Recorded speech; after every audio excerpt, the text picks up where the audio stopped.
Please like, share, and subscribe. Wishing you happiness and good luck every day. Let me ask you something. Are you kind of tired of that old advice? You know the one, get rich slow.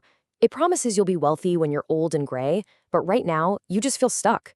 Well, what if there's a different path, a faster one? Today, we're diving into the pretty radical ideas from MJ DeMarco's book, The Millionaire FASTLANE. This quote from Jodie Foster just nails the whole vibe of this book. DeMarco's big argument is that normal financial advice, well, it's a recipe for a normal, mediocre life. And if you want real wealth, you have to be willing to get away from normal. I mean, we've all heard this a million times, right? Go to school, land a good job, squirrel away 10%, max out that 401k. It's the safe path.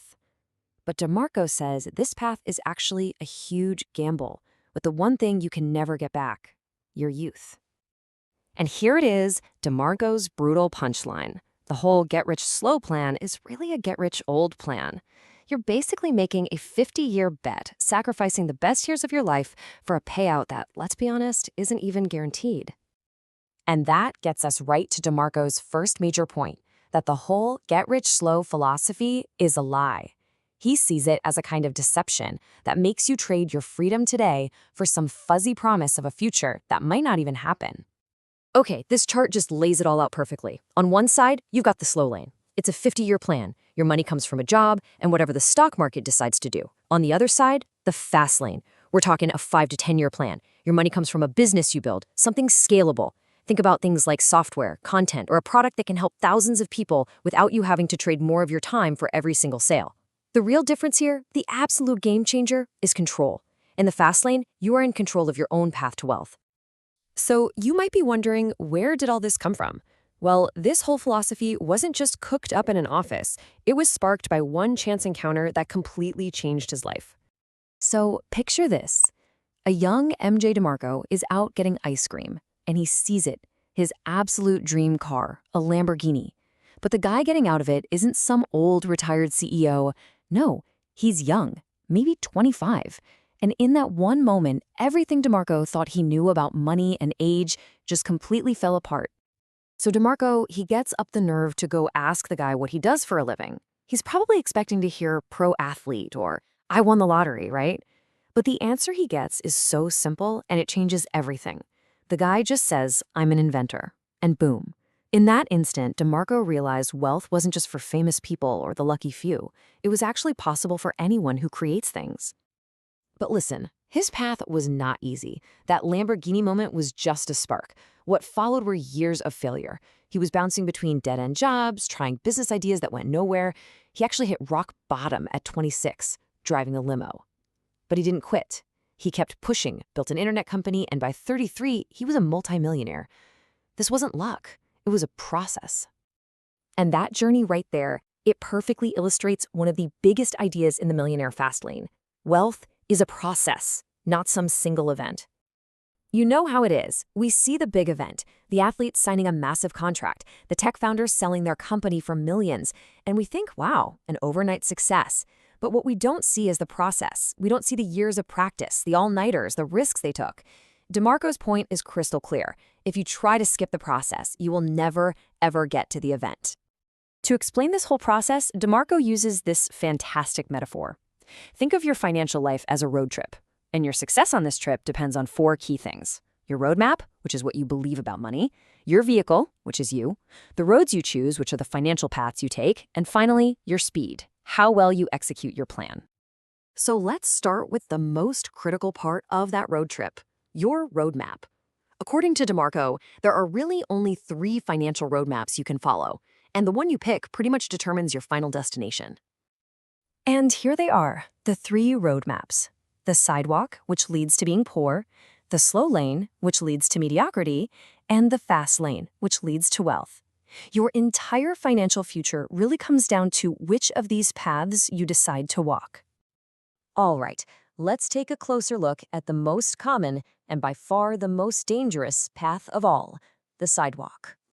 So, the sidewalker, their plan is to have no plan at all. They're all about living for today and who cares about tomorrow. Debt isn't a problem, it's just extra income. Money is like a hot potato. You gotta spend it as fast as you get it. And their big hope for getting rich? Yeah, it's lottery tickets and maybe a lucky lawsuit. It's a mindset that completely sacrifices the future for a little bit of fun right now. And you might think this is rare, but it's not. It's the majority. This slide shows the brutal reality. According to a U.S. Census Bureau study, 57% of people under the age of 55 have a net worth of zero or even less. This is the dead end you find at the end of the sidewalk. So, after hearing all of this, we get to the part that really matters, turning the spotlight back on you and asking a couple of pretty tough questions. First up, which roadmap are you actually on? Are you on the sidewalk, the slow lane, or the fast lane? And you gotta be honest with yourself here. Your actions, your beliefs, they'll tell you the real story. And finally, maybe the most important question of all, is the path you're on right now actually taking you to the life that you really, truly want? And if the answer is no, what are you gonna do to change it? The Great Deception. Kind of dramatic, right? But today, we're gonna dive into a pretty radical idea.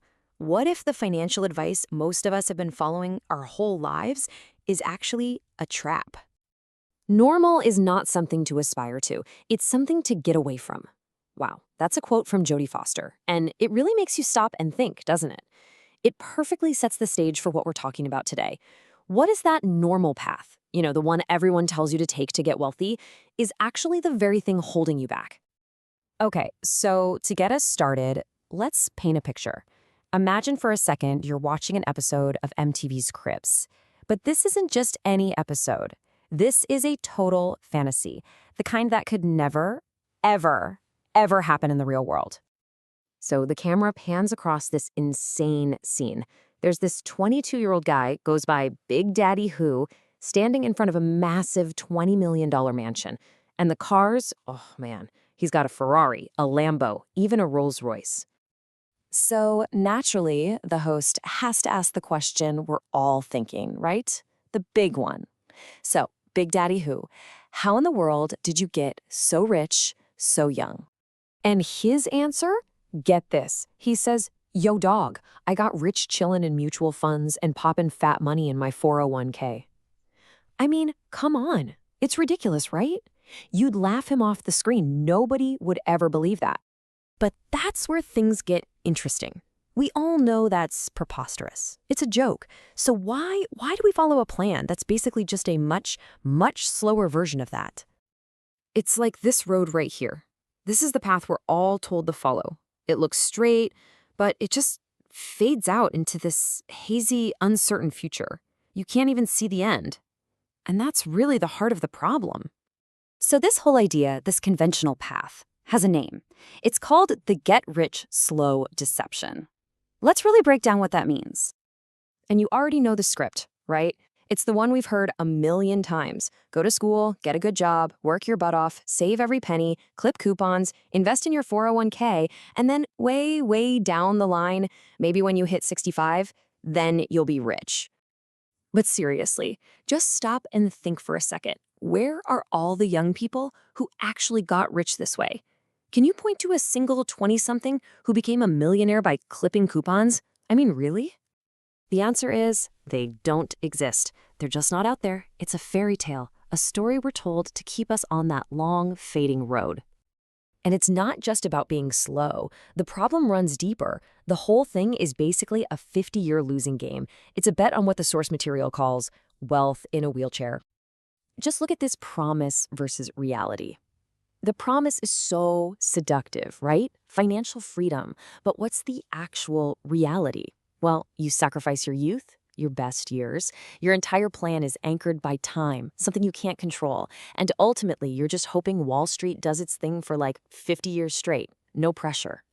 And there's this story that just perfectly captures it.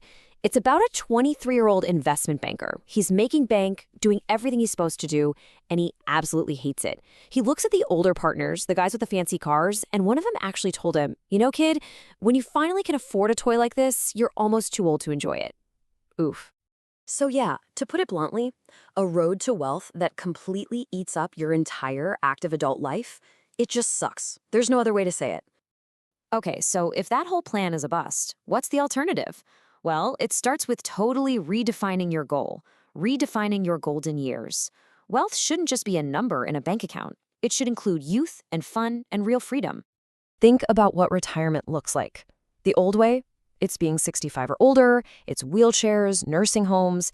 It's basically described as a waiting room for death. Pretty grim. But what if there's a new vision? One where retirement is about youth and energy and freedom, actually living out your dreams while you're still young enough to enjoy them. And let's just be real about the bet you're making with the old plan. 50 years. That is the length of the gamble. You are wagering half a century of your life on this. So we come back to that image of the road. But this time, something's different. A new path starts to emerge out of that uncertainty. And this one doesn't fade away. It leads somewhere you can actually see, somewhere vibrant. So look, the point is this. There is another way. But, and this is the big but, you have to be willing to ignore that default roadmap that society hands you. You have to choose to look for it. So, what are the big takeaways here? Let's boil it down. First, get rich slow demands your whole life. It's basically a lifetime of work. Second, it's a losing game because it's anchored by two things you can't control: time and Wall Street. And finally, the real golden years aren't when you're 70. They're when you're young and vibrant and can actually enjoy them. Which leaves us with one last question to chew on. If your financial plan eats up 50 years of your life, is it really a plan, or is it a prison sentence? You know the drill, right? Go to school, get a good job, save 10% of your paycheck, and then maybe, if you're lucky, you'll be a millionaire by the time you're 65. Sound familiar? Yeah, that's the get-rich-slow plan society pretty much forces on us. But what if there's another way? A faster way? Well, today, we're going to dive into a story that just completely flips that entire script on its head. You know, even the Roman Emperor Marcus Aurelius knew this, like 2,000 years ago. Just following the crowd without ever asking why? Well, it's kind of insane. And that is the exact idea at the heart of this explainer, daring to question the financial path that almost everyone else is on. So I gotta ask you, which road are you on? Are you stuck on that long, slow, bumper-to-bumper highway with everybody else? Or is there another route, a fast lane, that could get you to your dreams while you're actually still young enough to enjoy them? Our story kicks off with a teenager, MG DeMarco, who was told, just like all of us, to just accept this get-rich-slow plan. But to him, it felt a whole lot more like a get-rich-old plan. And honestly, it was killing his dreams. And this slide, man, it just lays out the conflict perfectly. On one side, you've got the script society gives you. Be super frugal, work for 40 years, and then retire in a rocking chair. But on the other side, you've got the dream. Real freedom, adventure, exotic cars. And for him, it was specifically a Lamborghini. The two paths just seemed totally, completely incompatible. And you know, he was this close to just giving up on that dream. That is, until a chance encounter, one that lasted less than 2 minutes, completely rewired his brain about what was possible. So picture this. He's just a teenager, heading to get some ice cream, and bam, there it is. The exact car from the posters on his bedroom wall. But the guy who owned it wasn't some old dude in a suit. He was young, maybe 25, wearing jeans and an Iron Maiden t-shirt. It didn't make any sense. His heart's pounding, adrenaline's pumping. But he does it. He fights through that wave of fear, walks right up to the guy, and asks the one question that could change absolutely everything. It's such a simple question, but man, it took some serious courage. And the answer wasn't, I'm a pro athlete or I'm a movie star. It was simply, I'm an inventor. And that one sentence, boom, it just created a brand new possibility in his mind. You didn't have to be famous to be rich and young. A regular person, an inventor, could do it. The path was real. But look, getting inspired is the easy part, right? The real work, the execution, that's a whole different story. The years that came next weren't some highlight reel of success. No, they were a brutal, soul-crushing grind filled with one failure after another. I mean, just look at this list. He was bouncing from one dead-end job to the next, and each one was just chipping away at his confidence. He had 2 business degrees, but here he was, working jobs that started at 3 a.m., feeling more like a dairy farmer than a future millionaire. And all the while, the people closest to him, the ones who were supposed to be in his corner, they were losing faith. His mom's constant plea, "Get a job, baby," it basically became the soundtrack to his life. It was like a verdict from his own family. You're failing. Just give up the dream and be normal like the rest of us. And all of this, it was building up to something. To that one moment of absolute rock bottom. One single miserable night where the pain got so bad that something just had to break. So he's in a limo, but he's the one driving it. It is freezing cold, his shoes are completely soaked with melted snow, and his head is just pounding from a migraine. He was lost, alone, and completely miserable. He catches his reflection in the rearview mirror and just thinks, is this it? Is this what my life has become? And right there, in that moment of total despair, something just clicked. A sudden clarity just cut through all the noise. It was this powerful internal command. Not a suggestion, not a hope, but a decision. Things had to change, starting right now. And that single decision, that command to himself, it was the spark. He moved to Phoenix with only $900 to his name, which forced him to get laser focused. And that focus, it finally led him to crack the code. He started a website and was actually making some money designing sites for other people. But pretty quickly, he realized he was still trapped. See, his income was tied directly to his time. If he didn't work, he didn't get paid. He was still on the slow lane. He just built himself a slightly higher paying job. Okay, so this right here is the game changer. Instead of building websites for a one-time fee, he completely shifted his model to provide automated value. He created a system, a website, where people who needed a limo could find one, and the limo companies would pay him for that connection, for that lead. The system did all the work, 24/7, whether he was sleeping, on vacation, didn't matter. This was the pivot to the fast lane. Now, at first, the income was, well, it was okay. $473 in the first month. Nothing crazy. But look at what happens. The system he built wasn't linear. It was exponential.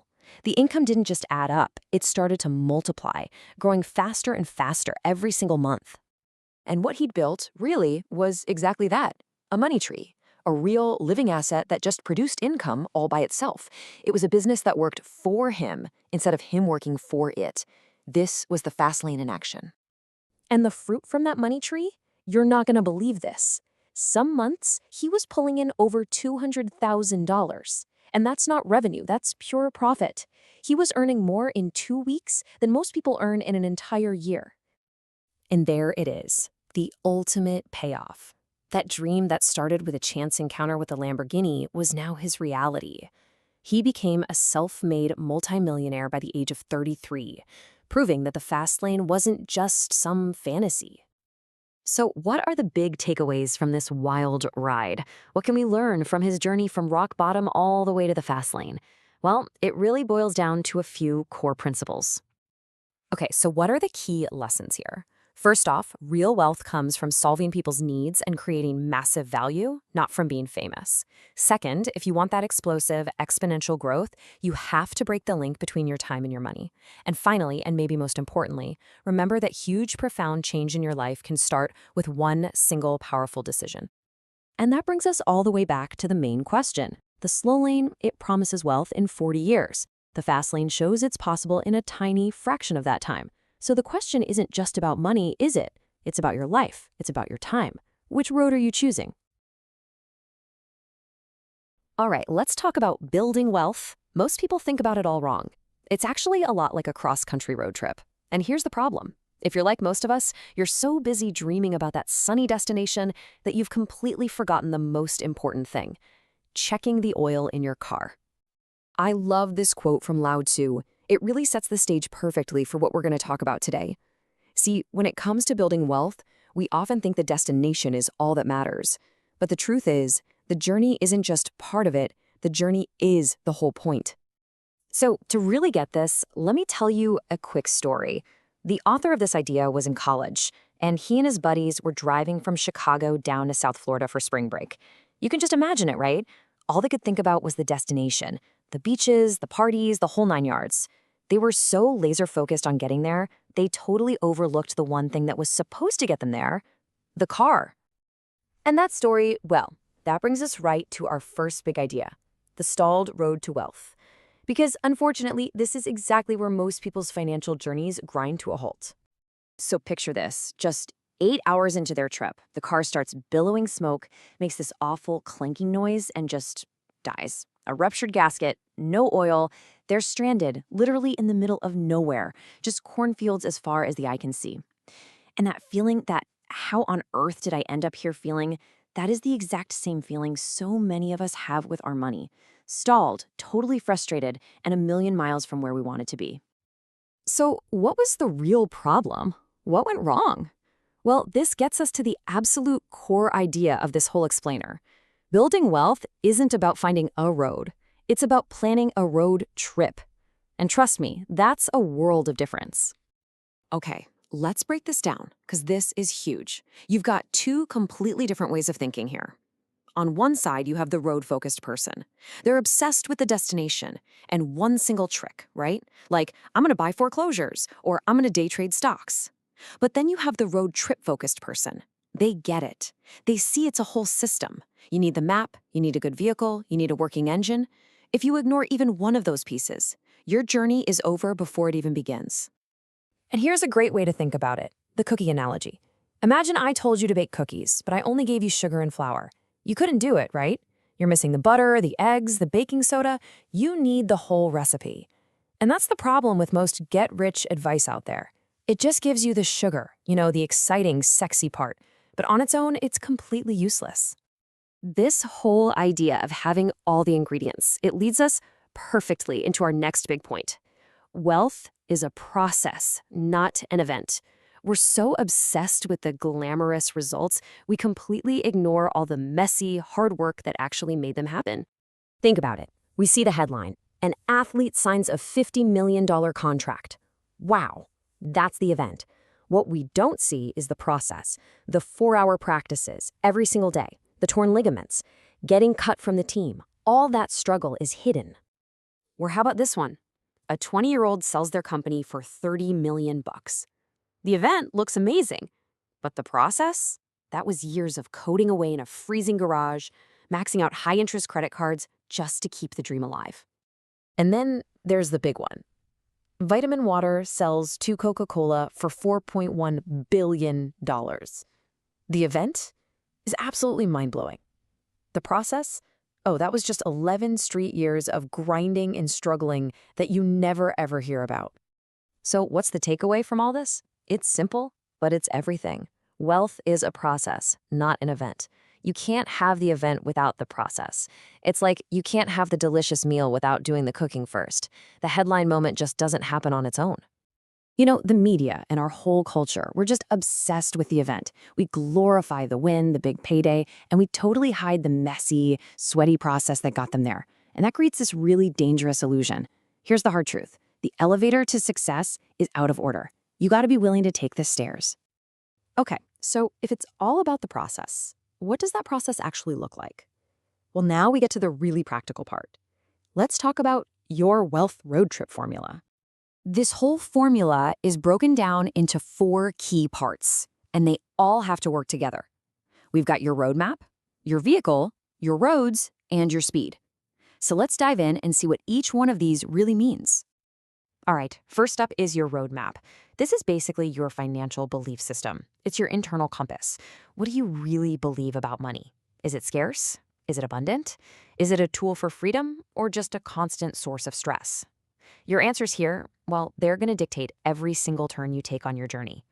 Next, number 2 is your vehicle. And guess what? The vehicle, it's you. You are the engine that drives your wealth. And that means you need constant maintenance. Are you learning? Are you growing? Are you taking care of your health? Because let's be real, a rundown car isn't going to make it on a long trip. Third, we have your roads. These are the actual financial paths you decide to take. Are you on the safe, predictable highway of a 9-to-5 job, or are you taking the winding, maybe more exciting route of entrepreneurship? There are tons of roads out there, and you've got to figure out which ones are right for your trip. And finally, number 4 is your speed. And this is so important. It's all about execution. Look, you can have the fanciest Ferrari and the most detailed map in the world, but if you never actually press the gas pedal, you're not going anywhere.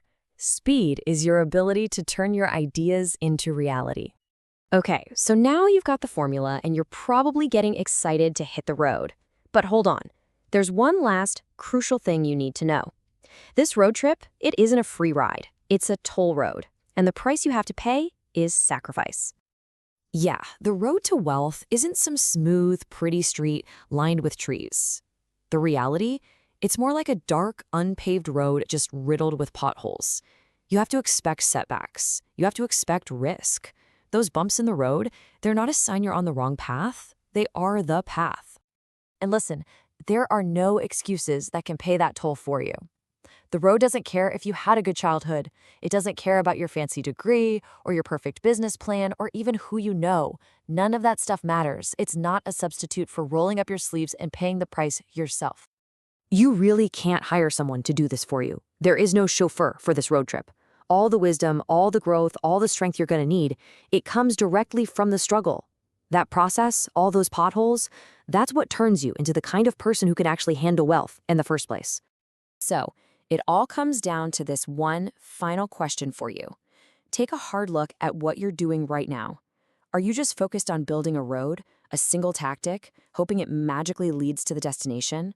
Or are you actually preparing for a road trip? Because how you answer that question will decide everything.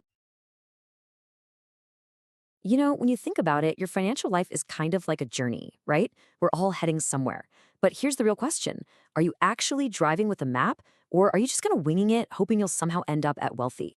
And I mean, this quote from Lewis Carroll just hits the nail on the head. If you don't have a clear destination, you're basically adrift. You end up taking any turn, following whatever sign pops up. And sure, you'll get somewhere, but it's almost guaranteed to not be the place you actually want it to be. Yeah, in this picture, I mean, it just says it all, doesn't it? Wealth is not an accident. It's not a lottery ticket. You don't just stumble upon it. It is a specific destination, and like any other destination on a map, you have to have a clear route to get there. So that really brings up a tough question you got to ask yourself. Looking at your own journey, do you have a map? Or are you, just driving? And here's a really powerful idea from the source material. Your financial situation right now, whether you're killing it or just barely getting by, it isn't some random thing. It's the exact predictable destination of the financial roadmap you've been following, whether you knew you were following one or not. Okay, so if the roadmap is what sets the destination, what draws the map in the first place? Well, it all starts right up here, in your head. Our beliefs about money, they're the compass that sets the direction for the entire journey. Well, here's how it all breaks down. It's a simple but incredibly powerful chain reaction. See, it all starts with your core beliefs. Those beliefs then guide the choices you make every single day. Those choices drive your actions. And then finally, all of those actions add up to create your reality. You see that? It's a direct line, and it all starts with what you believe. And that's the absolute key right there. If you want a different result, a different life, you can't just try to force different actions. That's just putting a Band-Aid on the problem. You've got to go deeper to the root cause. You have to literally change your belief system. So this is where we get to the core framework from the source material. And what's fascinating is that there aren't like a million different maps out there. Nope. It turns out most of us are following one of just 3 very, very different financial roadmaps. And here they are. The Sidewalk, which is all about living for today. The Slowlane, which is that traditional path of get a job, save for 40 years. And then there's the FASTLANE, the path of building businesses and creating systems. Each one is a totally different way of thinking. Okay, now this table, this is where it all comes together so clearly. Look at the Sidewalk. The mindset is pleasure now, so the natural destination is poorness. Then there's the Slowlane. That's the one most of us are told is the right way to do it. Trade your time for a paycheck, sacrifice your youth for some distant future. Its natural destination, mediocrity. But then you have the FASTLANE. This is totally different. It's not about trading time. It's about building systems that create value. And that is the only path that is naturally predisposed to real wealth. So each of these roadmaps has something the author calls its true essence. And the analogy they use is perfect. Think of a wild lion. A lion's true essence is to hunt, to be a predator. Now sure, you could probably train one to do tricks in a circus, but you're fighting against its very nature. And that's a dangerous game. It's the same here. Could you get rich on the Sidewalk? Maybe. But it's so improbable because you're fighting the very essence of that path. But wait, it goes even deeper, because each roadmap isn't just a simple path. It's like its own universe, operating with its own set of physical laws and rules that guide every single thing you do. The source material calls these beliefs mindposts, and they're basically the signposts that guide every decision. Just take the word debt. To a sidewalker, debt is how you get a new iPhone today. To a slowlaner, it's a 30-year mortgage you hope to pay off by retirement. But to a fastlaner, debt can be a tool, leverage to buy an asset that makes you more money. See? Same word, but it means something completely different depending on which universe you're in. And this is where it gets really, really cool. Each of these universes has its own wealth equation. It's the literal math that puts a speed limit on how fast you can build wealth. For a slowlaner, that equation is pretty much locked. It's your job plus your savings. It's got a cap. But for a fastlaner, the equation has variables you can actually control, like scale and magnitude. The speed limit is gone. And this just illustrates it perfectly. Being on the slow lane is like being on a railroad track where the train can only go 20 miles per hour. I mean, you're moving forward, but man, it's going to be a long, slow ride. The fast lane is a totally different track, one built for a bullet train that can hit over 200 miles an hour. You're going to the same place, wealth, but the physics are radically different. So, look, the whole point of this is that it isn't just some interesting theory, right? It's real. You are living in one of these universes at this very moment. And the most important thing to get from all this is that you have a choice. The amazing thing is, if you don't like the speed limit on your track, you can switch tracks. If your current roadmap is pointed toward a destination you don't want, you have the power to change it. You can adopt a new set of beliefs and literally jump into a whole new financial universe. But, and this is a big but, you can't make that switch without taking the very first, most important step, and that's brutal honesty and self-awareness. You have to look at what you do, what you think, and figure out which road you're actually on today. So I want to leave you with this final thought. Just take a good, hard look at where you are financially. That place, it's not an accident. It's the destination your current roadmap was designed to take you to. So the only question that really matters now is the road you're on right now actually taking you where you truly want to go?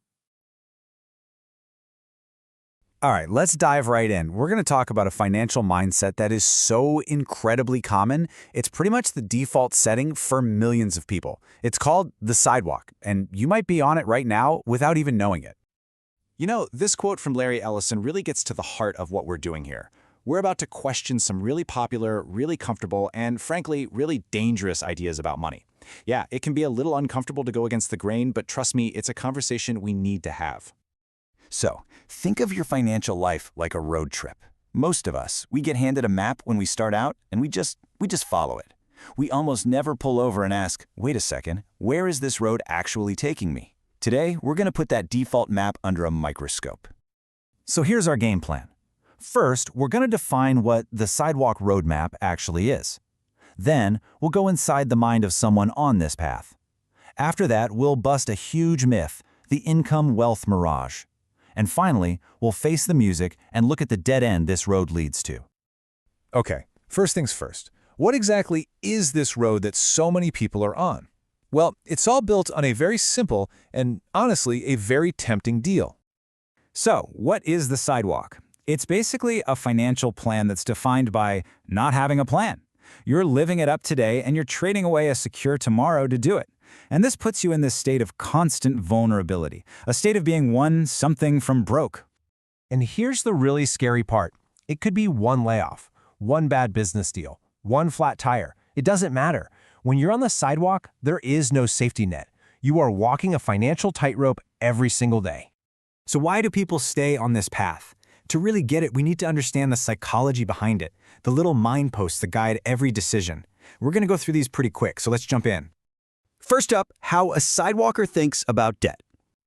See, for a sidewalker, debt isn't a problem, it's a tool. It's not a chain, it's the key that unlocks whatever you want right now. It's basically seen as extra income. And this worldview is only possible because of how they see the next milepost, Which is how they perceive time itself. It's this funny contradiction, right? The future seems like this far-off, abstract thing that you don't need to plan for. But at the same time, life is short. You only live once. This YOLO mindset completely justifies spending everything now with zero thought for tomorrow. So if that's how they see time and debt, what does wealth even look like to a sidewalker? Well, it's not about security. It's not about freedom. It's about stuff. It's about what you can show people. The flashy car, the designer clothes, the latest phone. Wealth is measured by what you spend, not by what you own. And it all comes crashing down to this dangerously simple formula. A sidewalker's wealth is just their income plus whatever they can borrow. That's it. This equation drives every single financial choice they make. Now here's where things get really interesting.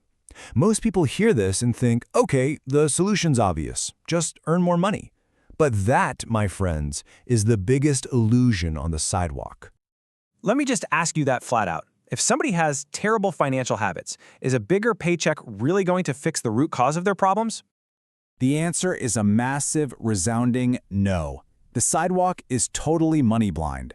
It does not care if you make minimum wage or millions of dollars a year. You can be a doctor, a lawyer, a pro athlete. If you have the sidewalk mindset, you're on the sidewalk. Period.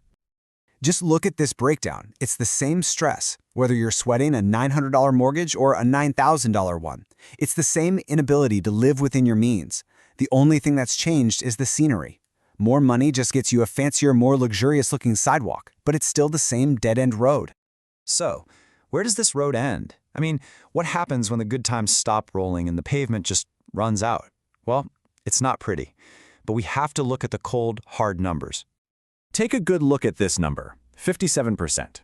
According to the U.S. Census Bureau, that's the share of people under 55 who have a net worth of zero, or even less than zero. This isn't some small minority. We are talking about the majority of people. And if we zoom in, it gets even more shocking. The median net worth for someone in their late 30s or early 40s is just $13,000. Think about that. After working for decades, that's all the financial cushion they have. That is the direct result of walking the sidewalk. The source material puts it in a really blunt, really powerful way. When you're on the sidewalk, you have no financial armor. So any bump in the road, and you know life is full of them, it doesn't just slow you down, it takes you out. You become financial roadkill. So let's wrap this up. What are the big lessons here? 1. The fastest way to end up on the sidewalk is to have no financial plan at all. 2. You can't fix bad money habits by throwing more money at them. 3. The second your income stops, that whole illusion of wealth, it vanishes. And finally, the most important one. If you want a different destination, you have to choose a different road. And that leaves us with one last, very personal question. This isn't about next month or next year. This is about the rest of your life. If you're lucky enough to have another 50 years on this planet, you can't just wander aimlessly. So, what the heck is your plan? Let's talk about wealth. You know, it's a word we throw around all the time, but have you ever really stopped to think about what it actually means? Because society has painted a very, very specific picture for us. And today we're going to dig into whether that picture, that whole idea of wealth, has become, well, toxic. So let me ask you, straight up, what is wealth? No, seriously, just take a second. What's the very first image that flashes into your mind? Is it a fat bank account, a shiny sports car, a sprawling mansion? Just kind of hold that image in your head for a moment. Because I'm willing to bet for a lot of us, the images that pop up look something like this, right? We've been absolutely bombarded with this definition our whole lives. Chauffeur-driven cars, private jets, ridiculous mansions. It's all about the flashy, expensive stuff that screams to the world, hey, look at me, I made it. But, and this is the whole point of our conversation today, what if that definition is a lie? What if that entire picture of wealth that society has so perfectly packaged for us isn't just wrong? What if it's a complete misdirection, a trap designed to lead you astray? Okay, so if that's not real wealth, then what is? We need a new way to think about it. And that's where this idea of the real wealth trinity comes in. This is where we completely redefine what it actually means to be truly rich. At its heart, the wealth trinity is actually pretty simple. The whole idea is that real, lasting wealth has nothing to do with what you own. Instead, it's built on 3 fundamental pillars. So let's forget about the stuff for a second and focus on these 3 big F's. And here they are. First up, family and relationships. This is your tribe. The deep connections you have with people, your friends, your loved ones, your community. It's about who you share your life with. Next, we have fitness and health. I mean, think about it. If you don't have your health, that physical vibrancy and energy, what good is anything else really? And third, and this one is a biggie, is freedom and choice. This is about being able to live your life on your own terms, not dictated by a boss or an alarm clock or the constant stress of needing to make money. So now that we have this new, healthier definition, we can really see the trap for what it is. The trap of what we'll call faux wealth. This is that dangerous illusion that so many people fall for, and the crazy part is, it's a cycle that actually makes you poorer, not richer. So what exactly is faux wealth? Well, it's basically the performance of being rich. It's all sizzle and no steak. It's when you completely buy into society's materialistic definition and you pour all your time, energy, and money into just looking the part, without actually having the real substance to back it up. And this chart just makes the difference so obvious. You know, looking rich is financing that flashy BMW. Being rich is having the freedom to pay cash for whatever car you want. Looking rich is putting bottle service on your credit card to impress people. Being rich is having true financial freedom of choice. One is all about screaming to the world, "I'm rich," while the other is just a quiet confidence that comes from knowing you're secure. And this quote just hits the nail on the head, doesn't it? It all boils down to a simple choice, a fundamental difference in what you're aiming for. Are you playing a role for an audience, or are you building a life of real substance for yourself?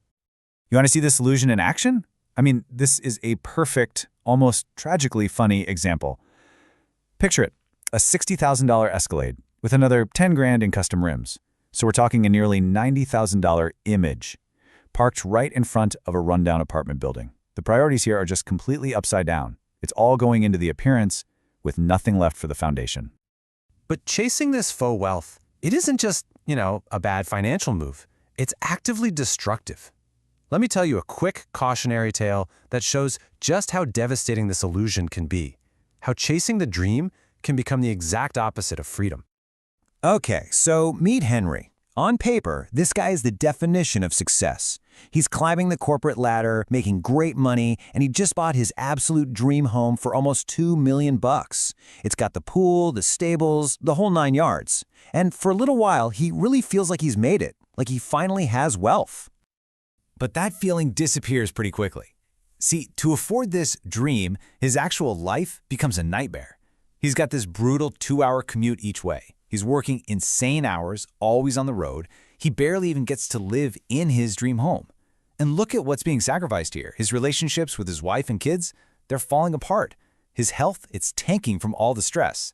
Every single pillar of the real wealth trinity is crumbling under the weight of this house.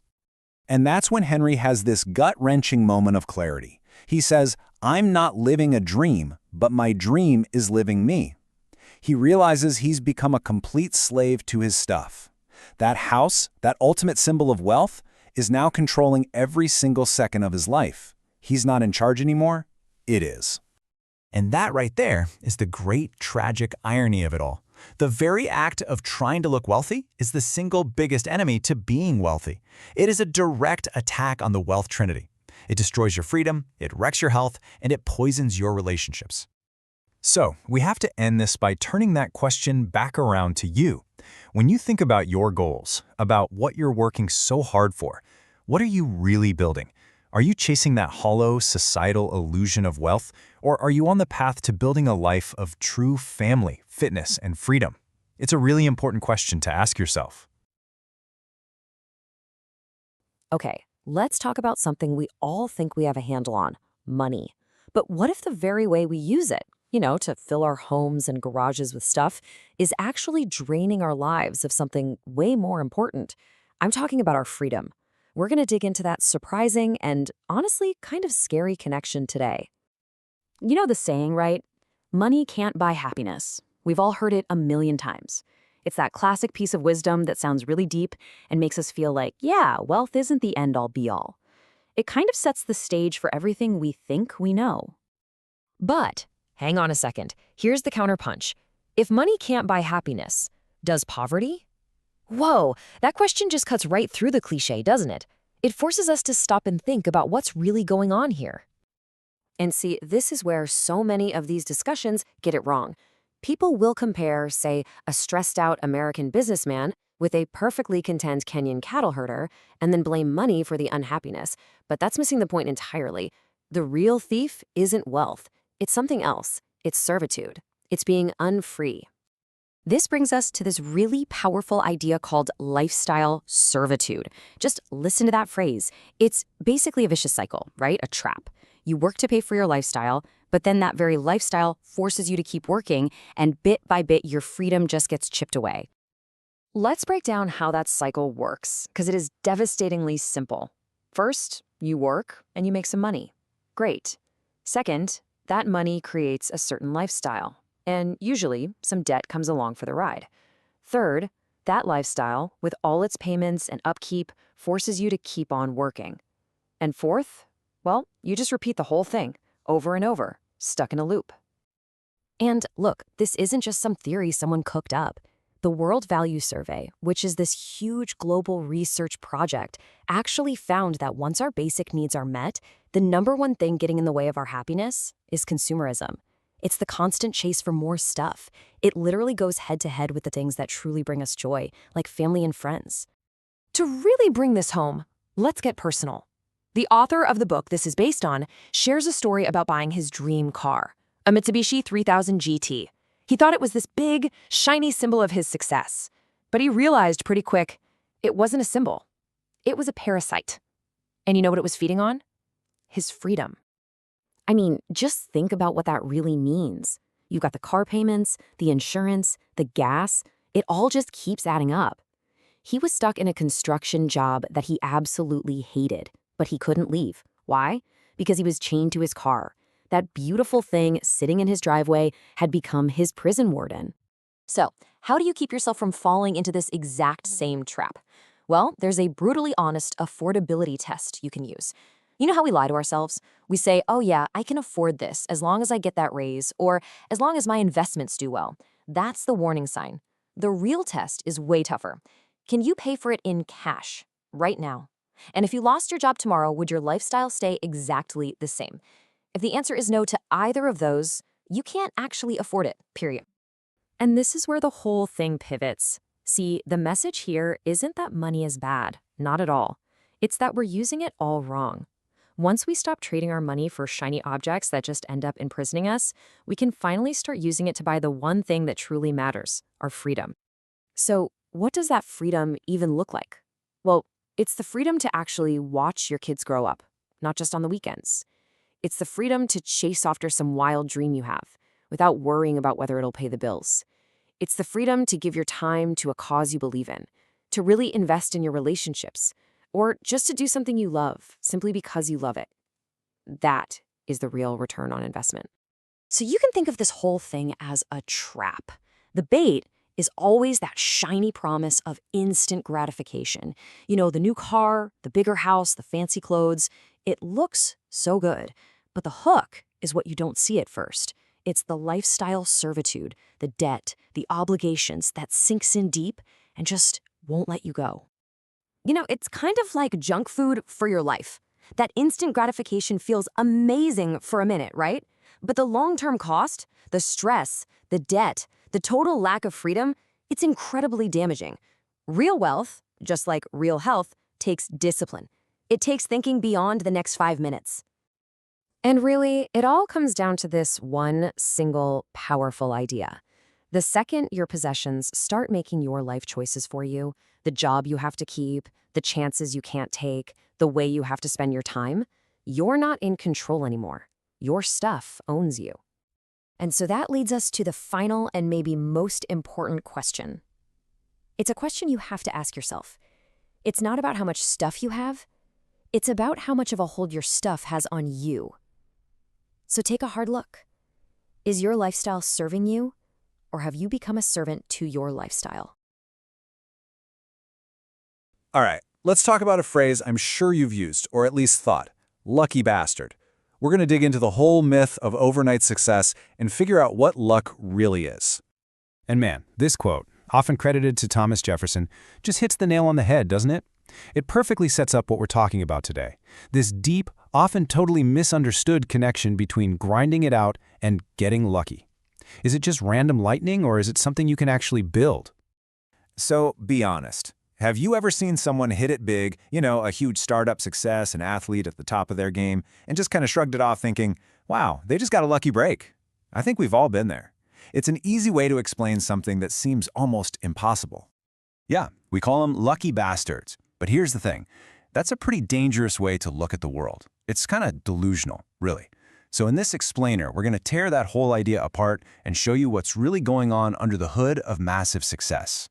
So where do we start? Well, first we've got to understand a really important idea, the Sidewalker's trap. It's a specific and, frankly, a totally disempowering way of seeing your life. So what exactly is a sidewalker? Basically, it's anyone who's convinced that getting wealthy is just a random event, like winning the lottery.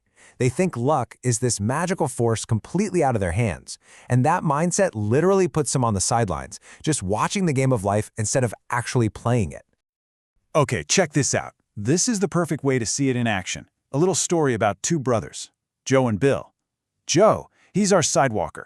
His evenings? Video games, TV, complaining online that he's just not a lucky guy. But Bill's a player. He's in the game. He's spending his nights researching, building things, and even uses his vacation time to hit up trade shows and network. So let's be real for a second. Looking at these two, who do you think is actually going to get lucky? The guy waiting on his couch for a miracle to drop from the sky, or the guy who's out there every single day taking swings and putting himself out there? Yeah, it's not exactly a mystery, is it? And that brings us right to the heart of the matter, the reality of process. This is where we completely flip the script on what luck even means. You want a perfect real-world example? Look no further than billionaire Mark Cuban. If you look at his story from the outside, it often gets boiled down to one single incredibly lucky moment. And bam, there it is, the event. People see this insane number, $5.9 billion from the sale of his company, and the first thing they think is, wow, he got so lucky. They see it as this one-off, life-changing thing that just fell into his lap. But this is the part nobody sees, the part he talks about. No one was calling him lucky when he was pulling all-nighters, reading dense software manuals, or studying Cisco routers, or just messing with new tech all alone in his room. That is the process, the messy, invisible, totally unglamorous work that made the big event even possible. And this is the absolute key right here. Process creates events that others see as luck. The big payoff, the event, that's just the tip of the iceberg that everyone sees. The real engine, the magic, is the consistent, hidden process that got it there. So this gives us a whole new definition for luck. It's not some random gift from the universe. Luck is the residue of process. It's just the natural side effect of taking action, of putting in the work, and of just being, well, out there. Okay, so if luck is something you can actually create, the big question is, how do you do it? Let's get practical. Forget magic wands and four-leaf clovers. Creating luck is all about playing the odds. Every single action you take, every new skill you learn, every person you meet, every idea you try, it's like you're systematically bending probability in your favor. You know that old saying, being in the right place at the right time? Well, here's the catch. You can't be standing still. You have to be moving. You're never going to stumble into the right place if you're stuck on the sidewalk watching everyone else go by. Think about it like a professional poker player. A rookie watches them win a huge hand and says, man, they got so lucky with those cards. But that's not it at all. These people are masters of statistics and reading people. Calling it luck is frankly an insult to their process. And it's the exact same thing for a successful entrepreneur. So at the end of the day, it's pretty simple, isn't it? You have to get off the sidelines. You have to put yourself in situations where good things can happen. You have to actually play the game to have any shot at a winning hand. All right, this leads us to one last really important thing we need to talk about. The dangerous trap of chasing the big hit. So what is the big hit? Well, for the sidewalker, it's their entire financial plan. It's this fantasy that all their money problems will be solved in one sudden, miraculous moment. Winning the lottery, hitting a jackpot in Vegas, you get the idea. And you see, because they're always waiting for this one magic moment, guess what? They become the perfect prey for every get-rich-quick scheme and scam artist out there. Those schemes are designed specifically to hook people with that exact belief system. It really boils down to three big beliefs that keep people stuck on that sidewalk. Number one, the belief that luck is absolutely required to get rich. Number 2, that wealth is a single event, not a journey. And number 3, that someone else can just hand you wealth. These ideas are so toxic because they stop people from ever even starting their own process. Okay, let's wrap this up. Here's what you need to remember. First, luck is something you create through process. It's not a random event. Second, taking action directly improves your odds of success. Third, chasing those big hits is a total trap. And finally, please remember this. Those get-rich-quick programs, they're almost never as good for you as they are for the person selling them. So I'm going to leave you with this one question. If you now know that luck isn't something that just happens to you, but that it's the direct result of a process, the only question left to ask is, what's your process? What game are you playing? Have you ever felt like you're just along for the ride in your own financial life? Well, welcome to The Explainer, where today we are diving into a huge mindset shift. It's one that could be the difference between you taking the wheel and ending up in a ditch. So let's just jump right in with a big question.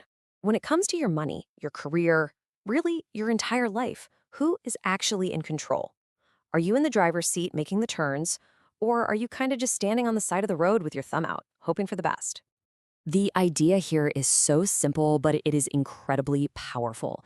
See, if you're not the one driving, you're trusting somebody else to get you where you want to go.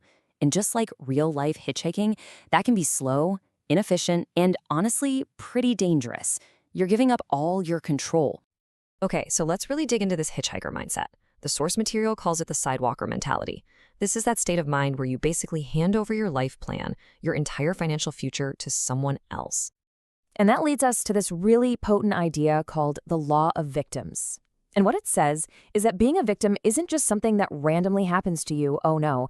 It's often the direct result of you giving your power away, of you handing the car keys to someone else. So what does this sound like in a real world?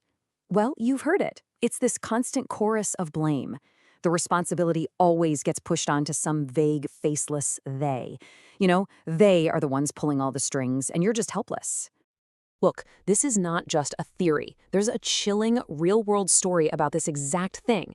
The author's mother, she was being pressured by all her friends to invest in this thing called the fund, but her gut told her something was off. So she asked questions, she pushed back, and she kept control. And what happened? Years later, the fund was exposed as a massive Ponzi scheme that completely wiped people out. Her friends? They were the hitchhikers. She chose to drive.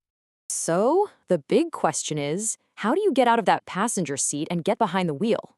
Well, it all starts with one powerful, and yeah, sometimes really difficult, first step: taking responsibility. Now, responsibility isn't about blame, and it's not about shame. It's way simpler than that. It's just about owning your choices. It's acknowledging that, hey, I'm the one making the decisions that are shaping my life, for better or for worse. The author tells this perfect story about it. He hired a totally incompetent contractor for his dream home without doing a bit of research. And the project, it turned into a 3-year nightmare. But instead of just blaming the contractor forever, he asked himself this question. And this right here, this is that crucial first step. He didn't play the victim. He took ownership. He admitted his role in the whole disaster because at the end of the day, he was the one who hired the guy. And by saying, it was my fault, he took all his power back. But wait, owning your mistake is really just the beginning. The real power, the thing that actually stops you from making the same mistakes over and over, that comes from accountability. Okay, so this is a really critical distinction. Responsibility looks backward. It admits what happened in the past. It's saying, yep, I did that. But accountability looks forward. It asks, okay, so what am I going to do differently now so this never, ever happens again? This story just nails the difference. A friend of the author's gets her purse stolen. Now, she was responsible. She complained about it. She acknowledged that it happened to her. But she wasn't accountable. Why? Because later, she made the exact same mistake, leaving her purse out in the open for any thief to just grab. She didn't learn the lesson. Now compare that to the author's response to his contractor nightmare. He took responsibility. It was my fault. But then he became accountable. In the future, I am going to do a full investigation before I hire anyone. See the difference? That is how you turn a failure into actual wisdom.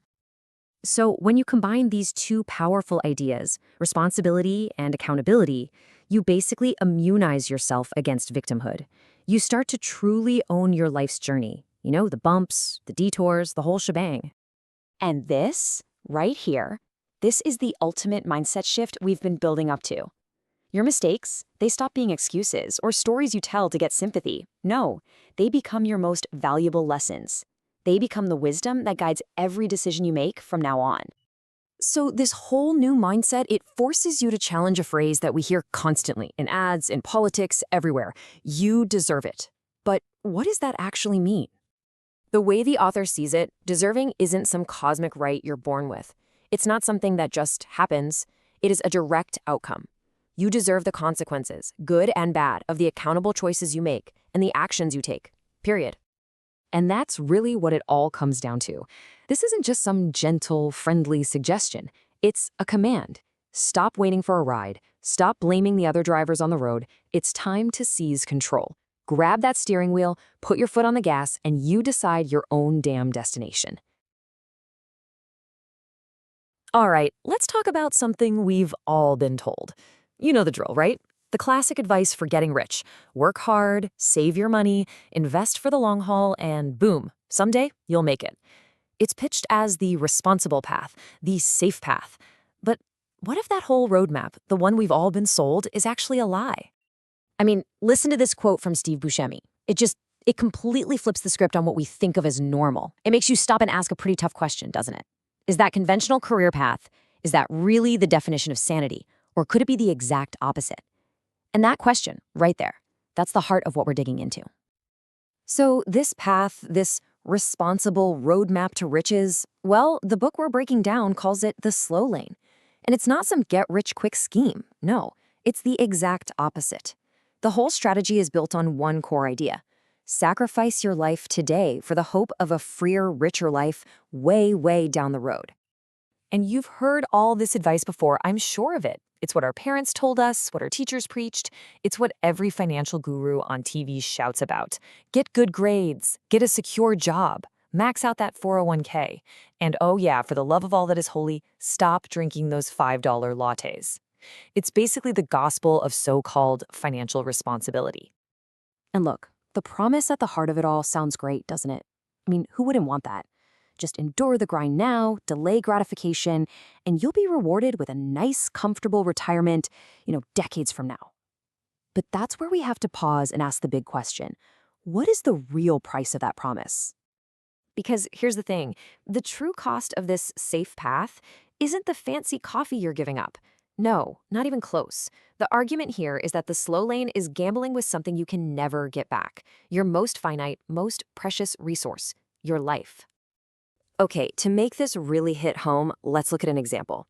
Meet Joe.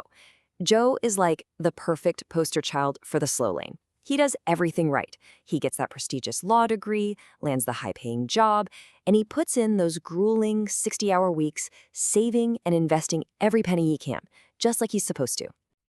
But here's the catch. He kind of hates his job, and he justifies it with this simple mental trade-off. He tells himself that 5 days of misery is a totally fair price for 2 days of freedom on the weekend. And of course, that comfortable retirement he's aiming for at age 55. That's the finish line. That's the destination his entire life is pointed towards. And then the story takes a heartbreaking turn. One day, Joe's out mowing his lawn, and he has a massive heart attack, and he dies. He was only 51 years old, 4 years shy of his destination. He never made it. He traded decades of his actual lived life for a future that, well, it never came. And Joe's story, as tragic as it is, really brings us to this powerful idea. It's the central argument, really. You can either live rich young, or you can try to live rich old, while risking death along the way. The slow lane is a bet. You're literally betting against your own mortality. So, okay, beyond the tragic human cost, which is huge, the argument is that the slow lane is also just a terrible bet, mathematically speaking. Its whole foundation is built on this simple-looking equation, but it's an equation that's packed with variables you have absolutely no control over. Okay, here's the formula right here. And at first glance, it looks deceptively simple, right?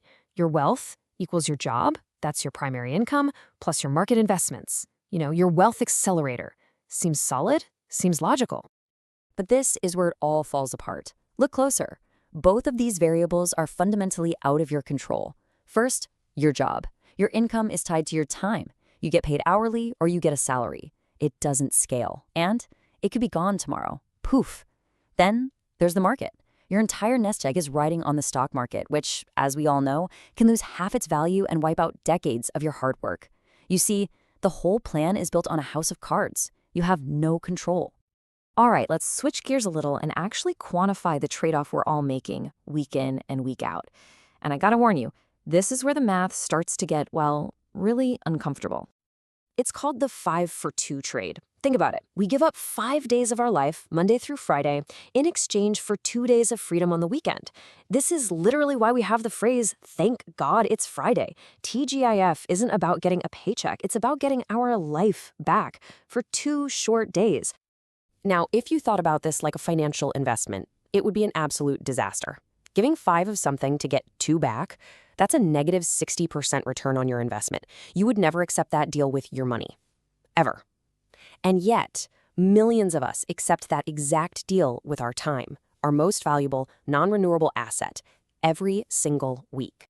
And this constant 5-for-2 grind, it has this really disturbing side effect. Check out this famous experiment. Joshua Bell, who is one of the world's greatest violinists, stood in a busy DC train station during the morning rush hour and played one of the most beautiful pieces of music ever written, on a violin worth over $3.5 million. And what happened? Thousands of people, mostly commuters on their way to work, just walked right by. Yeah, over 45 minutes, just a handful of people even stopped to listen. Nobody clapped when he finished, and it forces you to ask this really piercing question. Have we become so numbed by the daily grind of making a living that the living part has been completely sucked out of our lives? Are we just sleepwalking past all the beauty that's right there in front of us? So if the plan is this risky, and the weekly trade-off is this terrible, where does this road actually go? What is the real destination of the slow lane? Is normal just a trap?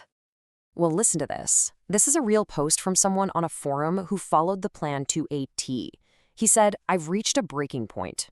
5 years is a long time to live in a room no bigger than a jail cell. The jobs are mind-numbing. I feel like my life is a prison." This guy did everything right. He worked 2 jobs, lived super frugally, saved 50 grand, but he realized the sacrifice had completely destroyed his happiness. And that, right there, brings us to the ultimate and maybe the most depressing conclusion. The slow lane's predisposed destination? It's not usually some spectacular flameout, but it's not incredible wealth either. It's mediocrity. It's a life where things aren't great, but hey, they're not so bad either. It's a life of just settling.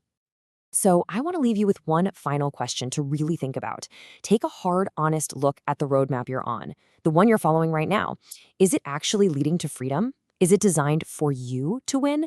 Or is it just a trap designed to keep you trading your life for the weekend? All right, let's get into it. Today, we're going to look at a pretty provocative idea from our source material that basically puts your traditional job on trial. The charge? That your job is a criminal trade against your own life. You've probably heard this one from Robert Frost, right? It kind of perfectly nails that cynical feeling a lot of us have.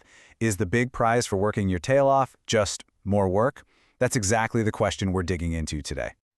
So let's just ask it straight up. Is your job a trap? Is it this comfortable, totally normal deal that everybody accepts, but it's secretly just chipping away at your time, your freedom, and your chance to build any real wealth? That's the case we're going to explore. Okay, so the case against your job starts with a story from the author himself. He's just out of college, right? Goes to this job workshop for some big insurance company, and what's the amazing opportunity they offer him? A desk, a phone, and a phone book. His job was going to be cold calling strangers for 10 hours a day. I mean, after 5 years of university, you could imagine how that felt. It wasn't just a bad offer, it was an insult, completely unacceptable. And that story leads right into the first major piece of evidence, the trade itself. When you boil it all down, what is a job? It's you selling your time for money. The source has a great name for it, the 5-for-2 exchange. Think about it. You're trading 5 days of your life for just 2 days of freedom. We're all conditioned to think this is just normal. But the argument here is, wait a second, this is actually a really bad deal. And if you don't think it's a bad deal, let's just look at the cold, hard math. This is what the source calls the slow lane. Let's say your goal is to save $1 million and you're socking away 10% of your pay. Well, check this out. If you're a teacher, it'll take you 217 years. A software engineer, 125 years. Even a pharmacist who makes pretty good money is looking at over 100 years. It's just staggering. It shows you how, on this path, time is literally your enemy. And this really gets to the core of the problem, right? It's a total paradox. The whole reason you're working is to earn money to get freedom, but you're selling your freedom to get the money in the first place. When you put it that way, it just sounds kind of stupid, doesn't it? All right, next up in the case against your job is this idea of control, or really the illusion of control. Because the argument is that you're not just selling your time, you're giving away your power, your autonomy. You basically become a passenger in your own life's journey, instead of the one behind the wheel. And here's a great way to think about it. The source describes an employee as a cog in a huge machine. You get really, really good at doing one specific thing, which sounds great, right? But what happens when the machine doesn't need that cog anymore? Think about people who used to repair typewriters, or even travel agents before the internet took over. That very specific skill that made you feel secure, it can turn into a huge liability, just like that. Here's another analogy that really hits home. Having a job is like sitting in the open bed of a pickup truck. You boss, the company, they're the driver. They're up front, in the nice, comfy cab, deciding where to go and how fast. But you're in the back, getting bounced around, exposed to the wind and rain. If the driver hits a pothole, you feel it the most. If they decide to pull over, well, you're stuck there. You have absolutely no control. And of course, we can't forget about office politics. You know what I'm talking about. The source makes a funny but true point that no matter where you go, you find the same cast of characters. There's always a lazy Jim, someone with bad breath, the person who's always late, and Horace who's definitely stealing your yogurt from the fridge. It's this whole social minefield you have to deal with, a game you didn't make the rules for and have no real control over. Okay, the final piece of the puzzle here is all about the money. We've talked about time, we've talked about control, but according to the source, the financial game itself is just rigged. It's set up so that you, the employee, get paid last and, well, paid little. You know how all the financial gurus say, pay yourself first? It's great advice, but for an employee, it's pretty much impossible. Think about it. The second you get paid, who gets their cut first? The government. Taxes come right off the top before you even see it. So you're automatically enrolled in a pay yourself last plan.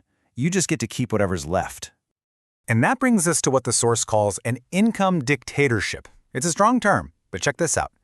Just imagine walking into your boss's office tomorrow and saying, "Hey, I'd like a 1,000% raise." You'd be laughed out of the room, right? You'd be lucky to get a 3% or 5% bump. The point is, your income has a ceiling, and that ceiling is completely controlled by someone else. Your value isn't what you decide it is. It's dictated to you. So after hearing all that, what's the final verdict? We've laid out the whole case against the traditional job. Let's just do a quick summary of all the charges. So let's wrap this up. The argument is, the basic deal, trading your time for money, is a bad one. The special skills you learn can actually backfire. You're not in the driver's seat of your own finances. The whole system makes sure you get paid last. And someone else gets to decide exactly how much you're worth. Put it all together, and these are the massive roadblocks that, according to the source, make building real wealth in a regular job almost impossible. And this all leads us to one last, really big question. Look, nobody's saying a job is useless. It pays the bills, it puts food on the table, for sure. But the real challenge here is to think beyond that. To stop and ask yourself, okay, my job pays the bills, but what is it costing my life? You've heard it a million times, right? Get a good job, save 10% of your paycheck, dump it in the stock market, and then, maybe, just maybe, when you're 65, you'll be rich. It's the most common financial advice on earth, but what if it's all a lie? Today, we're putting that entire idea under the microscope. This quote really hits home, doesn't it? It gets right to the point. Our most valuable asset, the one thing we absolutely cannot make more of, isn't money, it's time. And that's exactly why any financial plan that demands decades of your life deserves a much, much closer look. So let's just ask the blunt question. If you've been following the rules, playing the game, doing everything you were told to do, why aren't you rich yet? It's a fair question, right? Let's break down why that playbook might not be working. And this gets us to the heart of the matter, this whole concept of getting rich slow. You know the drill. Go to school, land a secure job, max out that 401k, pinch every penny, and then, after 40 or 50 years of grinding it out, you finally get to enjoy your money. Our source material actually gives this path a name. It calls it the slow lane. And really, it's the financial highway that almost everyone is stuck on, a roadmap that basically asks you to trade the best years of your life for a comfortable retirement. So, what's fundamentally wrong with the slow lane? Well, it all boils down to one powerful concept: uncontrollable limited leverage, or ULL. Uncontrollable because your fate is tied to things you can't influence, like the stock market or your boss's decisions. And limited leverage because your main tool for building wealth is your own time, and you can't exactly create more of that. There's a pretty memorable way to think about it. If the slow lane is your plan, you'll never get rich. That idea of ULL acts like a giant speed bump on your road to wealth. Let's break down the two things that create that speed bump, starting with the first part of the wealth equation. Okay, first up, the main engine of the slow lane plan, your job. We're taught to see our job as the ultimate source of security, but the source material frames it as something completely different. It's actually a mathematical trap. Here it is. The entire slow lane formula is right here. Your wealth equals your job plus your market investments. Looks simple, right? But the fatal flaw is baked right into both of those things. Just think about how we get paid. It doesn't matter if you're punching a clock for an hourly wage or collecting a yearly salary. The fundamental exchange is identical. You are trading your time, your finite, precious, can't get it back time for money. And that is the core of the problem. This is precisely why your financial journey has a hard ceiling, a speed limit you can't break. Because the amount of time you have is capped, your earning potential from a job is also capped. You just can't work more hours than exist in a day or more years than you have in your life. For an hourly worker, this is crystal clear. There are 24 hours in a day. You can't just decide to work 400 of them to make more money. Your income is mathematically chained to the clock, and there is no getting around it. And if you're on a salary, it's the same problem, just on a longer timeline. You only have so many working years in you. You can't work for 400 years to collect 400 annual salaries. Both paths are shackled to time, and that shackle is a wealth killer. Okay, so if your job has a built-in limit, what about that other part of the equation? Market investments and the so-called magic of compound interest. This is sold to us as the great equalizer, the tool that's going to make your money work for you while you're sleeping. I mean, at first glance, this chart looks incredible. Turn 10 grand into more than 2.6 million bucks? Sign me up. But hang on, look closer at that years column. The really explosive growth, the numbers that get you excited, they don't even show up until year 40. That's an entire career, an entire lifetime of waiting. And here's the really crucial part, what this chart doesn't tell you. Getting a steady 15% return is basically fantasy land. And after 40 years, inflation is going to have eaten away a huge chunk of your purchasing power. That's assuming you don't live through a market crash that wipes out 40% of your savings overnight. The bottom line? You have zero control. Now let's look at a really powerful real-world comparison from the source material. The author tracked two totally different strategies over the same 10-year period. Let's see how they did. First, there's a strategy that the author calls the fast lane. This is all about building a business, something where you control the variables, where you can leverage systems, not just your own personal time. The result after just 10 years? Over $10 million. And in that same decade, a standard set-it-and-forget-it Roth IRA, the absolute classic slow lane investment. An initial $1,000 investment became $698. No, that's not a typo. It actually lost money. The difference between these two outcomes is, well, it's jaw-dropping. The messed up math is one thing, but the author argues that the real, hidden price you pay in the slow lane is something far more precious than money. It's your youth, your energy, and your time. Take a look at this. Even if you're making a fantastic salary, 150 grand a year, and you save diligently for 40 straight years, you'll be 70 years old by the time you hit that $2 million mark. And for a lot of people, that's past the average life expectancy. This quote from the book just nails it. What good are millions of dollars if you don't have the health, the energy, or the time to really enjoy them? The whole point is to have wealth and youth at the same time. So, if the slow lane is mathematically broken and costs you your best years, what is it really? The source argues it's not a plan at all. It's a gamble, a long-shot bet that rests entirely on hope. I mean, for the slow lane to actually work, you have to spend decades just hoping. Hoping you don't get laid off, hoping your stocks eventually bounce back after a crash, hoping you get that big promotion, hoping your company doesn't go out of business. This isn't a strategy, it's a 40-year-long prayer. And that leaves us all with one last critical question to think about. Take a really honest look at your own financial path. Is it an actual plan built on things you can control and leverage, or is it a 40-year gamble, a bet on a whole bunch of factors completely outside of your control? The answer might just change everything for you. You know the story, right? For generations, we've all been told the same thing. Go to school, get that degree, and boom, you're set for life. It's the one formula for success that we're just not supposed to question. But what if that formula is totally broken? What if your degree isn't a golden ticket at all, but actually a golden cage? You know, even Albert Einstein had his doubts about the whole formal education thing. He's the one who said, "The only thing that interferes with my learning is my education." Just let that sink in for a second. It's a pretty wild statement, and honestly, it sets the stage perfectly for what we're about to unpack. And that really gets to the heart of it, doesn't it? Is that college degree the absolute key to financial freedom, like we've always been told? Or is it something else entirely, a really beautifully decorated trap? All right, first things first, let's start picking apart what our source material calls the education wealth myth. This is the core belief that the only way to make more money is to get more formal education. This traditional path has a name, the slow lane, and it's the world pretty much all of us know, right?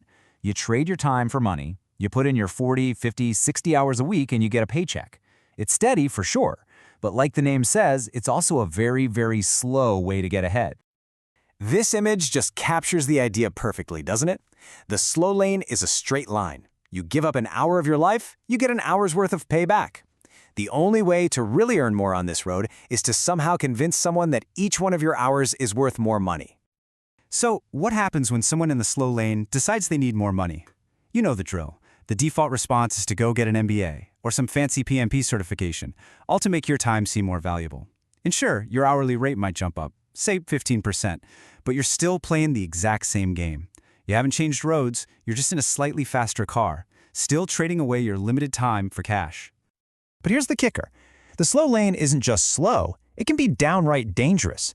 This whole pursuit of education can lead you right into some serious traps that don't just limit your money, but they limit your freedom. So this slide breaks down two of the biggest dangers. Over on the left, you've got slow lane entrapment. This is when your super specialized degree actually locks you into one career path. If that industry tanks, well, you're in big trouble. Then on the right, you've got education servitude. This is all about the massive student debt that forces you to take any job, not the job you actually want, just so you can make those monthly payments. Suddenly, your degree is your boss. And that leads to this really powerful concept called indentured time. Now, this isn't just the time you spend working. No. This is the time you are forced to work simply because you have to pay your debts. It is the exact opposite of free time. The more debt you have, the more of your life is literally indentured to someone else. So, we've talked about the theory. Now let's get into the hard reality. What is the real price of a degree these days? Well, brace yourself, because the numbers, they're pretty staggering. According to the source material, the gap between the financial success we think a degree will bring us and what it actually delivers is, well, it's massive. The reality can be absolutely brutal. Let's start with undergrads. The average college senior today graduates with almost $19,000 in student loan debt. Think about that. That's their starting point in life. Before they've even bought their first car or dreamed about a house, they are already deep in the red. But what about those who double down, right? The ones who go back to school to chase that higher hourly rate. The price more than doubles. The average grad student is carrying over $45,000 in debt. That is a heavy, heavy weight that can dictate your career choices for decades, forcing you to chase a paycheck instead of a passion. And this bar chart right here really shows the psychological trap of it all. This is from a Charles Schwab survey. Look at that bar on the left. teenagers expect to be making around $145,000 a year. Now look at the bar on the right. The reality for a new college grad? It's about $54,000. That is a $100,000 gap between expectation and reality. And that chasm helps explain why so many people get trapped in a cycle of debt, trying to live a life they simply can't afford. So if the traditional path is basically a trap, what's the alternative? Is there another way? It's time we start rethinking the entire roadmap to wealth. I want you to look at this list. Bill Gates, Steven Spielberg, Richard Branson, Michael Dell. We're talking about some of the wealthiest, most successful people on the planet. And what do they all have in common? They all dropped out of school. They didn't see a degree as a requirement for success. They saw an opportunity and they went for it. A path the source calls the fast lane. And this brings us to this final critical idea: parasitic debt. The argument here is that it doesn't matter what the debt is for. It could be for a flashy car or a prestigious MBA. If that debt steals your freedom and forces you into indentured time, it's parasitic. It's literally feeding on your most valuable, non-renewable asset, your time. And so that leaves us with one last question, a question we all have to ask ourselves. Is your education, the one you have or the one you're pursuing, actually building your freedom? Or is it slowly, quietly building you a beautiful golden cage? You know, we're just constantly swimming in a sea of financial advice, right? Books, TV shows, seminars, they all promise to have the secret to getting rich. But have you ever just stopped for a second and asked a really simple question? Are the folks selling this advice actually using it themselves? That's what we're going to dig into today. The hypocrisy of the gurus. Man, this quote from Adlai Stevenson, it feels like it could have been written yesterday, doesn't it? It's not just fools getting parted from their money anymore. It's pretty much everybody. The business of financial advice is absolutely booming. But as we're about to see, not all advice is created equal. And sometimes it's not even followed by the people screaming it the loudest. To really get what's going on here, let's actually step away from money for just a minute. I want to tell you a little story, a parable, if you will. Let's call it the Fat Nutrition Instructor. Okay, so picture this. You've decided, this is it, I'm getting healthy. You sign up for a class, you're all pumped up, you show up ready to soak in all the secrets to a better life.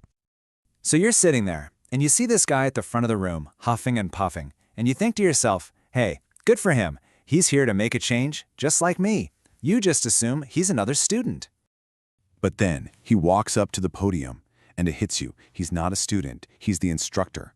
Suddenly, your brain just short circuits. How can this guy teach me about nutrition when he's clearly not following his own advice? You'd be out that door demanding a refund in a heartbeat, wouldn't you? Of course you would. You know that feeling of total disbelief you'd have in that classroom? That disconnect where your brain is screaming, this doesn't make any sense. Well, that feeling actually has a name. It's called the paradox of practice, and it is the absolute key to spotting the hypocrisy we're talking about today. The paradox is actually pretty simple. It's when somebody is out there promoting a strategy to get you rich, but that strategy is not what made them rich. It's like they're selling a recipe for a cake they've never baked themselves. It seems so incredibly obvious in other parts of life, right? Like you wouldn't take bodybuilding tips from some 90-pound weakling.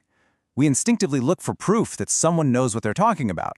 But for some reason, when it comes to our money, we tend to just throw all that common sense right out the window. And this all leads us to that classic, timeless phrase, do as I say, not as I do. In the world of finance, this isn't just a funny story about a nutrition class. Nope, it's a massive problem that's affecting millions of people's life savings. Okay, so here's the fundamental disconnect. These gurus, they get rich using one playbook. Let's call it the fast lane. But they turn around and sell you a totally different playbook, what we'll call the slow lane. I mean, think of it just like this. They're standing on the side of the road, selling you a map to a slow, bumpy, winding country lane, promising that one day it'll lead to treasure. Meanwhile, they're hopping into their sports car and blasting down their own private superhighway to wealth. Let's just break it down side by side. The slow lane they sell you is all the stuff we've heard a million times. Save 10%, invest in mutual funds, skip the lattes. It sounds safe, but it's slow. Now look at the fast lane they actually live. That's not about saving pennies. That's a straight-up business model. Build a brand, sell millions of books, get TV shows, pack stadiums for seminars. They get rich by selling the idea of the slow lane to a massive audience. All right, so enough with the theory. Let's put these gurus on trial. Let's look at a few of the biggest names in the financial advice game and see if they're actually guilty of this paradox of practice. First up on the stand, we've got a very famous TV personality. You know the one, famous for her tough love financial advice on call-in shows. So she spends all our time preaching about the stock market, mutual funds, 401ks as the way to build wealth. But how did she get her millions? By building a massive media empire. And here's the real kicker. A few years back, an article revealed that out of her estimated $25 million fortune, almost all of it was in super safe bonds. Only about 4% was in stocks. So she's using the market to protect her wealth, not create it, while telling you to do the complete opposite. I mean, that's the real question right there, isn't it? Her fortune didn't come from patiently putting $100 a month into a mutual fund. It came from building a brand and selling that idea to millions and millions of people. All right, next up, let's talk about a best-selling author who's famous for telling people that little changes, like saving a few bucks here and there, can make you a millionaire. His advice is the absolute definition of the slow lane. Save 10% of your paycheck. Skip the fancy coffee. But did he get rich by pinching pennies on lattes? No way. He got rich by selling millions of copies of 11 different books. It is a textbook example of building a fast-lane business by selling the slow lane dream.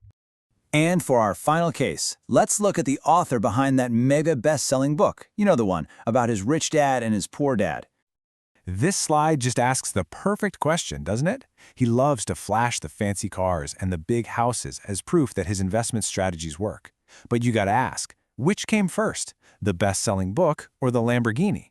Did he get rich from his investments and then decide to write a book about it? Or did he get rich from selling millions of books and seminars and board games and then go out and buy the car? The timeline tells you everything you need to know. Okay, so we've pulled back the curtain, we've seen the hypocrisy, so what are we supposed to do now? How on earth do you find real, trustworthy advice in a world that's so full of these paradoxes? This right here is the single most important question you can ever ask. You have to totally ignore the advice they're yelling from the stage, and instead, you have to look at their business. You have to analyze the math. Did their wealth come from saving a few dollars on coffee? Or did it come from the millions of dollars in revenue they generated from selling you that idea? The scale of their income will always reveal the truth. So here's your new toolkit, your new filter for any financial advice you hear from now on. First, take advice from practitioners, not preachers. Find people who have actually done the thing you want to do. Second, always be on the lookout for that do as I say, not as I do hypocrisy. And finally, just accept that the business of selling advice is often way more profitable than the actual advice itself. So I'll leave you with this one last thought to chew on. The next time you see a book or a TV show promising a can't-miss financial strategy, just stop and ask yourself the question on this screen. Who is this advice really making rich? The answer to that question will tell you everything. Thanks for tuning in. All right, so let's get right into it. You know the drill, right? Go to college, land a good job, stash away your cash, and boom, someday you'll be a millionaire. It's the financial playbook we're all given. But what if that so-called safe path is actually the biggest wealth gamble you're taking? Well, in this explainer, we're going to pull back the curtain and see why that conventional wisdom is, well, maybe a massive trap. And this quote, this is the kind of thinking that just shatters all that standard advice. It's a really powerful idea from our source material, and it basically flips the script, suggesting that playing it safe, that might be the riskiest thing you could possibly do. This really sets the tone for a whole new way of thinking about how wealth is actually built. Think about it. We're all on some kind of financial journey, right? And the road we're told to take, it looks just like this. It's supposed to be long, sure, but straight and totally predictable. But here's the kicker. The source argues that this road is covered in a thick fog of dangerous assumptions, and that guaranteed destination, yeah, it's not so guaranteed after all. So this is what the source material calls the slow lane. And I bet it sounds super familiar, right? Because it's pretty much the financial gospel that's preached by, well, almost everyone. It's the classic formula that promises this amazing pot of gold at the end of a very, very long rainbow. And this is where the analogy gets really powerful and a little scary. The source compares this whole 40-year plan to the story of Moses. Wandering the desert for 40 years, leading his people, only to pass away right before ever stepping foot in the promised land. I mean, just think about that. It's a whole lifetime of sacrifice for a future that, honestly, might never even show up. Okay, so what is it that makes this supposedly safe path so incredibly risky? Well, according to the source, it's absolutely littered with hidden dangers, dangers most of us are just taught to ignore. So let's do this. Let's break down the 7 biggest ones. And here they are. I mean, the whole plan is built on a house of cards. You're basically gambling, right? You're gambling your health will last for 40 years, so you can just keep grinding. You're gambling your secure job won't just disappear one day. You're gambling your house will always be worth more, that the economy will just cruise along forever. As the source points out, every single one of these isn't a plan.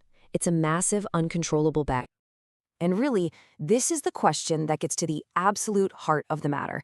Is your financial plan built on control, or is it built on hope? Are you in the driver's seat, or are you just a passenger hoping the road stays smooth for the next 40 years? Okay, let's just zoom in on one of these dangers for a second, the economy. The whole get-rich-slow thing is built on this one big hope, that the stock market will just chug along and give you these nice, predictable returns. That magical 8% you see in every retirement calculator. But is that how reality actually works? And this is the gut punch. This is what happens when hope collides with reality. In a major crisis, like we saw back in '08, the market doesn't hand you a nice 8%. No, it can snatch away nearly 60% of everything you've worked for. Just gone. In the blink of an eye. Years of savings vaporized. And climbing out of that hole is brutally slow. If you lose 60%, you don't just need to make 60% back to be whole again. The math is just punishing. The source crunched the numbers, and it would take you 14 years at that hopeful 8% return just to get back to where you started. So you add the 15 years you spent saving in the first place, and bam, almost 30 years of your life's progress completely wiped out. And listen, the economy is just one of the risks. This same lack of control is everywhere. Your job? Not guaranteed. Your health? Definitely not guaranteed. The company you work for? Who knows? So the big takeaway here is that this safe path, it's really just a high-stakes gamble on a whole bunch of things you have absolutely no say over. So what happens when people start to feel this? When they realize the plan isn't working out and they're falling behind schedule? Well, what's the natural instinct? It's to just push harder, right? But according to our source, that's like walking straight into another trap. I mean, think about it. When your plan isn't quite panning out, when you feel like you're spinning your wheels, what's that gut reaction? What's the first thing everyone tells you to do? Yep, it's always one of these, isn't it? Work more hours, get a second job, go back to school and pile on more debt for a tiny raise. Or the classic, just save more, sacrifice more, cut back on everything. You're trying to tweak all the little knobs inside the system. But here's the thing, the problem isn't how hard you're working. And this source has this perfect analogy for it. Trying to get wealthy in the slow lane by just working harder, it's like slamming the accelerator to the floor in a car that has a governor on it, a car that can only go 10 miles an hour. You can stomp on that pedal all day long, but you're not getting to your destination any faster. The problem isn't your effort, it's the vehicle you're in. The system itself is what's holding you back. Okay, but let's just pretend for a minute. Let's say you dodge all those bullets. You play the game perfectly for 40 years, and you finally cross the finish line. You've done it. You're a millionaire. Awesome, right? Well, the next big myth we've got to bust is what that word, millionaire, even really means anymore. For what feels like forever, this has been the magic number, $1 million. It's the symbol that you've made it. It's that ultimate finish line the slow lane promises you'll reach as long as you just stay the course. But here comes the cold, hard dose of reality. The source basically says, nope. In today's world, 5 million is the new 1 million. That single $1 million, it just doesn't buy the freedom or the lifestyle that we all associate with that word anymore. Not even close. In fact, the source paints a picture of the modern millionaire next door. And trust me, it's not what you see on Instagram. We're talking about someone driving an old Honda, still cutting coupons, and probably still working a job they hate, because that nest egg, it's not actually big enough to give them real freedom. And this quote right here just drives the point home. The grand prize for 40 years of sacrifice, of just hoping, isn't real wealth. It's not freedom. It's landing squarely in the upper middle class, and usually you're too old and tired to even really enjoy it. So all of this leads us to a really critical final point. You see, not all millionaires are the same, not by a long shot. The source argues there's a huge difference between the person who gets there the slow lane way and the person who takes a totally different road. And this table just lays it all out crystal clear. You've got your slow lane millionaire on one side and the fast lane on the other. Just look at the differences. How long does it take? We're talking 30 plus years versus less than 10. Where does the income come from? One lets others control it, the other takes control themselves. And this last one is huge. The slow laner uses the stock market to try to get rich. The fast laner builds their wealth somewhere else and then uses the market to stay rich. Totally different game. At the end of the day, it really just boils down to this one simple idea.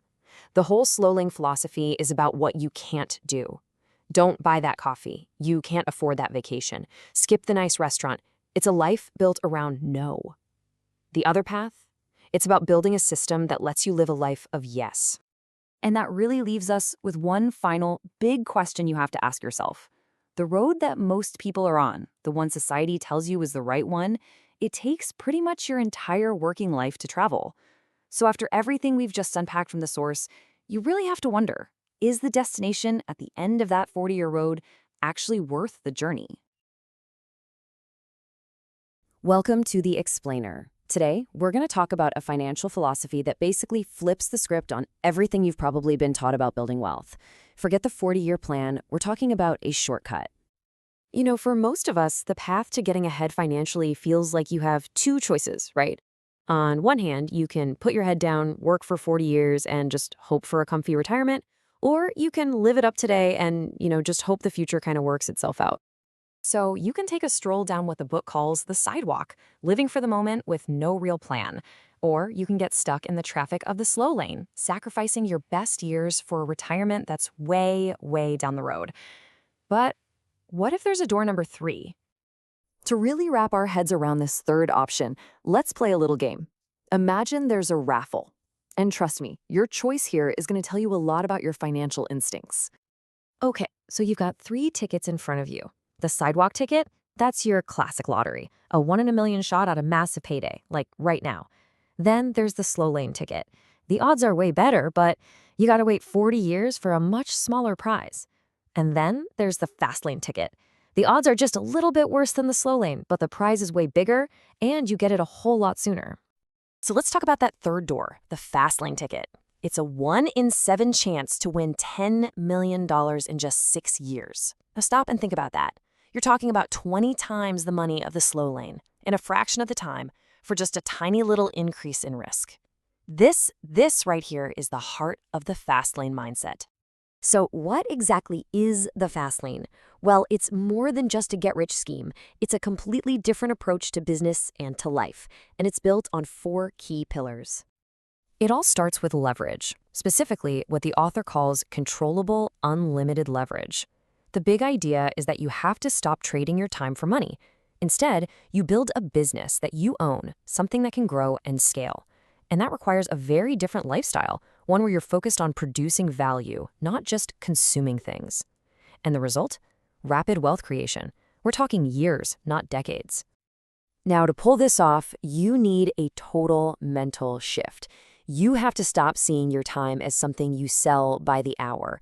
Time becomes your single most valuable asset. So you build systems, you build businesses that make money separate from your direct effort. Your new wealth equation isn't just salary minus bills anymore. It's your net profit plus the value of the entire asset you've built. Okay, I know what you're thinking. Building a system that creates wealth quickly sounds an awful lot like get rich quick, right? And that phrase, it probably sets off all kinds of alarm bells. And you know what? For good reason. We've been trained to immediately think of those late-night TV ads and spam emails promising a fortune for doing nothing. But the author argues that we've been tricked into confusing 2 very, very different ideas. And this is the absolute key distinction. The scam is get rich easy. That's the lie, the idea of getting wealth without any effort. Get rich quick, though, that's something else entirely. It's not a scam, it's a result. It's what happens at the end of an intense, difficult process of building a powerful system that actually works for you. Just think about it. The author who writes a book that sells millions of copies, the inventor whose little gadget ends up in every home, or the programmer who builds an app in their dorm room and sells it for a fortune. I mean, these are not get-rich-easy stories, are they? No way. They are FASTLANE stories, and they're built on intense work and creating massive value. They're proof that getting rich quick is absolutely possible. To really hammer this difference home, let's look at an old parable. So there's a pharaoh, and he gives his two young nephews, Azur and Shuma, this monumental task. Each of you has to build a magnificent pyramid, and you have to do it all by yourselves. So Azur, he gets to work right away. He starts hauling these massive stones, day after day, year after year. And yeah, he gets stronger, but the progress is just agonizingly slow. This is the slow lane in action. You're trading your raw time and effort for these tiny incremental gains. Meanwhile, everyone's looking over at Chuma's empty patch of land, probably thinking he's a total fool. Weeks turn into months, and he hasn't laid a single stone. But Chuma isn't being lazy. He's in his workshop, building this bizarre machine. He's building a system. And when Chuma's machine is finally done, the results are just jaw-dropping. It does the work of 30 men. A single stone that took Azur an entire day of back-breaking work to move, Chuma's machine puts in place in minutes. The leverage is just unbelievable. And this quote just captures the difference so perfectly. Azur's entire strategy was just to become a better stone lifter within a flawed system. Chuma's strategy? It was to build a better system that made all that heavy lifting pretty much irrelevant. So the parallel here is crystal clear. Azur is the slow laner, stuck in a job where he is the entire system. His only option is to just work harder and harder. But Chuma is the fast laner. He didn't just work harder, he built a system that worked hard for him. The fast lane is not the easy path, let's be clear about that. It's a path of intense creation and deliberate, intelligent design. It demands the discipline to be the one building the machine while everyone else is busy just lifting the stones. So the question isn't just which path you'll choose, it's whether you're willing to be the architect of your wealth or just the labor. All right, today we're going to unpack a really simple but kind of radical idea from the book The Millionaire FASTLANE. It's all about a mindset shift that honestly separates the wealthy from pretty much everyone else. And it's not about working harder or pinching pennies, no. It's about completely changing the game you're playing. So let me just start by asking you this. Are you actually playing the game of wealth to win? Or, and be honest with yourself, are you maybe just a pawn in a game that somebody else designed for their benefit? This is the core idea we're going to break down right now. You see, in the economy, there are really only two teams you can be on. You've got team consumer. That's the majority. It's the default setting for almost all of us. And then you've got team producer, a much smaller but way more powerful minority. And the team you're on, it's not just your playbook. It's what decides if you win or lose the whole game. I mean, think about it. Society has been training us for this role since we were kids. Remember begging for Barbie dolls or Tonka trucks? Well, that just evolved into craving the latest smartphone.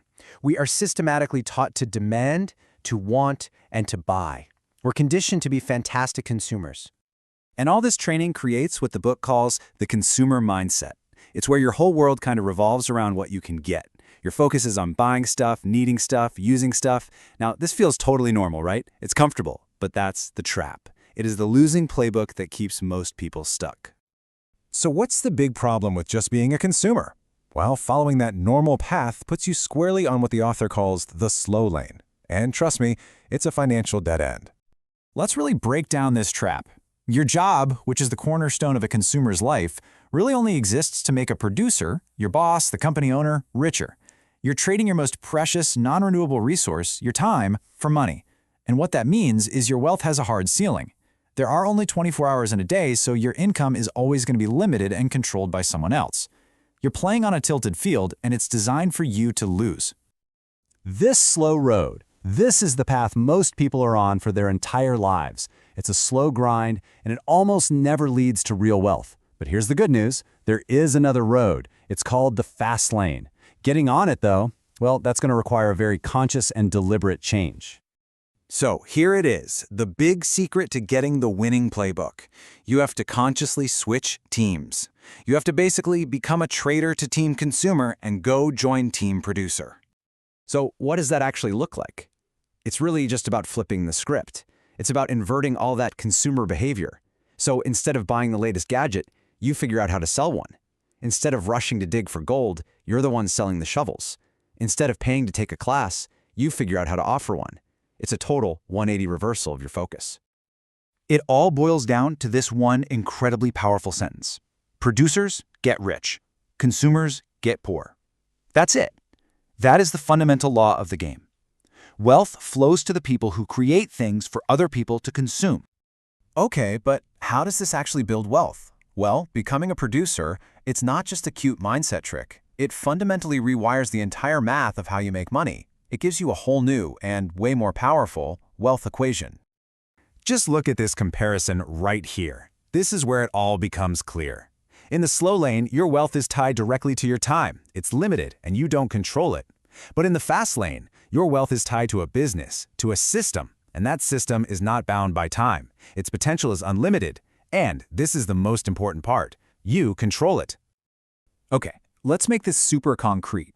The author himself uses his book as the perfect example of a producer system. The book is an asset. It's a thing that works to make him money completely separate from the hours he puts in day to day. So get this, he spent about 1,000 hours writing the book. After selling 100,000 copies, his effective hourly rate for all that work comes out to $500 an hour. I mean, that already crushes most jobs, but that's just where it starts. Because the hard work, the one-time investment, is already done, every single new sale just makes his return on that initial time better.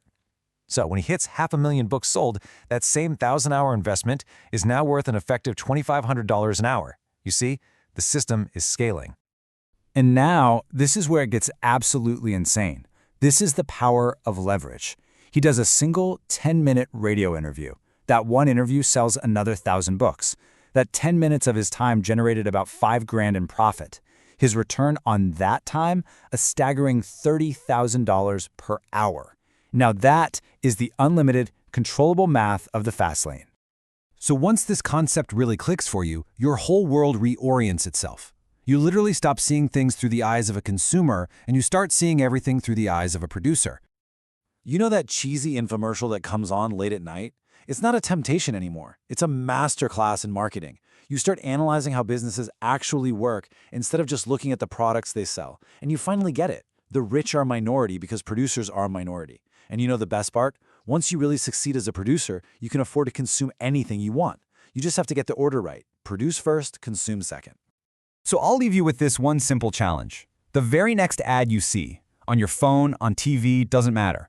Force yourself to switch teams in that moment. Don't ask the consumer's question, do I want to buy this? Instead, ask the producer's question, how is this business making money? Start right there, and you've already taken your first step onto the fast lane. All right, let's get right into it. We're going to tackle a question that, let's be honest, pretty much everyone thinks about. How do the rich actually get rich? You know the feeling, right? You see someone driving a car that costs more than your house, and your brain just instantly goes, how? You want to know their secret, the path they took, to see if it's a road you could maybe travel yourself. And what are the first things that pop into our heads? It's always the same stuff. They must be a superstar athlete, a famous actor, they were born with a silver spoon, or they just got incredibly, unbelievably lucky and won the lottery. What these guesses really show is what we all kind of believe deep down, that getting seriously wealthy is just out of reach for regular folks like us. It seems like it takes a level of fame or connections or just pure random chance that we're never going to have. But what if that whole idea is just plain wrong? Well, the big idea we're exploring today argues that it has nothing to do with luck. Not at all. It's about the road you decide to travel. See, wealth isn't some random accident. It's the destination at the end of a very specific path. And that brings us to the heart of it all. It turns out there are really only two roads, two financial lanes you can be in, and each one is run by its own simple but powerful equation. And this slide lays it all out. On one side, you've got the slow lane. This is where your wealth is completely tied to your time. You're trading hours for dollars, and there's a hard limit to how many hours are in a day. The result? Sure, you might get wealthy, but you'll be old. Then you've got the fast lane. This path is built on two things, control and scale. Your ability to make money has nothing to do with a clock. And the result? You get rich. So let's check out the math that makes the fast lane work. It's actually super simple. Your wealth equals your net profit plus your asset value. The secret sauce here is that both of these things, profit and asset value, are things you can control. And here's the kicker. They're basically unlimited. Let's break them down. First, let's pop the hood and look at the engine that drives this whole machine, net profit. This is the cash your system is spitting out day after day. And the formula for profit is also really straightforward. It's just the number of things you sell times the profit you make from each one. See what's so powerful here? Both of these variables, units sold and unit profit, are things you can directly change. Okay, let's make this real. The author himself ran an internet company. His profit for each unit was about $4, and he had 12,000 people visiting his site every day. So his units sold variable had a potential of 12,000. Now compare that to the Slowlane's main variable, time. The absolute max you've got there is 24 hours in a day. So you got to ask yourself, are you playing a game with a top score of 24 or a game with a top score of 12,000? That's the difference right there. And because you're in control, you've got these levers you can pull to just blow up your income. You can work on getting more people to buy, you can work on getting more people to your website, or you can find a way to make more money from each sale. You're not sitting around hoping for a raise, you're engineering one yourself. Now this is where it gets crazy powerful. What if you only made a tiny little improvement? Let's say just 1% better on your conversion rate. I mean, what difference could that really make? This, my friends, is the magic of scale. That tiny 1% bump would have generated an extra $14,400 a month for the author. A month. A tiny little tweak creates a massive, life-changing financial wave. That's what leverage is. But remember, that's only half the story. Net profit is just one part of the equation. Now let's talk about the second part, the thing that really throws gasoline on the fire. This is your wealth accelerator, asset value. The value of your business, your asset, is figured out by taking your net profit and multiplying it by something called an industry multiple. Just think of this multiple as a score. The market gives your entire industry a score based on how much growth it's got and how stable it is. And this little number is the secret that speeds everything up. And these scores are all over the place depending on the industry. A bar, for example, might have a multiple of just 2.7, but a medical equipment company? Whoa, that could be over 17. What this number basically means is how many years' worth of profit a buyer is willing to pay you today to take over your business. Okay, now here's the part that should really blow your mind. Every single dollar of profit you add to your business doesn't just add $1 to your net worth. No way. It actually increases the value of your entire company by that multiple. So if your multiple is an 8, adding $1 in profit makes your company worth $8 more. Let's just look at how insane this is. The author calls this the wealth acceleration factor. A slow laner, putting money in a mutual fund, is praying for an 8% return a year. So their factor is 8%. But a fast laner who starts a medical device company with a multiple of 17, their wealth is accelerating at over 1,700%. This isn't just a bigger number, it's not even the same sport. It's a totally different universe of creating wealth. So, you've built this amazing, profitable machine. It's worth a fortune on paper. But how do you turn that paper wealth into money you can actually go out and spend? Well, that brings us to the end game. It's called a liquidation event. It's a fancy term for the moment you sell your asset, your company, your brand, whatever you built, to someone else. This is how you turn that on-paper number into cold, hard cash in your bank account. This is the big exit. But you have to be smart about it, because timing is absolutely everything. The value of these assets can change in a heartbeat. Just look at this story about a social network founder. He got an offer for $640 million. He said no, thinking he could get more later. But his service was just a fad. It fizzled out, and he ended up selling for only $2.5 million. Ouch. So a liquidation event isn't just something you do. It's a huge strategic decision. So let's put it all together. The FastLane financial plan, the playbook, looks like this. Step 1, create or buy an asset that can grow in value. Step 2, make it better and play with those variables, your sales, your profit, to make your income explode. Step 3, enjoy the cash it's making you along the way. And finally, step 4, sell that asset in a smart, well-timed liquidation event. This whole idea isn't really just about math and business plans. It's about a mindset. It's like T.S. Eliot said, Only those who will risk going too far can possibly find out how far one can go. Choosing the fast lane is about being willing to take that risk, to step off the safe, crowded road and just see what you're really capable of. And that really leaves us with one final big question to think about. I want you to look at your own financial life. Is your plan built on hope? Hoping for a promotion, hoping the stock market goes up, hoping you don't get downsized? Or is it built on things that you can actually control? The answer to that question? Well, that's going to tell you exactly which road you're on. Have you ever felt like you're just stuck on a treadmill? Trading every single hour of your life for a paycheck? Well, what if there was a way to completely shatter that link between your time and your money? That's exactly what we're diving into today. How to actually divorce your wealth from your time. And wow, the poet Carl Sandburg really hit the nail on the head with this one. Time is the only currency you can't get more of. Once you spend it, it's gone. So the whole idea here is to stop letting other people, like your boss, spend that coin for you and start investing it in something that pays you back over and over again.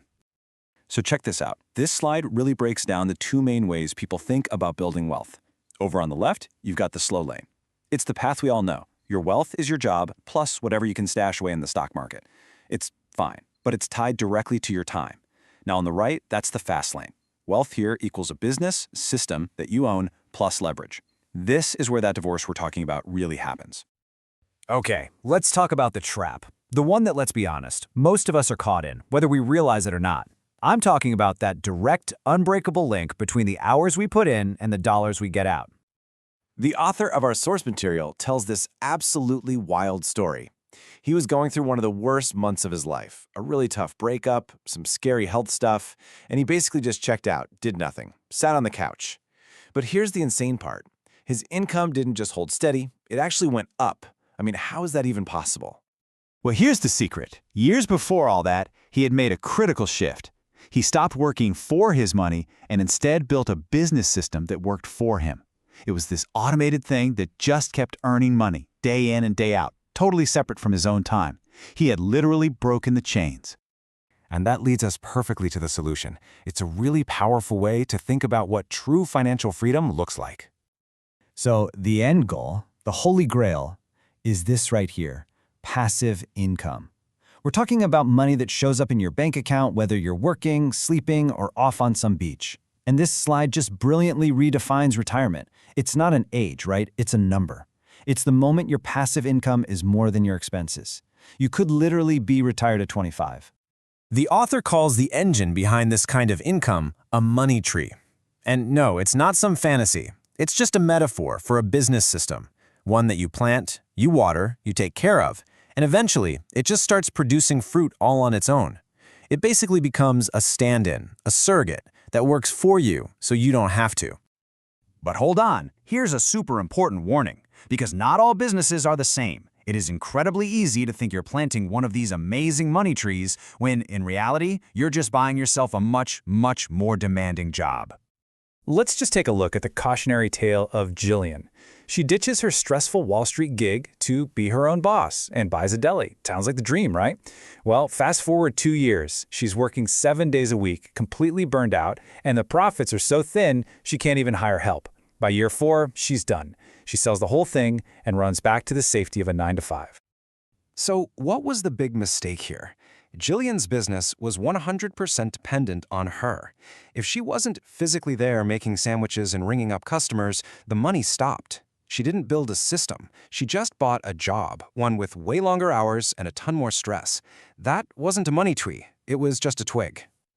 So the big question is, how do you avoid that trap? How do you plant a real money tree? Well, that brings us to the heart of this whole thing.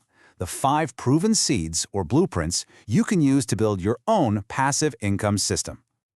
And here they are. You've got rental systems, computer and software systems, content systems, distribution systems, and finally, human resource systems. Each one is a little different, and you'll see that they often get mixed and matched. All right, first up, we have rental systems, and these get a solid A for passivity because, well, they're the cleanest example of owning something that other people pay you to use. The most obvious example is, of course, real estate. You own a house, someone pays you rent every month. It's a classic. but it goes way beyond property. Think about licensing a patent you came up with, or earning royalties every time a company uses a song you wrote or a photo you took.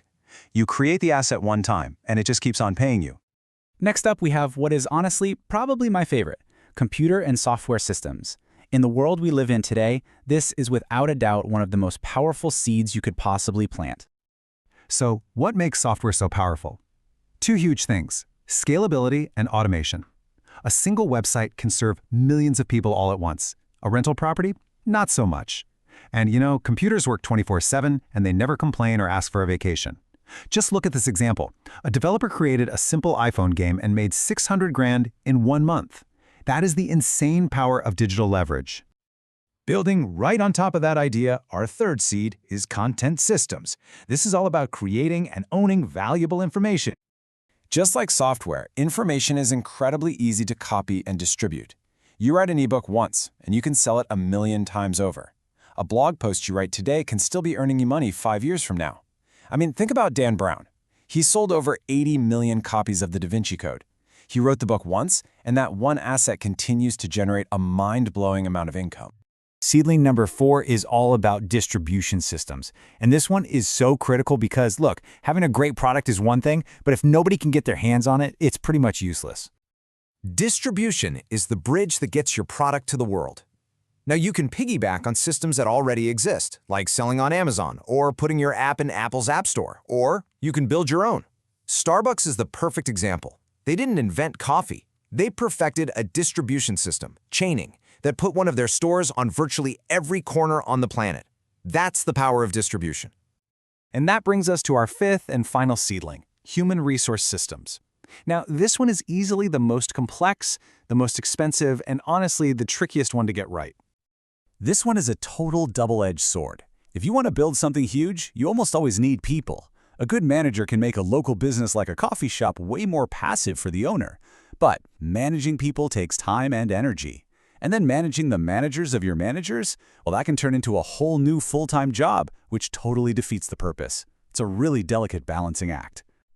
So there you have it. The blueprint for divorcing your wealth from your time isn't some magic trick. It's about building a system, a money tree that works for you. We've walked through the 5 core seeds: rental, software, content, distribution, and human resources. The only real question left is, which money tree are you going to plant? So what's a dollar really for? I mean, is it just to grab a coffee, or could it be something more, something way bigger? Well, today we're going to dive into a pretty radical idea. The idea that every single dollar you manage to save is actually a soldier you're recruiting to fight for your financial freedom. All right, let's get into it. Now, this whole idea, it actually came from a pretty surprising place. The author of this concept was a limo driver, and one of his clients was this young, semi-retired millionaire named Gary. And one night, Gary, who's barely in his 20s, mind you, and he's out celebrating selling his company, he drunkenly blurts out this gem to a friend. And that one little sentence, man, it just unlocks a totally different way of looking at money. And that, right there, that's the big puzzle, isn't it? I mean, think about it. Gary wasn't glued to a screen day trading. He wasn't patiently waiting for a 401k to grow for 40 years.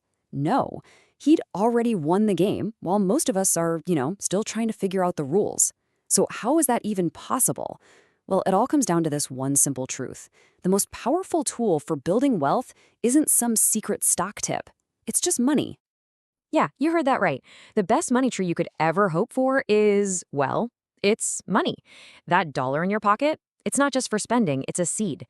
And this is where we're going to totally reframe the conversation. We're shifting from this defensive, kind of boring mindset of just saving to a full-on offensive strategy for building real wealth. Okay, so here's the core idea, the big concept. Get this. Every single dollar you don't spend isn't just a dollar saved. No, it's a freedom fighter that you've just recruited into your own personal army. And what's its mission? Its job is to go out into the world and earn you more money passively for the rest of your life. So this isn't about hoarding cash under a mattress. It's about building an army. And this is so crucial. It's about a fundamental shift in who you are. See, most of us go through life as borrowers, right? We're paying interest on mortgages, car loans, credit cards, you name it. And all that interest, that's income for somebody else. But when you start to build up some capital, You get to switch teams. You become the lender. You become the one who earns all that interest. Okay, so what does this actually look like in the real world? Let's make it super concrete. Imagine you had $10 million invested, and it's earning a pretty conservative 5% return. Well, this number right here, this is what you'd be getting in passive income every single month. Yeah, over $40,000 just for owning the capital. That's it. That's the power Gary tapped into. That's your army working for you 24/7. All right, I know what you're thinking. But what about compound interest, right? Isn't that the eighth wonder of the world that's supposed to make everybody rich? Well, here's where we're going to challenge some of that sacred financial gospel. Because the way compound interest is usually sold to us, it's actually the slowest possible path to wealth, not the fastest. And this visual, man, it just illustrates the problem perfectly. We've all seen the chart on the left, right? A penny doubled every day turns into billions in about a month. It's incredible. But what happens when you swap out days for years, like on the right? Now that is a much more realistic picture of a lifetime of investing. Look at it. After almost 20 years, when you're 40, you've barely scraped together $5,000. The real magic doesn't kick in until you're way, way older. And that's the fatal flaw of compound interest. It's completely dependent on a huge amount of time. So this really brings us to the fact that there are two totally different games being played here. You've got the slow lane, that's the typical middle-class approach. You start with a small amount of money, and you just hope that compound interest will maybe someday make you wealthy in like 40 years. Then you have the fast lane. This is how the rich play. They don't use compound interest to get wealthy. Nope. They use something else, like a business, to build up a huge pile of cash first. And then they use compound interest on that massive principal to just generate income to live on. So the question is, how do you make this work for you? Well, you've got to stop thinking about creating this tiny little ripple a million miles out at sea. You need to start thinking about how to ride the massive tidal wave right as it's crashing onto the shore. And this right here, this is the absolute core of the strategy. Why on earth would you wait 30 years for the mouth to finally start working for you? The fast lane approach is all about finding a way, usually it's a business, to generate a big chunk of capital now. And then you just jump straight to the most powerful part of that compounding curve. You literally bypass decades of waiting around. You know, that tidal wave metaphor is just perfect, isn't it? Think about it. 10% interest on $5,000 is, it's fine, but it's not changing your life, right? It's a tiny little wave way out in the ocean. But when you apply that exact same force close to the shore against a huge sum of money, its power is absolutely incredible. That's where you want to be. And just look at the impact here. 10% interest on that same $10 million we mentioned earlier, that's $1 million a year in passive income. That's over $83,000 a month. Now that is the force of the tidal wave crashing on the shore. See? It's not a tool for getting rich anymore. It's a machine for living rich. Okay, so this brings us to the really important distinctions. When you boil it all down, it comes back to one simple question. A question you really have to ask yourself every single day when you look at your own money. So let's just recap the key takeaways here. First up, every single dollar you save is a soldier, a freedom fighter for your army. Got it? Next, remember that the wealthy don't get rich from compound interest. They get rich from something else, like a business first. Then they use compound interest on that big pile of money to generate income. They meet that tidal wave at the shore, right where its power is at its absolute peak. So when it comes right down to it, it's a choice. It's your choice. Your dollars are just sitting there, waiting for their assignments. So what's it going to be? Are you going to order them to the front lines of consumption, where they'll be spent and gone forever? Or are you going to command them to join your army of freedom fighters, to build you a stream of passive income that could one day set you free? Your army is waiting. Have you ever felt like there has to be something more to building wealth than just thinking positive, like a real concrete principle, maybe even a mathematical one? Well, today, we're going to push past the popular mindset stuff and uncover what might just be the real underlying law of wealth. Let's get right into it. And to kick us off, let's start with this killer quote from Albert Einstein. This one idea really frames our whole discussion today. See, it's not about just chasing success for its own sake. It's about creating tangible value. Just keep that word value in the back of your mind as we go. Okay, first up, let's talk about a philosophy I'm pretty sure you've all heard of. It's a massive, super popular idea about how you can supposedly create your own reality. You might know it as The Secret. So, at its core, the law of attraction says that our thoughts literally shape our world. You know the drill. Think about what you want, believe you're going to get it, and poof, it will manifest in your life. It's a really appealing idea, and hey, it sold millions of books. But is it the whole story? And that leads us to a really important question. Is there a flaw in this law? Is there a piece of the puzzle that just thinking about it doesn't quite cover? Well, the author of the book we're exploring today decided to put it to the ultimate test. So get this, for 2 full years, the author did everything the law of attraction tells you to do. He pictured his book being finished, he put the intention out there to the universe, he even photoshopped a fake cover of his book onto a picture of a bookshelf. I mean, he was all in on the thinking part of the equation. And after 2 years of all that positive thinking and visualizing, what was the result? Zilch. Nada. The book never magically wrote itself. The universe, apparently, wasn't in the business of just dropping a finished manuscript on his doorstep. And this comparison just lays it all out, doesn't it? The theory says you can basically think your way to success. But the author's reality? Well, that was a whole different story. The book only started to exist after he made a conscious choice to take massive, deliberate action, by actually sitting down and writing the thing. This quote just hits the nail on the head. Thinking is the starting line, for sure. It's absolutely crucial. But if it doesn't lead to consistent action, it just stays, well, a thought. So if attraction isn't the real law, then what is? And this leads us to the big reveal, the alternative. It's called the law of affection. And nope, that's not a typo. That's EFFECTION. So let's see what this path is all about. Now, this isn't some foggy, mystical concept. The law of affection is based on something the universe actually runs on, mathematics. It's a clear, straightforward road that anyone, and I mean anyone, can understand and follow. Okay, here's the big idea. Your wealth is a direct reflection of the impact you have on other people's lives. It's not about what you attract, it's about what you affect. And this happens through 2 key variables, scale and magnitude, within a business or system that you actually control. To boil it all the way down, the mantra is this: if you want to make millions of dollars, you have to affect millions of lives. It's a direct one-to-one relationship. It's as simple as that. All right, so how does this actually work in the real world? The law basically gives us 2 levers we can pull to create this effect. We can either go for scale or we can go for magnitude. Let's break down exactly what that means. And here is the beautiful, simple math behind the whole law. Your net profit is just the number of units you sell, that's your scale, multiplied by the profit you make on each unit.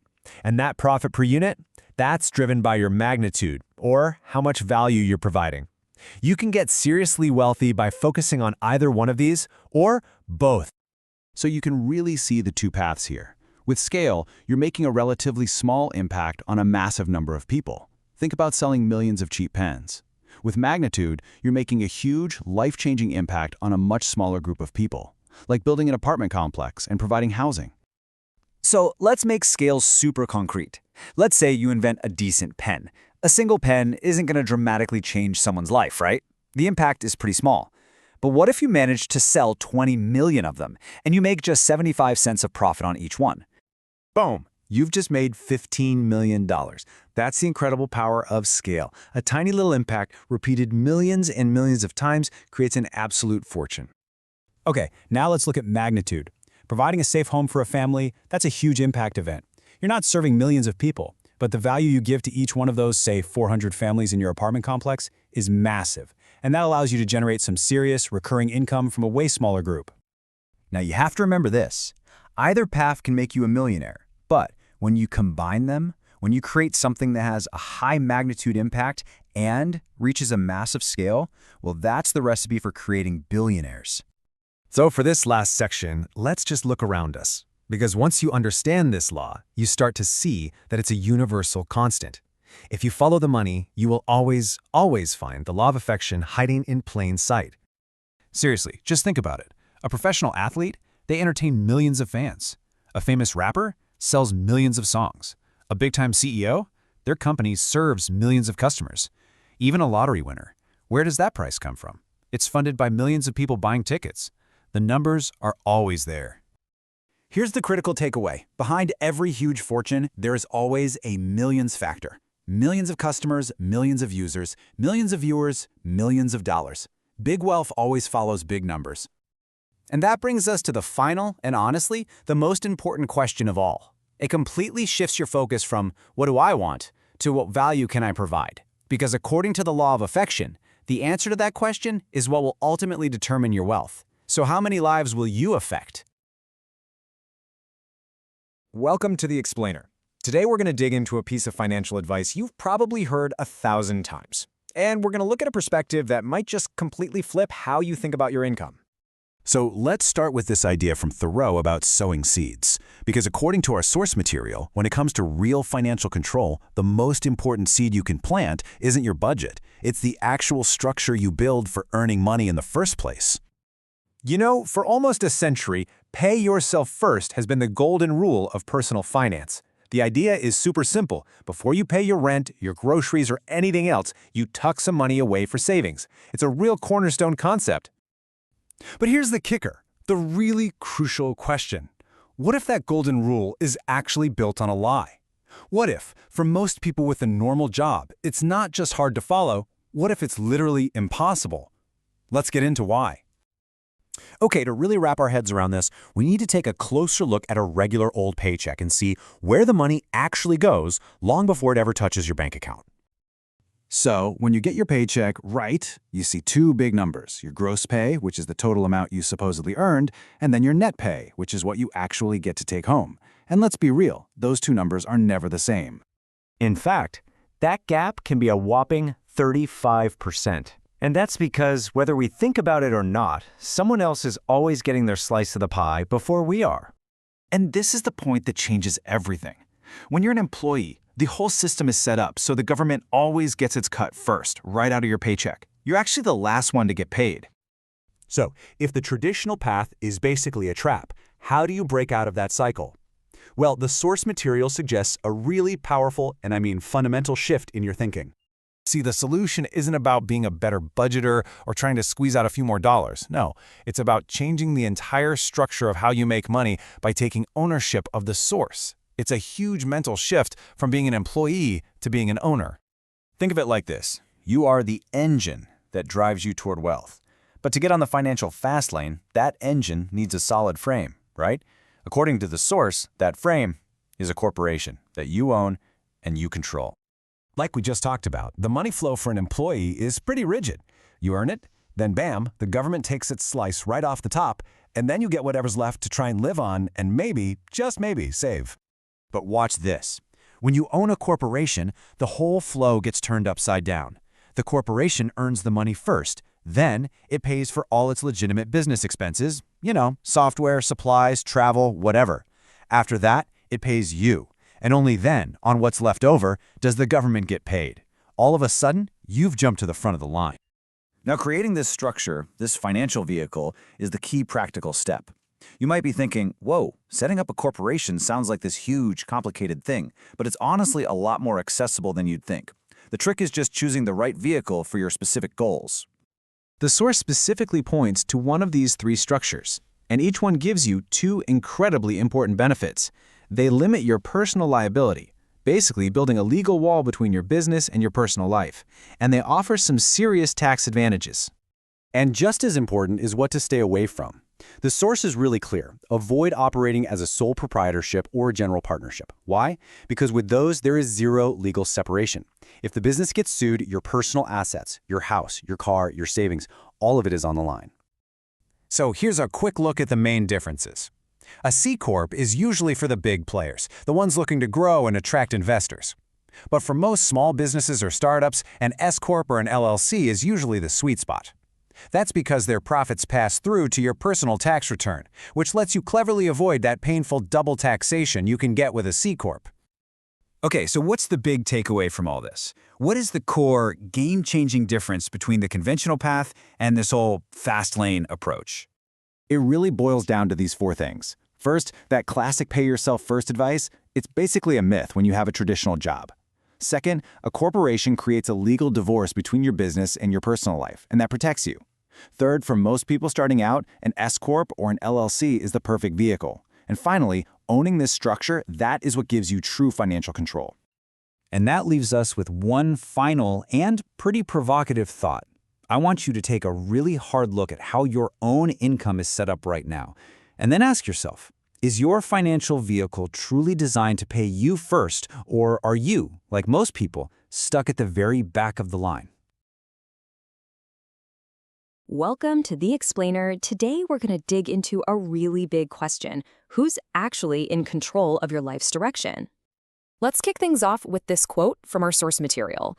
Now, this is a pretty powerful idea, right? It's saying that our lives, right here, right now, they're not really about luck or what just happens to us. Nope. They're the sum total of every single choice we've ever made. The big ones, and yeah, even the tiny ones. So that brings up a really critical question. I mean, if you're not where you want to be, what's the real cause? We can't just keep blaming the symptoms. We've got to dig a little deeper to find the real root of the problem. And that's exactly what we're going to do. Let's start by looking at a common one, money. You know, a lot of people mistake the symptoms for the actual disease, especially when we're talking about money. We see a lack of cash in the bank and we think, aha, that's the problem. But according to the material we're looking at, that's just the symptom. And our source has this great analogy for it. It's kind of like taking a pill for high cholesterol. Sure, the pill might make the numbers look better, but it's not fixing the real issue, is it? You're just masking the symptoms. The real problem isn't the cholesterol itself, it's the diet that's causing it in the first place.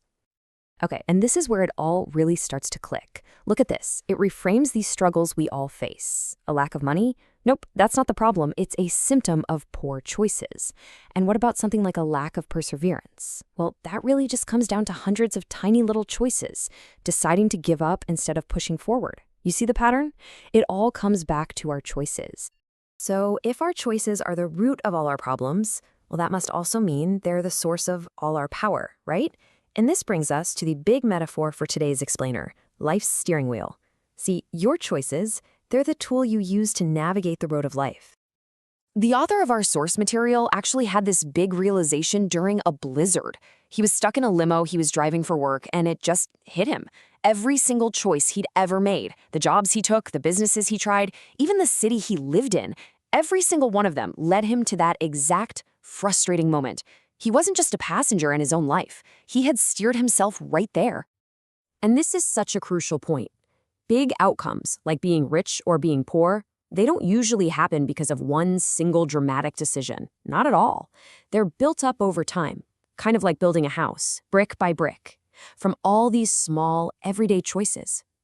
Every single one is just a tiny turn of the steering wheel, but they're slowly and surely setting our direction. Okay, so we've established that small choices build your life up, but some choices can tear it all down in an instant.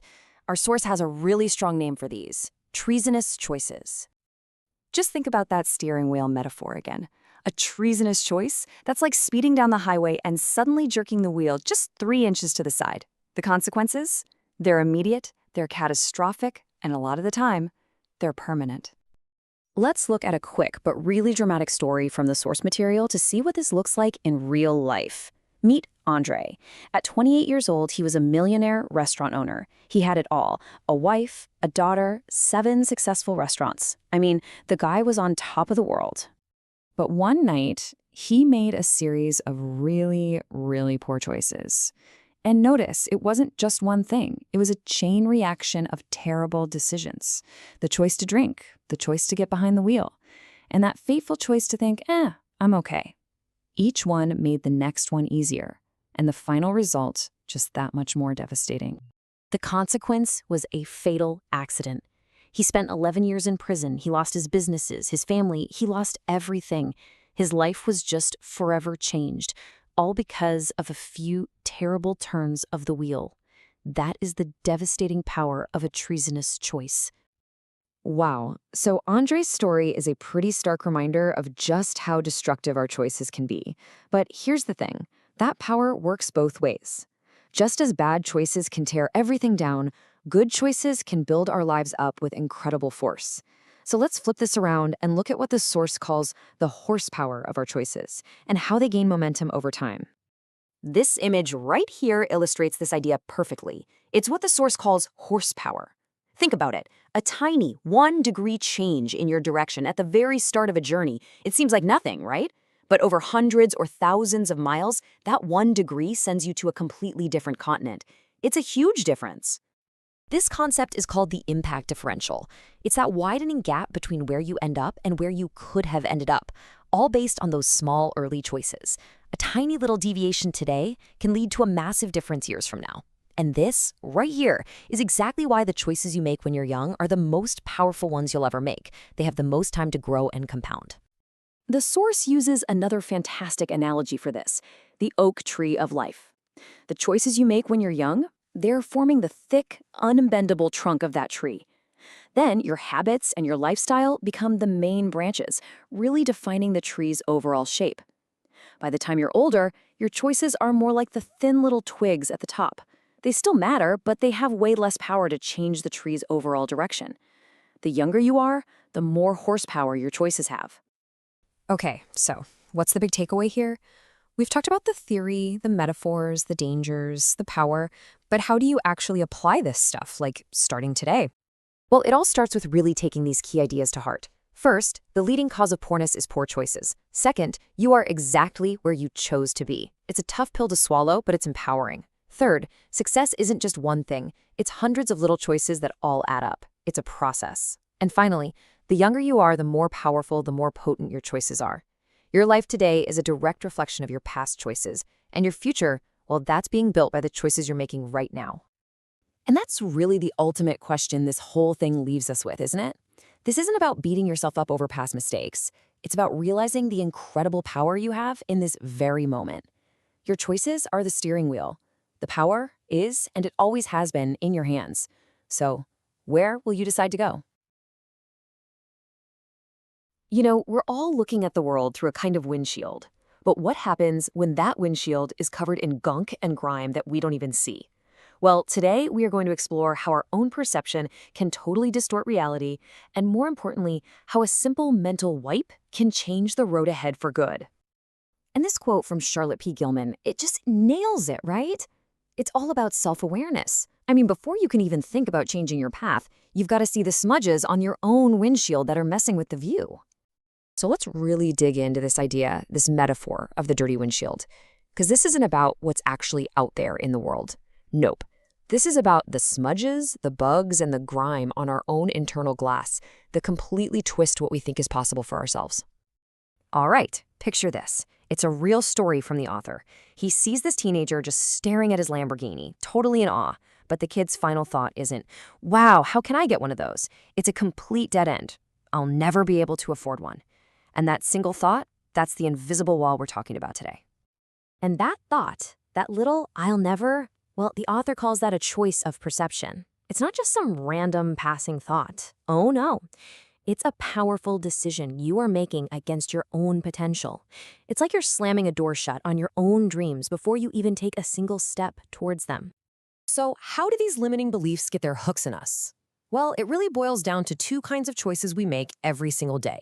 And the order they come in, that's absolutely crucial. See, on one side, you've got your choices of perception. That's your mindset, your beliefs, what's going on inside your head. And on the other, you've got choices of action. That's what you actually go out and do. But here's the kicker. Perception always comes first. It's the spark. If you truly believe something is impossible, you're never even going to bother to try. Think about the difference there. The teenager's perception was, I'll never own one, a dead end. But the author, when he was that age, his perception was, someday I'm gonna own one of those. That one tiny shift in perception created a completely different roadmap, which led to totally different actions and, well, a very different outcome. Okay, so if perception is the whole game, how in the world do we actually change it? How do we start wiping that windshield clean so we can finally see a new reality, one that's way bigger and better?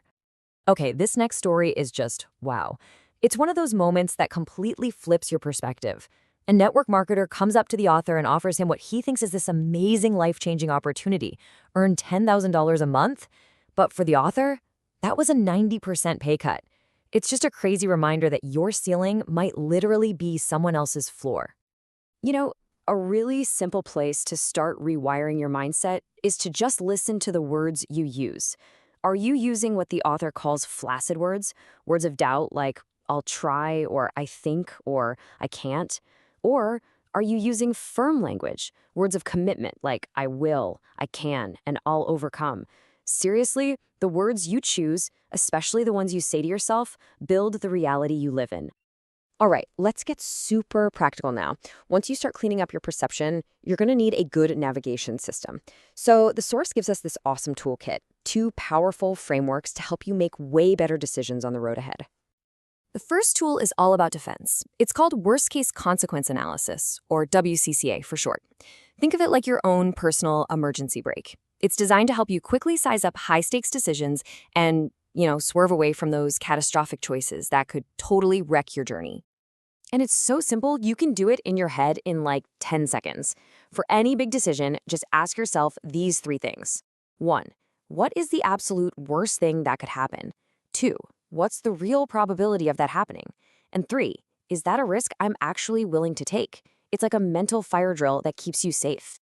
So here's how the author uses it all the time. He's in his Lamborghini, and people are constantly trying to race him. The ego boost would be nice, right? But he runs the WCCA. Worst case, a fatal crash. Probability? Pretty low, but definitely not 0. Is that an acceptable risk? No way. So he slams on the mental brakes and just lets him go. Okay, so that's for avoiding disasters. But what about those big, messy life choices? Like moving to a new city or taking a new job or making a huge investment. For that, we need a more powerful tool. And that's where the Weighted Average Decision Matrix, or WADM, comes in.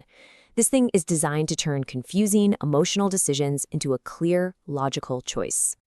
All right, let's walk through this step by step. First, you list out your big options across the top as columns. In this example, it's a choice between moving to Detroit or Phoenix. Then, down the side, you list every single factor that's important to you. I mean, everything. Weather, cost of living, being close to family, just get it all down. Next up, and this part's key, you assign a weight to each factor on a scale of 1 to 10. This is all about how much it matters to you. So if you absolutely hate the cold, weather might get it 10. If schools aren't really a concern for you right now, maybe that's a 3. This is where you bake your personal values right into the equation. Okay, now you switch gears a bit.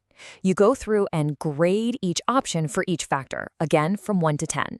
So how would you rate Detroit's weather? Maybe a 2. And Phoenix's? Maybe an 8. You do this for every single factor, and you try to be as objective as you can here.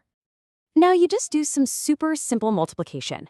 For each row, you multiply the weight, how much it matters to you, by the grade, how well the option delivers.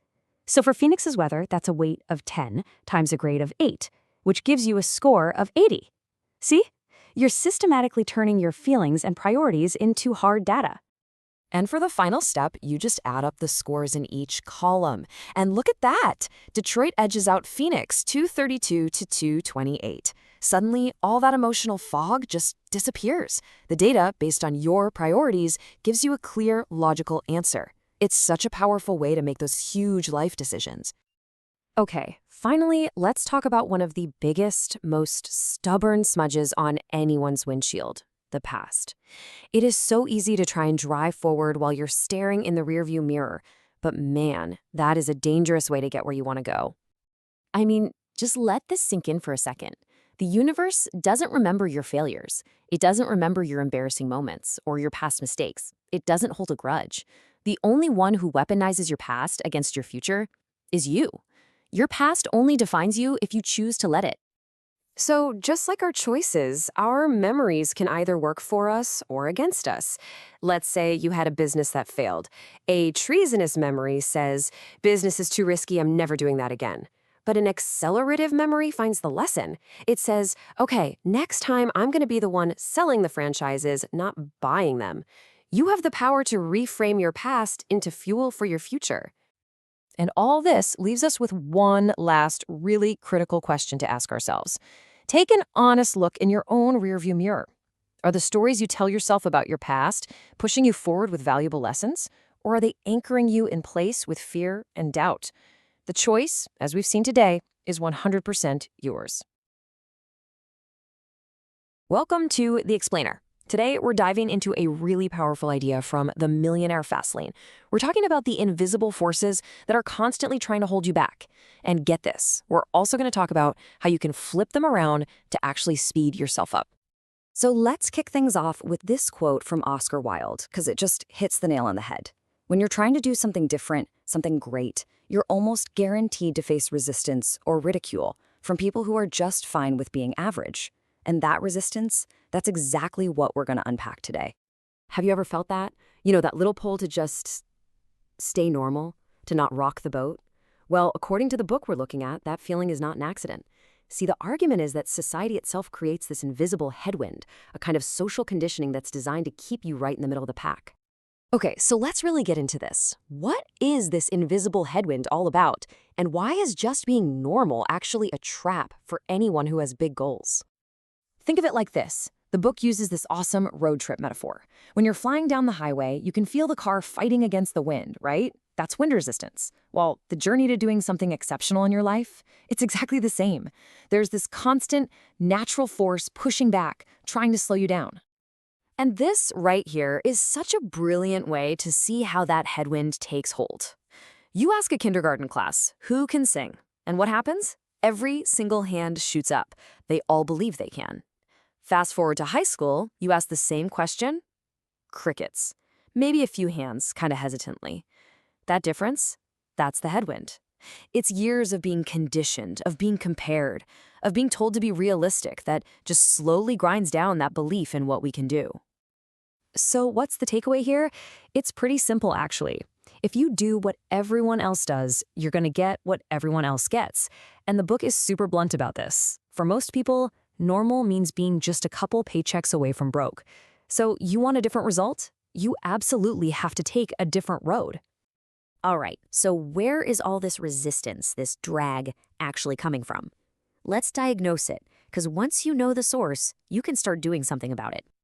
And here's the tough part. A lot of the time, this headwind comes from the very people and places we're supposed to trust. You know, it's your friends and family who mean well, but they're always telling you to be realistic or get a safe job. It's the whole education system that basically preaches one single slow path to success. It can even be the environment you're in, your actual surroundings. You know, the author actually has a great name for the people who do this: headwind bloviators. These are your classic dream stealers. You come to them with this amazing, exciting idea, and what do they hit you with? Ugh, that'll never work, or that's too risky. They just suck the air right out of the room. And what are they preaching? It's something called Slowlane dogma. It's this deeply ingrained, socially conditioned belief that there's only one right way to do things. You know the drill. Go to school, get a good job, save a little bit, invest in your 401k, and then maybe when you're 65, you'll be rich. It's the safe route, it's the crowded route, and man, is it slow. Okay, so if you're surrounded by all this negativity, this headwind, what do you do? How do you fight back? Well, the solution is kind of wild, but it's also incredibly powerful.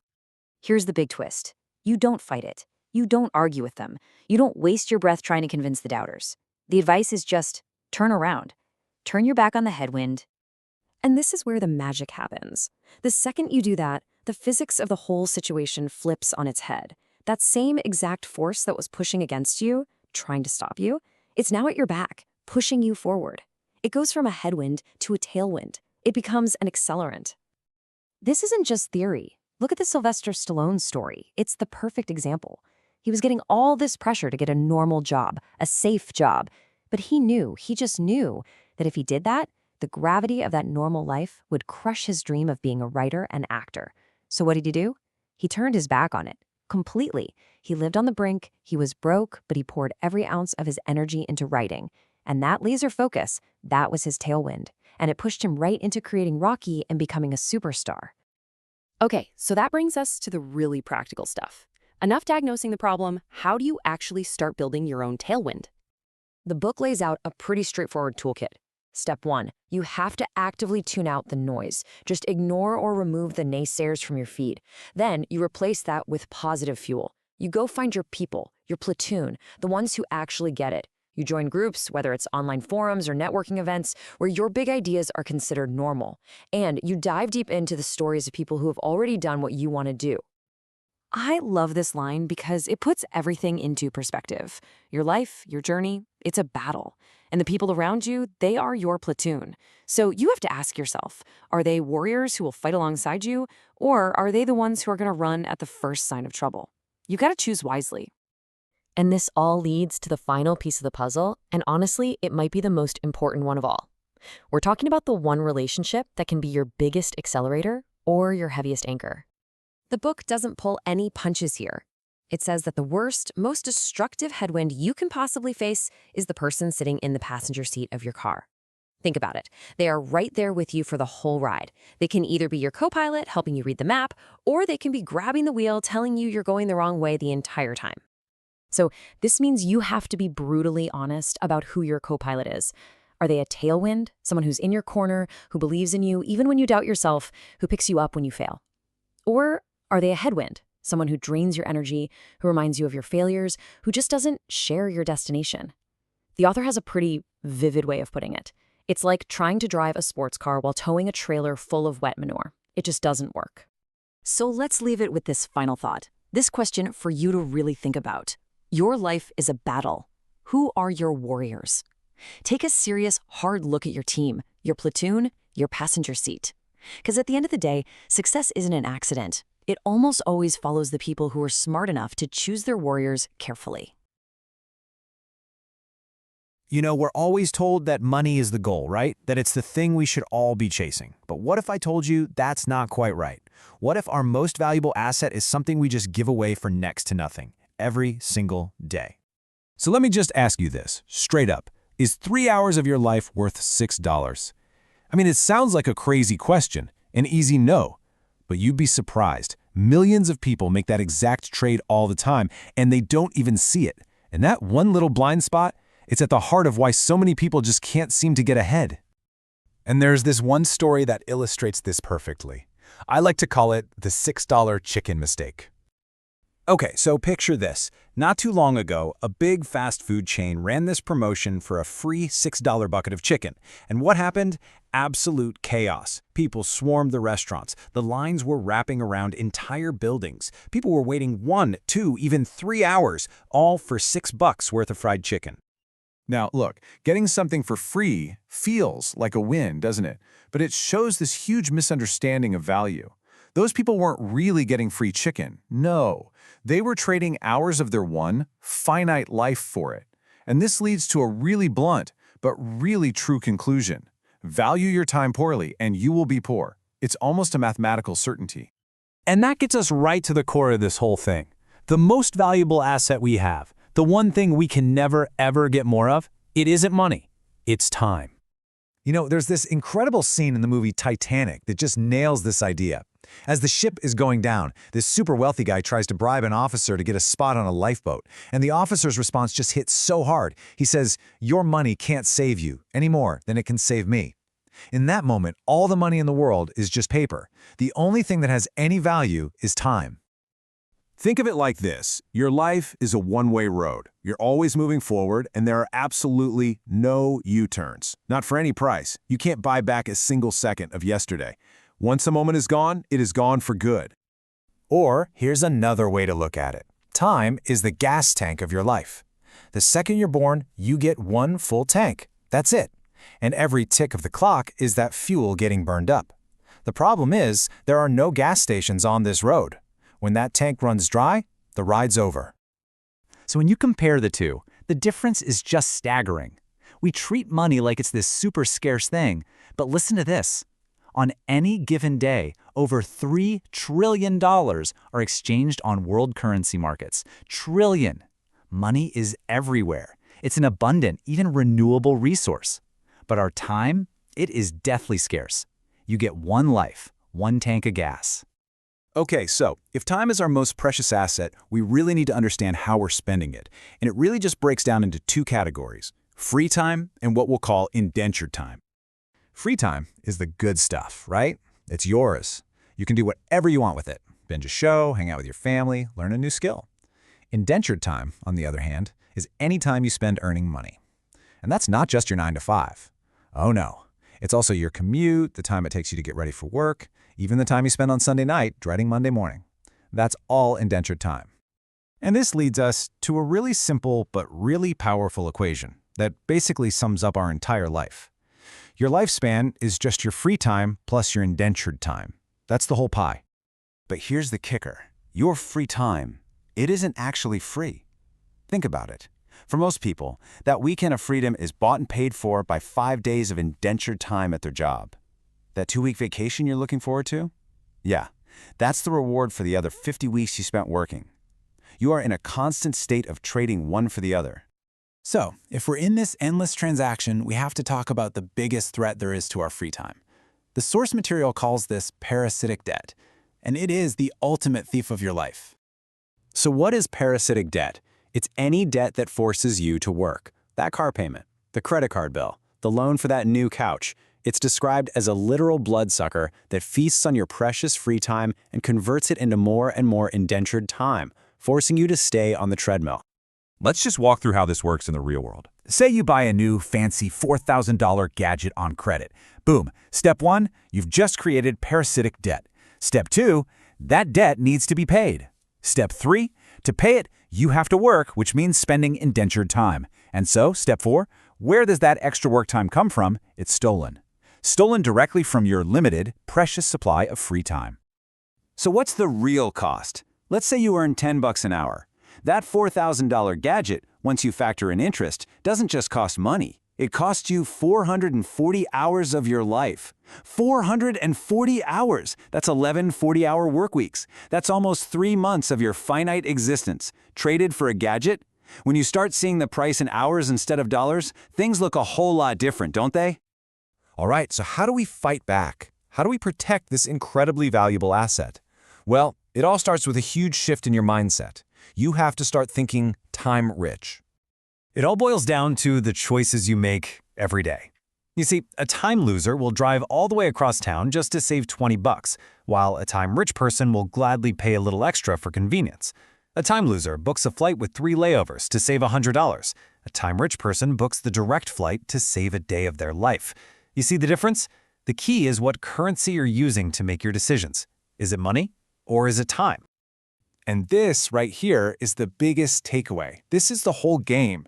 People who build real wealth and freedom, the fastlaners as the author calls them, they are incredibly frugal with their time. Everyone else, the slowlaners, they're frugal with their money. They will waste huge amounts of their most precious asset just to save a tiny little bit of their most abundant one. So I'll just leave you with this final thought. Your clock is ticking right now, this very second.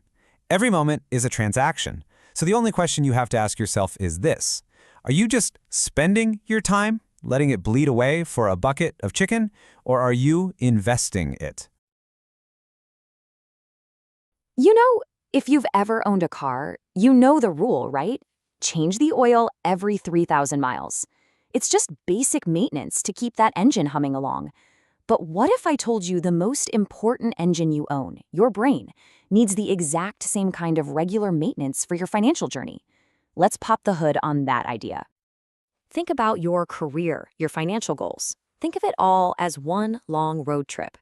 And just like any car on a long trip, you need regular upkeep so you don't break down. But the oil we're talking about here, yeah, you can't buy this stuff at a store. It's something you have to build up yourself. So in this whole road trip metaphor, that super important engine oil, well, that's your knowledge. That's your education. And if you let it get old and dirty, if you just stop learning, your engine's going to seize up. Your progress just stalls. You end up stranded on the side of the road watching everybody else fly right past you. So here's the bottom line. Fresh oil is fresh knowledge. Keeping your skills and your expertise totally up to date is what keeps your financial engine running at its absolute best. But as you're about to see, not everybody follows the same maintenance schedule. Not even close.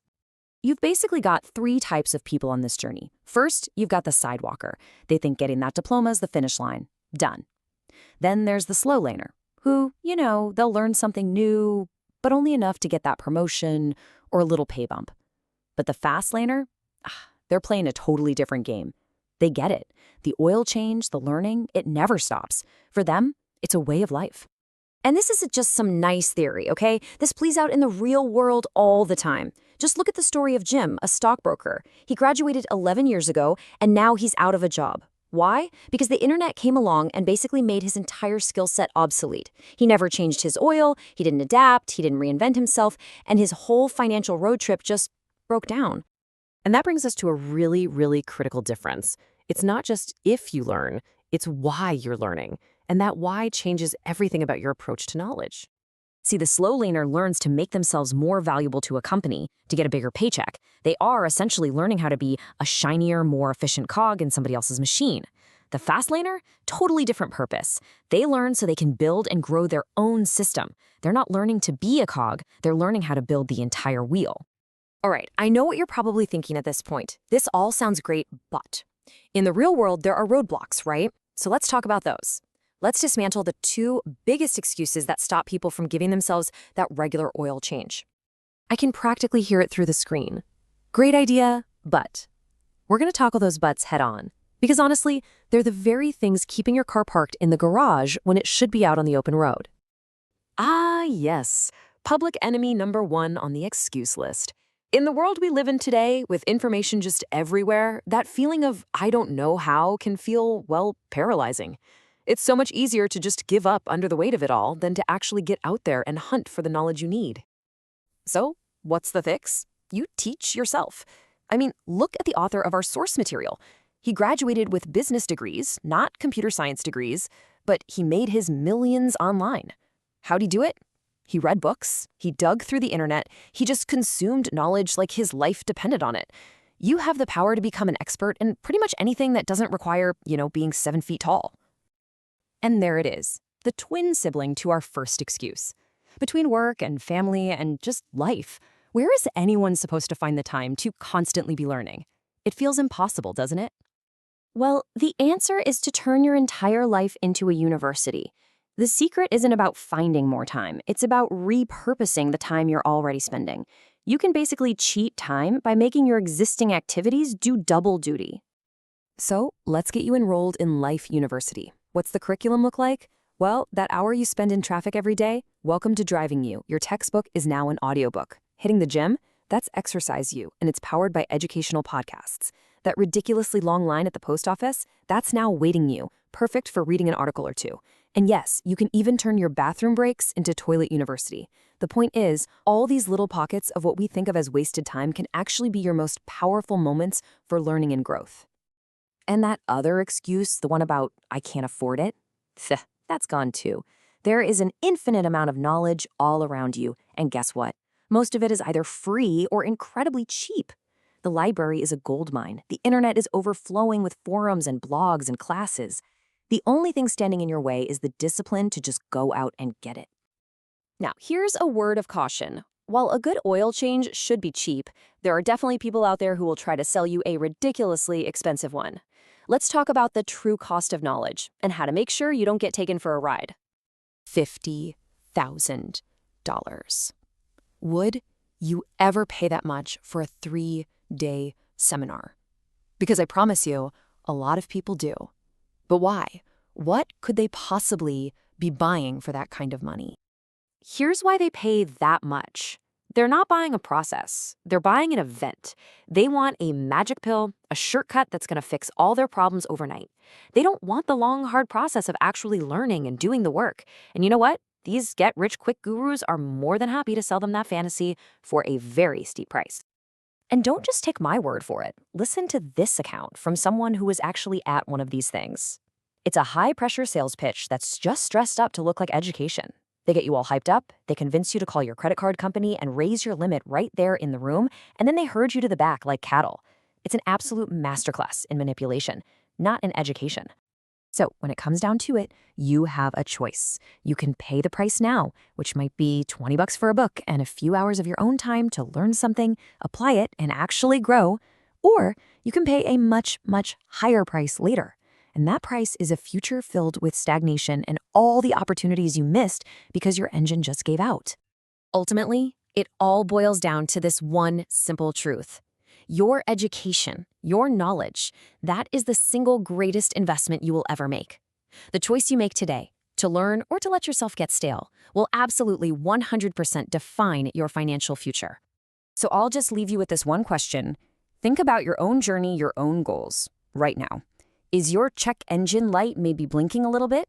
Just be honest with yourself. When was your last oil change? You know, we all want success, right? Of course we do. But what really separates the people who just dream about it from the ones who actually go out and get it? Well, it pretty much boils down to this one powerful thing: the massive gap between being just interested in a goal and being truly 100% committed. You gotta love this quote from the legendary race car driver Mario Andretti. Now, he's not talking about being reckless. What he's really saying is you have to push past your comfort zone. You've got to operate right on the edge of what you think you can do, because that's where the real growth happens. That's where you find those extraordinary results. And you know what? This whole idea, it has a name. It's called the red line. This is a concept straight out of the book, The Millionaire FASTLANE, and it's this fantastic metaphor for that place where the limits of a car, and yeah, a person, are really put to the test. It's where winners are made. So what does it actually mean to live at the red line? Okay, so to really get what the red line is, we've first got to look at the other side of the coin. See, way too many of us go through life just kind of coasting in first gear. We say we're interested in success, but interest, by itself, it's passive. It's a fine place to start, for sure, but it is never, ever going to get you across the finish line. And wow, when you put them side by side like this, the difference is just huge. Look at this. Interest reads a book. Commitment, it applies the lessons from that book 50 times over. Interest daydreams about starting a business. Commitment is actually on the phone filing the LLC paperwork. It's the difference between leasing a flashy car to look rich and actually planning to be rich by riding a bike and investing that money instead. So you really have to ask yourself, which one of these columns, which one describes what you actually do? All right, so if being interested is just stuck in first gear, how in the world do we shift up? Well, we do it by embracing the red line. This is the mindset that takes people from just wanting to be entrepreneurs to actually becoming people like Mark Zuckerberg or Thomas Edison. It's about pure, unfiltered, unadulterated commitment. So here it is. The red line is that point where you push way beyond what feels comfortable. It's that period of insane, focused effort, where you're building the systems, the businesses, the things that will eventually give you real freedom. And listen, it is not supposed to be easy. In fact, if it's not hard, you're probably not doing it right. Man, this quote from Randy Posh's last lecture it hits the nail on the head. All those challenges, those failures, those brick walls you run into, they aren't there to stop you. They're there to stop everyone else. You know, the people who are only interested. Your commitment, that's the sledgehammer you're going to use to smash right through those walls. Okay, let's be real for a second. Hitting the red line, it's not free. It comes with a price tag, and that price is sacrifice. It's going to force you to make some really tough choices and trade that short-term comfort for a shot at long-term incredible freedom. So let's get serious. How bad do you really want it? So let's get right into it, the hard questions. Are you willing to sleep in your car for this dream? Are you willing to skip that brand new BMW to ignore what everyone else is doing on credit and drive a total rust bucket so you can invest in your future instead? And what about this? Are you willing to be the one eating cheap pasta at home while your friends are all out living it up? Making those quiet sacrifices, those lonely choices when absolutely nobody is watching? Because look, this is the fundamental choice. It boils down to this. The red line demands you trade today's easy life for a shot at a truly exceptional one later. Most people, they'll take the mediocre comfort right now. The committed, they choose something very, very different. Okay, so you're ready to make sacrifices. Awesome. But there's this other huge mental block that we have to just smash through, our fear of failure. To really hit the red line, you have got to get your foot off the brake. You have to be willing to take risks, and yep, you have to be willing to fail. I absolutely love this metaphor. Think about it. You can't have a killer workout without breaking a sweat, right? Well, it's the same thing here. You can't achieve massive success without the sweat of failure. Failure isn't the opposite of success. It's the proof that you're in the gym, that you're actually putting in the work. If you're avoiding failure, you are literally avoiding success. But hold on. This doesn't mean taking foolish chances. The key is to take intelligent risks. Look at how this breaks down. A moronic risk, like gambling your savings away, has a tiny upside but a catastrophic, unlimited downside. An intelligent risk, though, like starting a new business, has a limited downside, right? You might lose some time, maybe some money, but the upside, it is truly unlimited and life-changing. Focus on those intelligent risks. All right, we've covered commitment, we've covered sacrifice, and we've covered risk. But there is one last, super sneaky enemy that keeps us stuck in first gear. It's that comfortable, paralyzing, dangerous little word, someday. Does any of this sound familiar?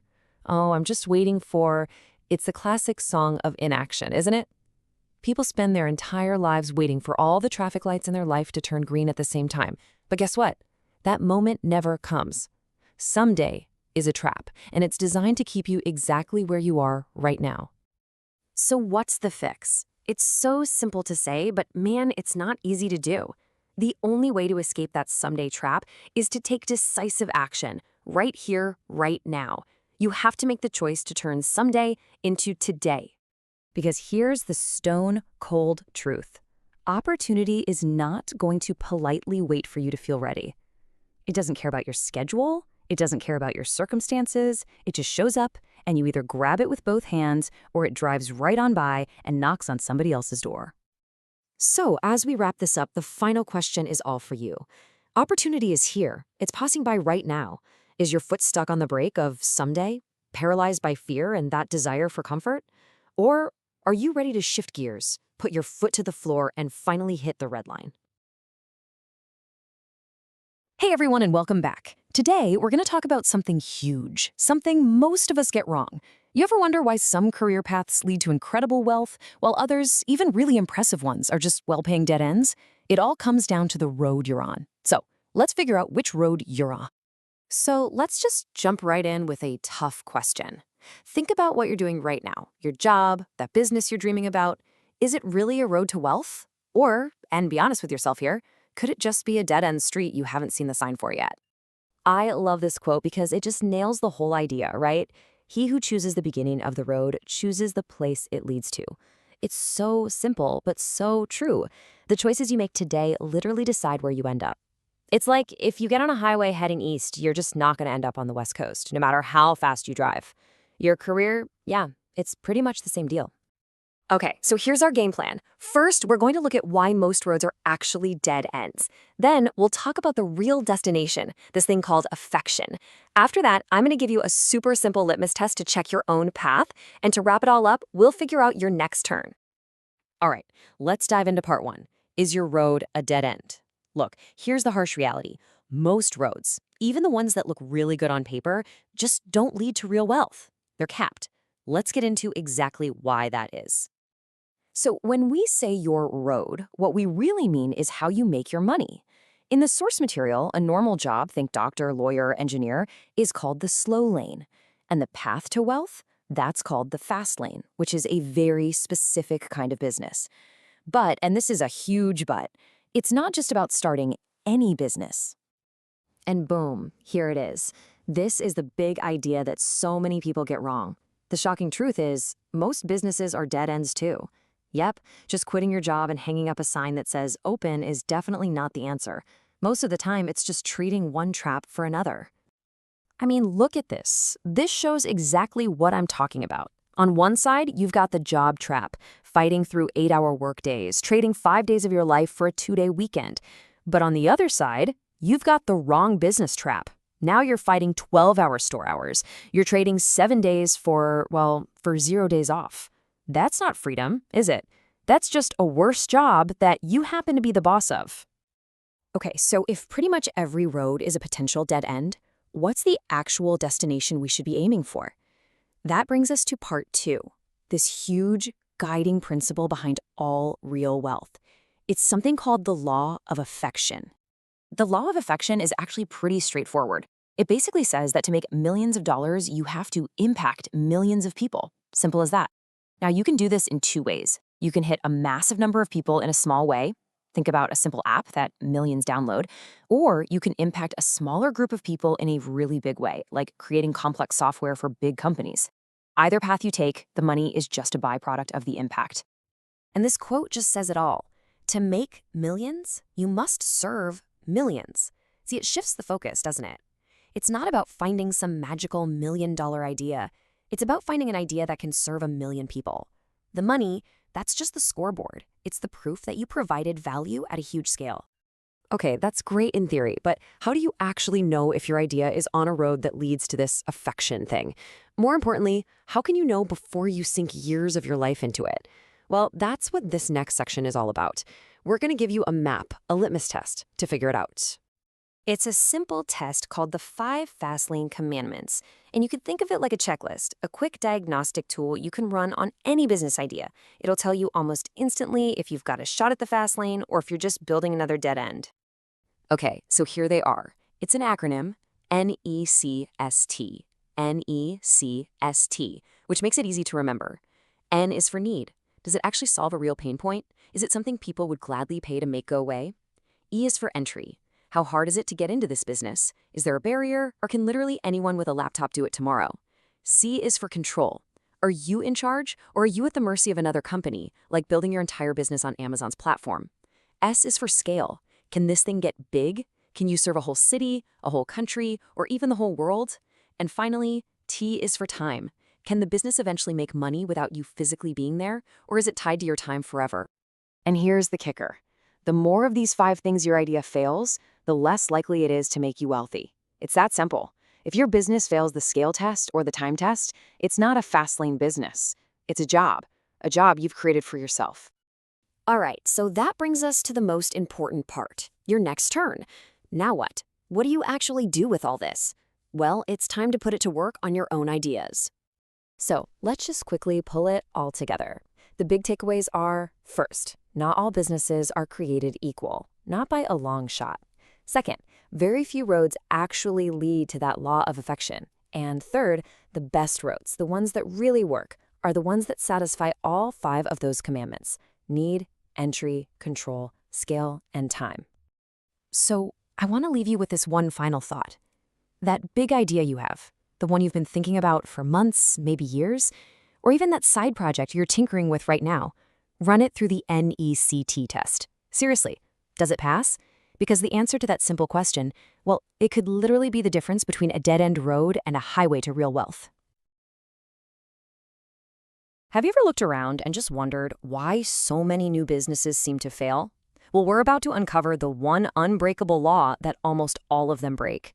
This one single commandment is pretty much the reason most new ventures are doomed from the very start. And when I say most, I really mean it. A staggering 90% of all new businesses fail within just 5 years.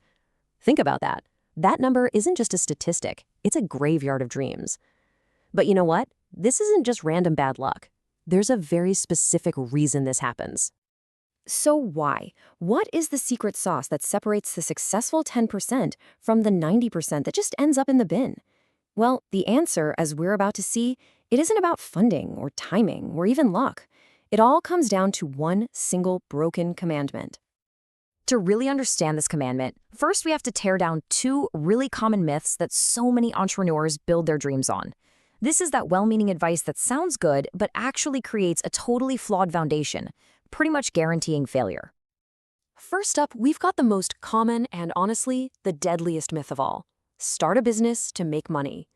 This whole approach is completely backward. It's rooted in selfishness, and as we're going to see, the market doesn't care one bit about what you want. This flawed way of thinking, you can actually hear it in the questions people ask. How can I make money? What can I sell? You notice the pattern? The focus is always on taking. This mindset is all about getting paid, not about solving problems or providing any real value. And then there's this one. Oh boy, this one's everywhere. The advice you hear from every guru and life coach: do what you love. It's maybe even more popular than chasing money, and frankly, it can be just as dangerous to your chances of success. The source material puts it, well, pretty bluntly: do what you love and the money will follow. Bullshit. So why is this such a dangerous myth? Well, because your personal love for something, like painting or playing video games, doesn't guarantee there's a market for it. It doesn't mean people actually need it or are willing to pay for it. So, if chasing money is a trap and following your love is a dead end, what's left? Well, the answer is a central, powerful truth that is the foundation of every successful business in history: the commandment of need. To put it simply, success comes from focusing on what other people need, not what you want. The right questions are things like, what problem can I solve? What value can I provide? Nobody cares if you want a Ferrari. They only care about what your business can do for them. Building a business on your own selfish desires, like just making money or doing what you love, it's like trying to build a house on a foundation of sand. You know it's just going to crumble. A real lasting business is built on the solid cement of solving a real market need. And this isn't just some theory, okay? Here's a perfect real-world example of what happens when you break this commandment, a failure that was completely predictable and totally avoidable. So the author saw a hip-hop apparel store being built in this quiet middle-class suburb. And get this, right down the street was an elder care retirement home. Is a 91-year-old grandpa the target market for streetwear? Of course not. The owner was following his passion for hip-hop, not a market need. And just as you'd predict, the business was gone in 18 months. Okay, so we get it. We need to focus on needs. But this requires a huge, fundamental shift in how you think about money. You have to stop chasing it and start attracting it. I absolutely love this analogy. Money is like a mischievous cat. If you run after it, screaming its name, it's gonna hide from you, right? But if you put out a bowl of delicious food, which in this case is value, it'll come right to you and sit in your lap. So let's just break that down. The process is simple, but that doesn't mean it's easy. First, you have to stop obsessing over your bank account. Instead, you focus all your energy on creating value and solving problems for other people. When you do that, money isn't just something that follows. It literally becomes magnetized to you. This comparison really lays it all out there. On one side, you've got the money chaser, the consumer, who's always asking what's in it for me and always tries to take first. On the other side, you have the value creator, the producer, who asks, what can I do for them? They give value first because they know the reward comes second, as a natural result. So if do what you love is a trap, does that mean you're doomed to do something you hate? No, not at all. We just need to redefine what our motivation is. It's not about loving the activity, it's about having a deep passion for the goal. And here's the key difference. Love is about the activity itself, like painting or basketball. Passion is about your why, that deep reason you're willing to do the hard, boring, unlovable work to reach a goal. Passion is the real fuel. This quote might sound a little strange, but it introduces this raw, powerful story about where true motivation really comes from. It's not always from excitement. Sometimes it comes from being really unhappy with a situation. So one entrepreneur shared that their driving force, their why, was this memory of growing up so poor that in the winter, they had to pack snow into the toilet tank just to be able to flush it. That visceral memory of, I never want to live like this again, is an incredibly powerful passion. Your why can be anything, as long as it just ignites a fire in you. Maybe it's paying off your parents' mortgage. Maybe it's the freedom to wake up without an alarm clock. Hey, maybe it's just to prove someone wrong who said you'd never make it. Find that goal. That is your passion. So let's boil all this down to 3 key takeaways. First, stop chasing money and start chasing needs. Second, create massive value. If you can help 1 million people solve a problem, the millions will find their way to you. And third, find a passionate why that will be the fuel to get you through all the hard times. And this leaves us with one final, really powerful question. When you stop asking, how can I make money? And you start looking outward, you'll see a world that is just full of problems to solve and needs to fill. So what need will you solve? Have you ever wondered why some paths to making money seem like these wide open highways to success, while others are just, they're total gridlock? Today, we're going to dig into a really powerful idea from the Millionaire FASTLANE. It's called the Commandment of Entry, and it's a super simple rule that'll help you spot the difference between a real opportunity and a complete dead end. Yeah, just think of any business idea as a road, right? Some are clear, letting you just floor it all the way to your goal. But others, man, they are just jammed with traffic, and you're lucky if you're even crawling forward. The real secret is knowing how to tell which road you're getting on before you start the engine. To really get this, I want to take you back in time with me. Let's set the scene. It's 1994, and we're dropping into this chaotic, super high-energy rally for some network marketing company. So picture it, a stuffy, hot room just packed with thousands of people, and they are all absolutely buzzing. It's one of those monthly hype meetings, you know? But right in the middle of this giant anthill of excitement, our narrator, he felt like a total outsider. He started going around and asking the one question that nobody, and I mean nobody, wanted to answer. Yeah, sure, the guy up on stage is making a fortune. Great for him. But what about everyone else? When he'd asked people in the crowd what they were actually taking home, all he got were these vague, shifty answers. And here's the ugly truth. Almost none of them were making any real money. It wasn't because they weren't motivated enough. The problem was the road itself. It was just a fundamentally broken system, a congested highway that led to nowhere. And that whole experience, it shines a light on a really powerful principle. So that whole scene, it really gets to the heart of what we're talking about today, the commandment of entry. This is the rule that, if you understand it, separates the financial fast lanes from those frustrating bumper-to-bumper traffic jams. So here's the big idea, and it's so simple. The easier it is for anyone to get into a business, the more people are going to flood into it. And of course, the more people playing the game, the harder it is for anyone to actually win. It's a trap we all fall for, right? Because easy always sounds so tempting. And this chart just lays it out perfectly.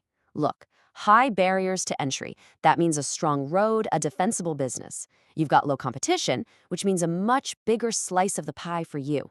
But low barriers, that's a weak road. It's packed with competitors, and you're all fighting over the same tiny crumbs. You know, we've seen this play out over and over again. Remember when everyone was going to make millions on eBay? Or that whole gold rush to become a millionaire blogger? These were real opportunities at one point. But as soon as it became easy for anyone to do it, the roads got saturated, and that path to wealth just turned into a dead end for pretty much everyone. So what happens if you go down one of these roads with really low barriers to entry? Well, according to this way of thinking, you're really only left with two possible outcomes, and neither one is great. If you insist on driving on that congested road, just being good is not going to cut it. Not even close. You have to be absolutely exceptional, the best of the best. It's kind of like trying to go pro in sports. The odds are just stacked against you because literally anyone can give it a shot. And this just illustrates the two roles you can play perfectly. You're either the person who creates the system, the pyramid builder, the sheep herder, or you're just one of the thousands of people participating in it. The founder of that network marketing company, he's on the fast lane. Everyone else, they're just a cog in his machine. You've probably heard this old saying before, but man, it just sums it all up, doesn't it? When the market is flooded with people digging for gold, the real money, the smart money, is in selling them the shovels. You profit from the whole system instead of trying to compete inside of it.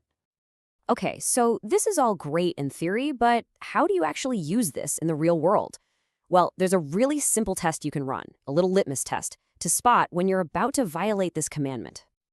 All you have to do is ask yourself this one simple question. Is starting this business a single event, like, filling out a form or buying a starter kit, or is it a process with a bunch of steps? Real businesses are built through a process. I mean, just take opening a bed and breakfast. Look at all these steps. Each one of these is a barrier. It's something that keeps the crowd out. If you can get in business in 10 minutes by mailing a check, you're not building a business. You're just participating in an event. All right, now for the single biggest red flag. This is the ultimate warning sign that an opportunity that was once great is probably on the verge of collapsing. There's a phrase that, whenever you hear it when you're talking about making money, it should send a little shiver down your spine. Everyone is doing it. As soon as you hear that, it means the road is full. It's a traffic jam. The easy money is long gone. It's a huge sign that the herd is marching straight towards a cliff. And you see the signs everywhere, right? When people who really aren't experts, what the pros call the dumb money, suddenly start piling into an investment, that's your cue to get out. These are the people who always show up at the very end of the party, right before it all comes crashing down. I mean, just think back to the 2009 financial crisis. Who was panic selling everything?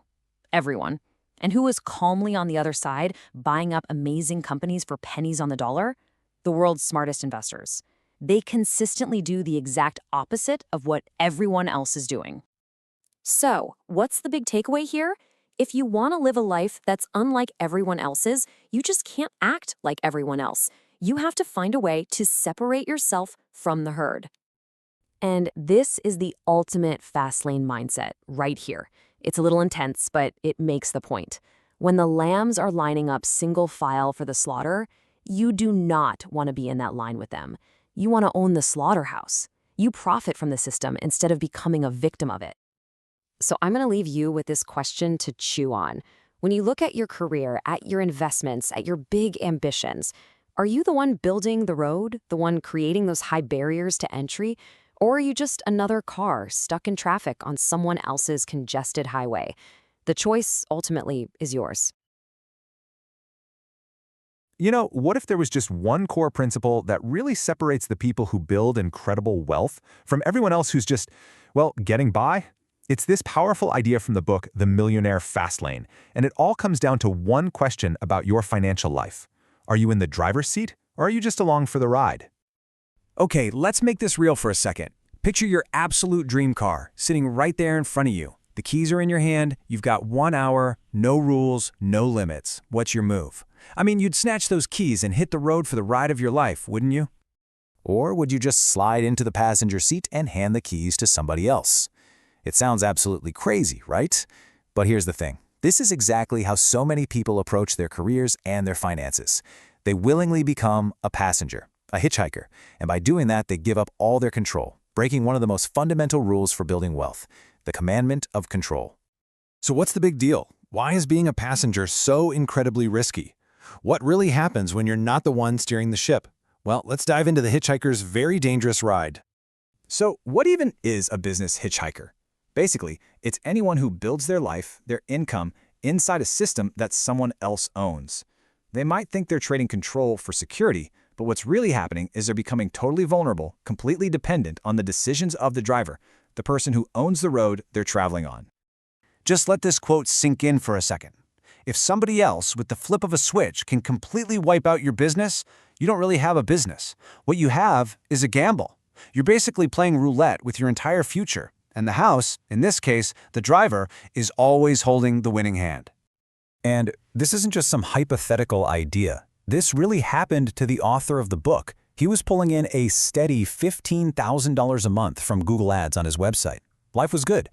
Then one day, a single user comment, it was literally a joke, got flagged for violating their terms. And just like that, Google flipped the switch. His income went from 15 grand a month to 0, instantly. It took 8 incredibly stressful days to get it sorted out, but the lesson was brutal and crystal clear. When you're a hitchhiker, your entire livelihood can just vanish. So here's the bottom line. When you're a hitchhiker, you're essentially a hostage. Yeah, sure, if the driver is a genius, you might have a fantastic ride for a while. But what happens if they make a bad turn, or their business model gets a flat tire, or they just decide to go in a completely different direction?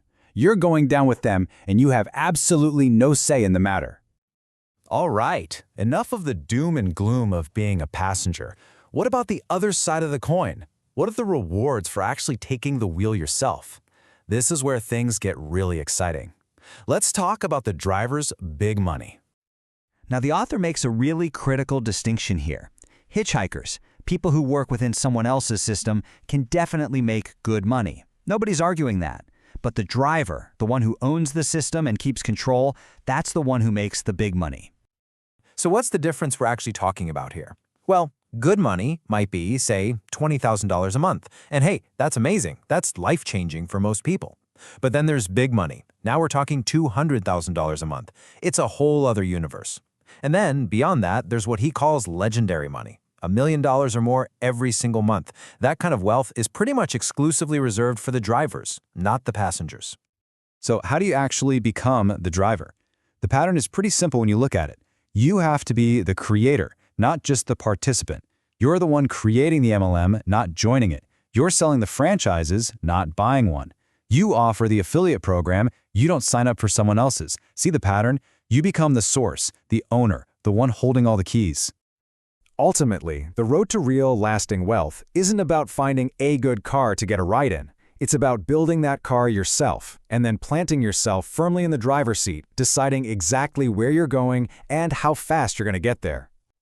But you know, making this shift isn't just about changing your business plan. It goes deeper. It requires a total change in how you think. It's time to stop thinking like a guppy and really start thinking like a shark. So let me just ask you this, straight up.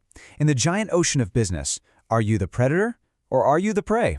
It sounds harsh, I know, but it's a useful way to think about it. Sharks eat, and guppies, well, they get eaten. It forces us to be honest about where we stand in the food chain. The difference really starts in your head. A shark thinks big, they think globally. A guppy keeps it small and local. Sharks lead, they innovate. Guppies follow, they copy. A shark operates at the very top of the food chain, controlling their environment. A guppy is just one fish in a giant school swimming around fighting for the little scraps that are left behind.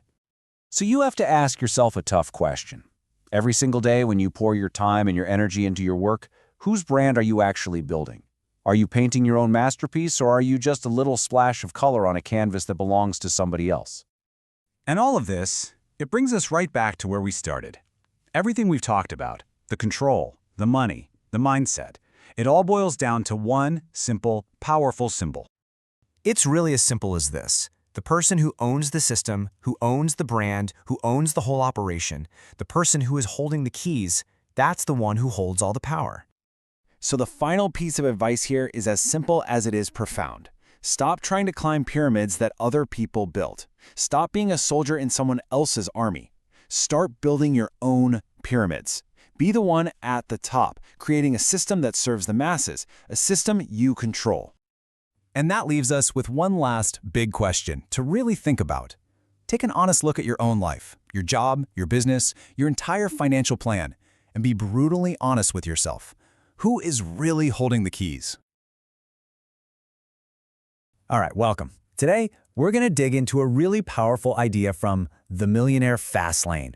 It gets right to the heart of why some businesses create massive fortunes while others, well, they just create jobs.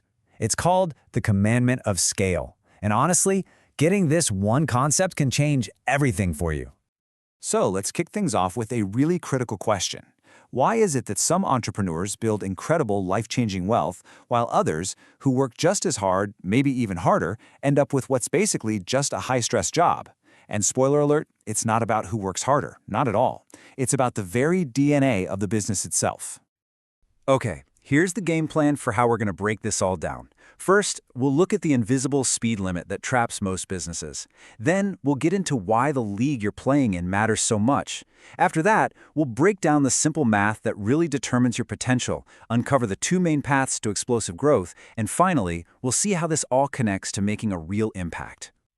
All right, first up, the millionaire speed limit. This is the big reason why just grinding harder and harder, well, it doesn't always get you where you want to go. It's often not the answer. So the book has this absolutely perfect analogy for this. A business without scale, it's like you're driving a Ferrari, but you're stuck in traffic on some tiny back road with a 15-mile-per-hour speed limit. It doesn't matter how powerful your engine is. But a business with scale, now you're on the German Autobahn, pedal to the metal. The only limit is how fast you can go. You see, without scale, it's like your business has this built-in governor, a speed limiter. You can work 24/7, you can be the best in the world at what you do, but you're fundamentally restricted. Your wealth potential is capped, there's a hard ceiling you will just never ever break through, no matter how hard you pedal. So what is this commandment of scale? Well, it really boils down to one word: leverage. It's what lets a business grow exponentially, not just one customer at a time. This is the secret sauce. It's the engine that multiplies your effort, turning 1 hour of work into 100 or even 1,000 hours of impact. Okay, so if scale is the engine, the next big question is, are you even on the right racetrack? Because where you choose to compete, your business habitat, as the book calls it, can either set you up for a huge win or basically doom you from the start. You know, Mark Cuban nailed it when he said, in business, you only have to be right once. But here's the thing he doesn't say. You have to be right in a game where a home run is even possible. So many people are playing in a league where the best they can ever do is just get on base. The book gives us a great way to think about this with 6 business habitats. Think about it. A local coffee shop? That's a pool. A piece of software that can be sold to anyone on Earth? That's the ocean. It's pretty clear which one gives you more room to grow, right? The bigger your habitat, the more leverage you have, and the faster your speed limit. All right, now let's get into the math. And don't worry, it's super simple, but it perfectly explains why that popular little sandwich shop downtown is actually a wealth trap. So, the basic FASTLANE wealth equation looks straightforward, right? Your wealth is just your net profit plus the value of your asset. But the real story, the power, where the lock of it, is hiding inside that net profit part. Because see, net profit is just a simple calculation. How many units you sold times how much profit you made on each unit. And this right here, this is the whole battlefield. This is where the commandment of scale decides if you're going to win big or just spin your wheels. And this table just lays the whole problem out so clearly. Look at our sandwich shop. Units sold, well, that's capped by your zip code, right? There are only so many people who can walk in the door. And unit profit, that's capped by the market. You just can't charge $100 for a turkey club. So when both sides of your equation have these super low ceilings, you've got zero leverage. The math is literally working against you from day one. Okay, so if that's the trap, how in the world do you get out of it? Well, the book lays out two really powerful paths to scale your business and basically supercharge that wealth equation. First up, you've got scale by reach. This is where you serve a massive number of people. We're talking millions. The profit on each one might be small, but the volume is just enormous. Think of a global website or a best-selling author. Then, on the other hand, you have scale by magnitude. Here, you're not selling to millions, you're providing massive value in a single transaction, so your prices are sky high. Think about selling multi-million-dollar estates or, Lamborghinis. Both work, both give you that critical leverage. And this all ties together into this really big, powerful idea that the author calls the law of affection. And honestly, this is kind of the whole point of everything we've been talking about. The law itself is so simple, but so profound. To make millions of dollars, you have to affect millions of people. And you can do that in two ways, right? You can affect millions of people in a small way, that's reach. Or you can radically affect a few people in a huge way, and that's magnitude. Either way, your income is a reflection of your impact. So the real takeaway here is to turn this lens on yourself, on your own business, or maybe just that idea you've been kicking around. Ask yourself these tough questions. Could this business realistically scale from $2,000 a month to $200,000 a month? Could its asset value get into the millions? Are you set up to impact millions of people or just the folks on your block? If the answers are pointing to a small habitat and limited numbers, you might be on that slow road. So, at the end of the day, this whole framework really boils down to one simple question for you. Which road are you on? Are you building something that's stuck on that 15-mile-an-hour back road with a ceiling you'll hit pretty fast? Or are you consciously designing a business for the Autobahn, something that can tap into that worldwide ocean and create not just massive wealth, but massive impact? Because the choice of which road you build, well, that's entirely up to you. We're always told that starting a business is the path to freedom, but what if that's not the whole story? What if the very thing you build to escape the 9-to-5 ends up becoming a prison you've built for yourself? Today, we're going to dive into that crazy paradox, the entrepreneur's prison, and more importantly, how you can find the key to get out. I mean, think about it. Even a genius like Thomas Edison knew what the ultimate limit was: time. It's the one resource you can never, ever get more of. And how your business uses your time? Well, that's the one thing that will decide if you've built a path to freedom or just a more demanding job. All right, so first up, let's really dig into this idea of the entrepreneur's prison, because it is a trap that so many passionate founders fall into, and they don't even see it coming. No, really, just pause and think about that for a second. The very thing you poured your heart, your soul, all your savings into becomes the very reason you have no life left to actually enjoy. It's a scary thought, right? But it happens. A lot. And here's the thing you've got to understand. Just being the owner doesn't mean you're free. Not at all. If your business can't survive for a single day without you physically being there, you haven't bought freedom. You've just become the most critical employee in your own company. And let's be honest, probably the most underpaid one too. Okay, to really make this hit home, let's look at a classic story that illustrates this whole thing perfectly. We're going to call it the coffee shop trap. So let me introduce you to Ashlyn. She's got that spark, right? She's following that advice we've all heard a million times. Do what you love and you'll never work a day in your life. So she takes her passions, coffee, art, books, and combines them into her dream business. I mean, it sounds like the perfect plan, doesn't it? And just look at how this plays out over 3 years. Year 1, oh, that's the honeymoon. It's all passion, all excitement. But by year 2, the grind sets in. Reality hits. And by year 3, the dream is dead. She's completely burned out and has to shut down the very thing she once loved. And why? Because this was her life. Her world shrank to this relentless schedule. Waking up at 4 a.m. to open the doors, not getting home until 8 p.m. after closing up. Her entire life, every single day, just got swallowed whole by the shop. So what happened? Well, her social life? Gone. Friendships, relationships, they all took a back seat. And the worst part? She was trapped. The business made just enough to survive, but not enough to hire a manager to free her up. It's the perfect example. She didn't own a business, the business owned her. Plain and simple. Okay, so this is where we get to the real heart of the problem. And spoiler alert, it has nothing to do with not being passionate enough or not working hard enough. It's about breaking a fundamental rule that Ashlyn's business violated from the very start. But wait, here's the part that really gets you.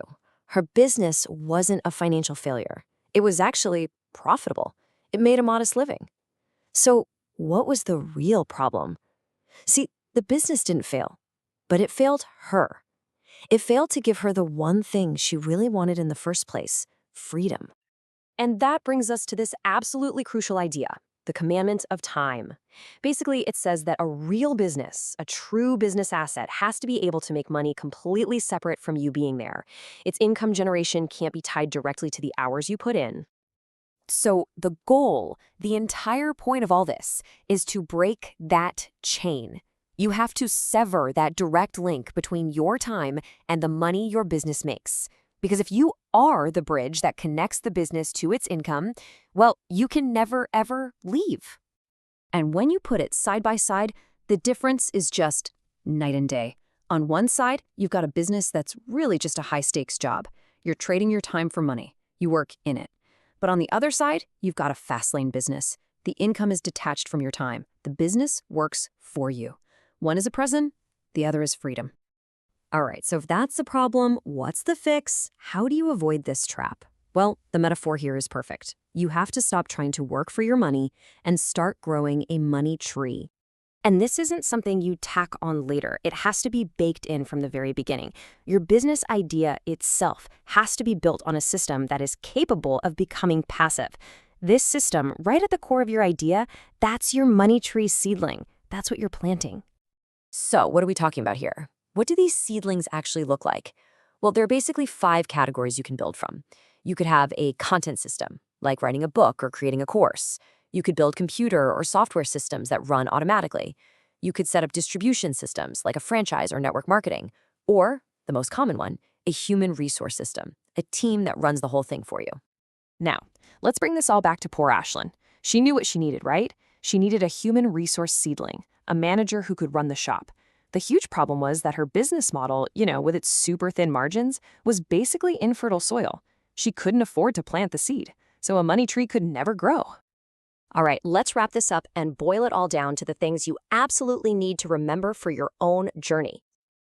Okay, if you take away nothing else, remember these 3 distinctions. First, if the money stops when you stop, you don't have a business, you have a job.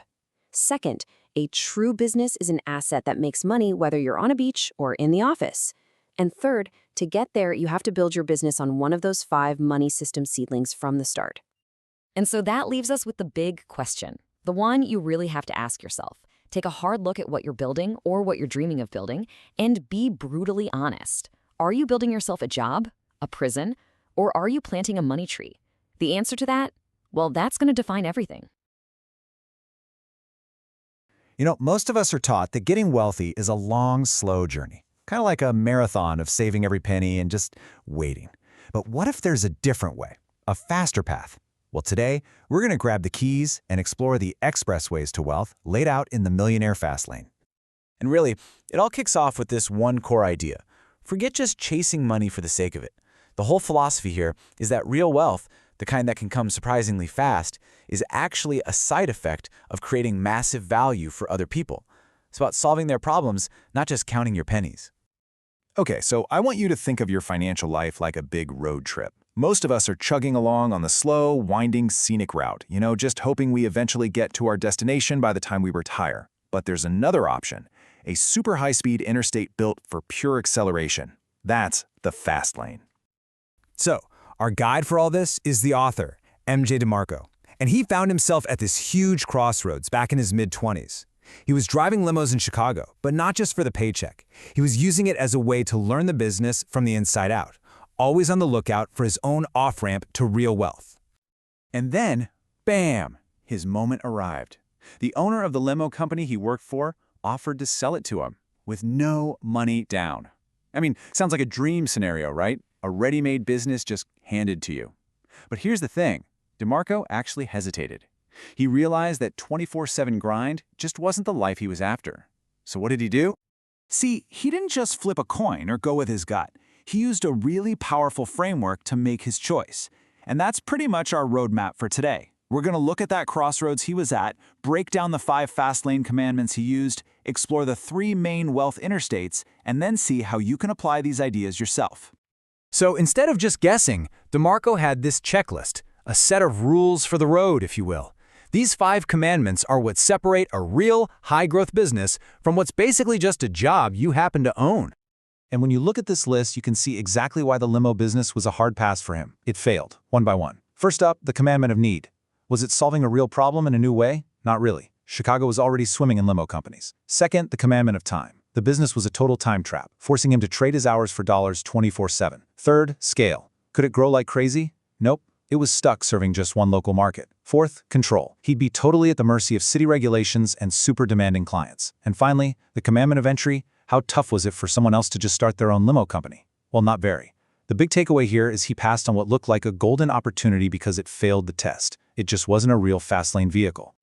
So saying no to that deal really forced him to figure out what a pure fast lane business looks like right from the get-go. He calls these the 3 interstates, the most powerful routes for building wealth and fast. And what he found was that the fastest, most powerful paths to wealth really boil down to just 3 main categories. These are the kinds of business vehicles that are built for maximum speed, the ones designed to check all 5 of those commandment boxes. And here they are, the 3 I's as he calls them, the internet, innovation, and intentional iteration. You can think of these as 3 massive highways, and each one has hundreds of different on-ramps you could potentially take. All right, interstate number 1. This is the big one, the internet. He calls it the shark of the fast lane for a reason. It's just devoured so many old-school industries. Why? Well, because an internet business can naturally hit all 5 commandments. It can scale to the entire globe.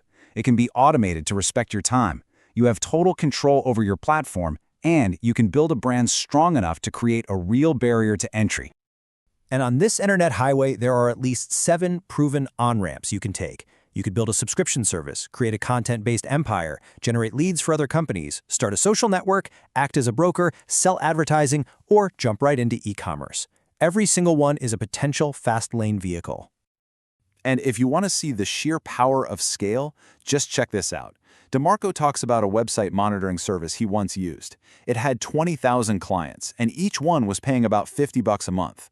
You do the math. That's $1 million in revenue every single month. That is the incredible kind of leverage we're talking about with the internet. Okay, let's merge onto our second interstate, innovation. Now this is the classic way to get rich, right? Create something cool and sell it. But here's the secret sauce. It's a 2-part formula. It's not just about the invention, it's about creating it and getting it into the hands of millions. And look, innovation doesn't have to be some crazy high-tech thing like the next iPhone. It can be as simple as repackaging vodka in a cool skull-shaped bottle. Or hey, think about the Snuggie. It's a blanket with sleeves, right? So simple. The idea had been around for years, but they perfected the marketing and the distribution, and they sold over 40 million of them. A great idea is worthless if you don't have a great distribution plan. All right, our final interstate. This one's a bit different. It's for those businesses that start small, that don't just explode globally overnight. It's called intentional iteration. This is how you crack the code on the commandment of scale, by taking a small, successful thing and just repeating it over and over and over until it becomes a massive empire. This is literally how you turn what he calls a single into a home run. So, you own 1 rental property? That's great, but it's not a fast lane business. But what about 50 of them? See the difference? 1 little candy kiosk is a small win, but a system of 200 kiosks across the country? That's a home run. Intentional iteration is the playbook for turning a local success, like your neighborhood deli, into a national franchise. Okay, so after that high-speed tour of the 3 interstates, what's the bottom line? Let's pull over for a second and look at the key takeaways so you can start thinking about your own journey. So here are the big ideas you really need to remember. First, the best businesses always satisfy all 5 of those commandments. Second, the internet is often the fastest and most direct route there. Third, a brilliant invention is totally worthless without a distribution plan to match. And finally, if your business starts small, the path to massive wealth is to scale that success through intentional, focused repetition. And really, that brings us to the ultimate question, doesn't it? This isn't just a bunch of theory, it's a practical roadmap to a completely different financial reality.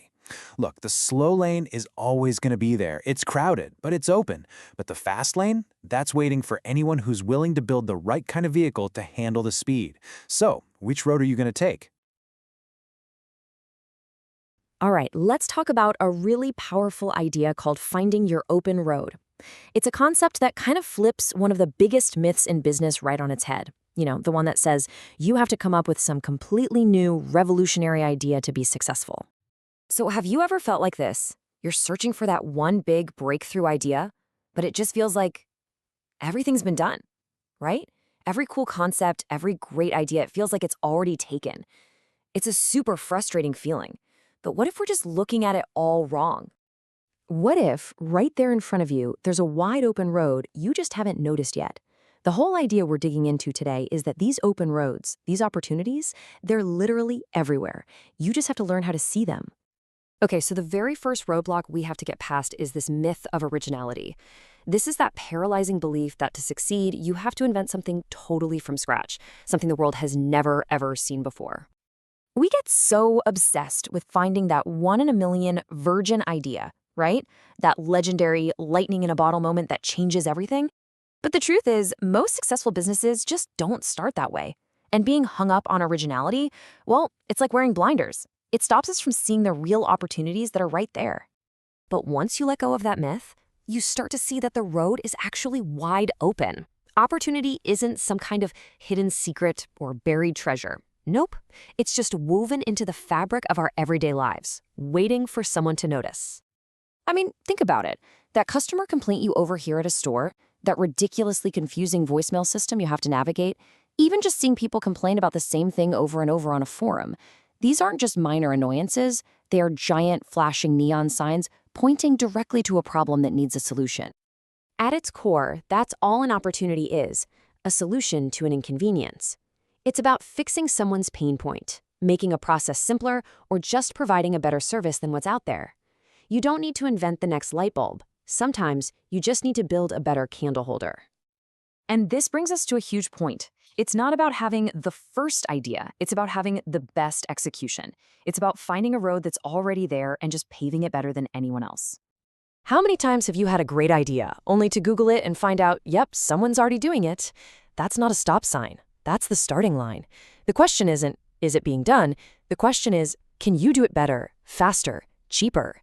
Can you create a way better experience? Just look at Google.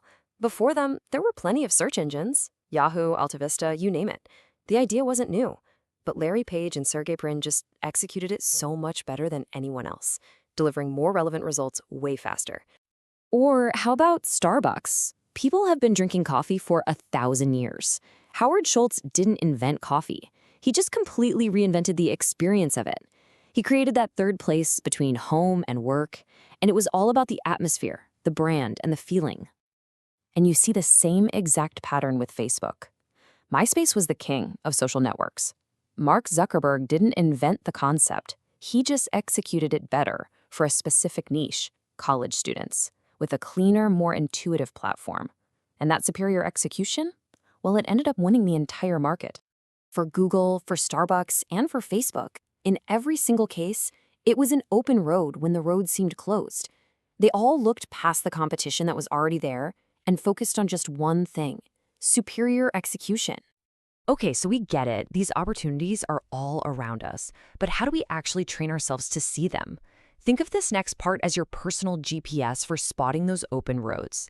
And the key is learning how to listen. You want to start listening for the code words of opportunity. Whenever you hear yourself or somebody else say phrases like, I hate, I wish there was, or this is so frustrating, an alarm bell should go off in your head. These phrases are direct invitations to find an open road.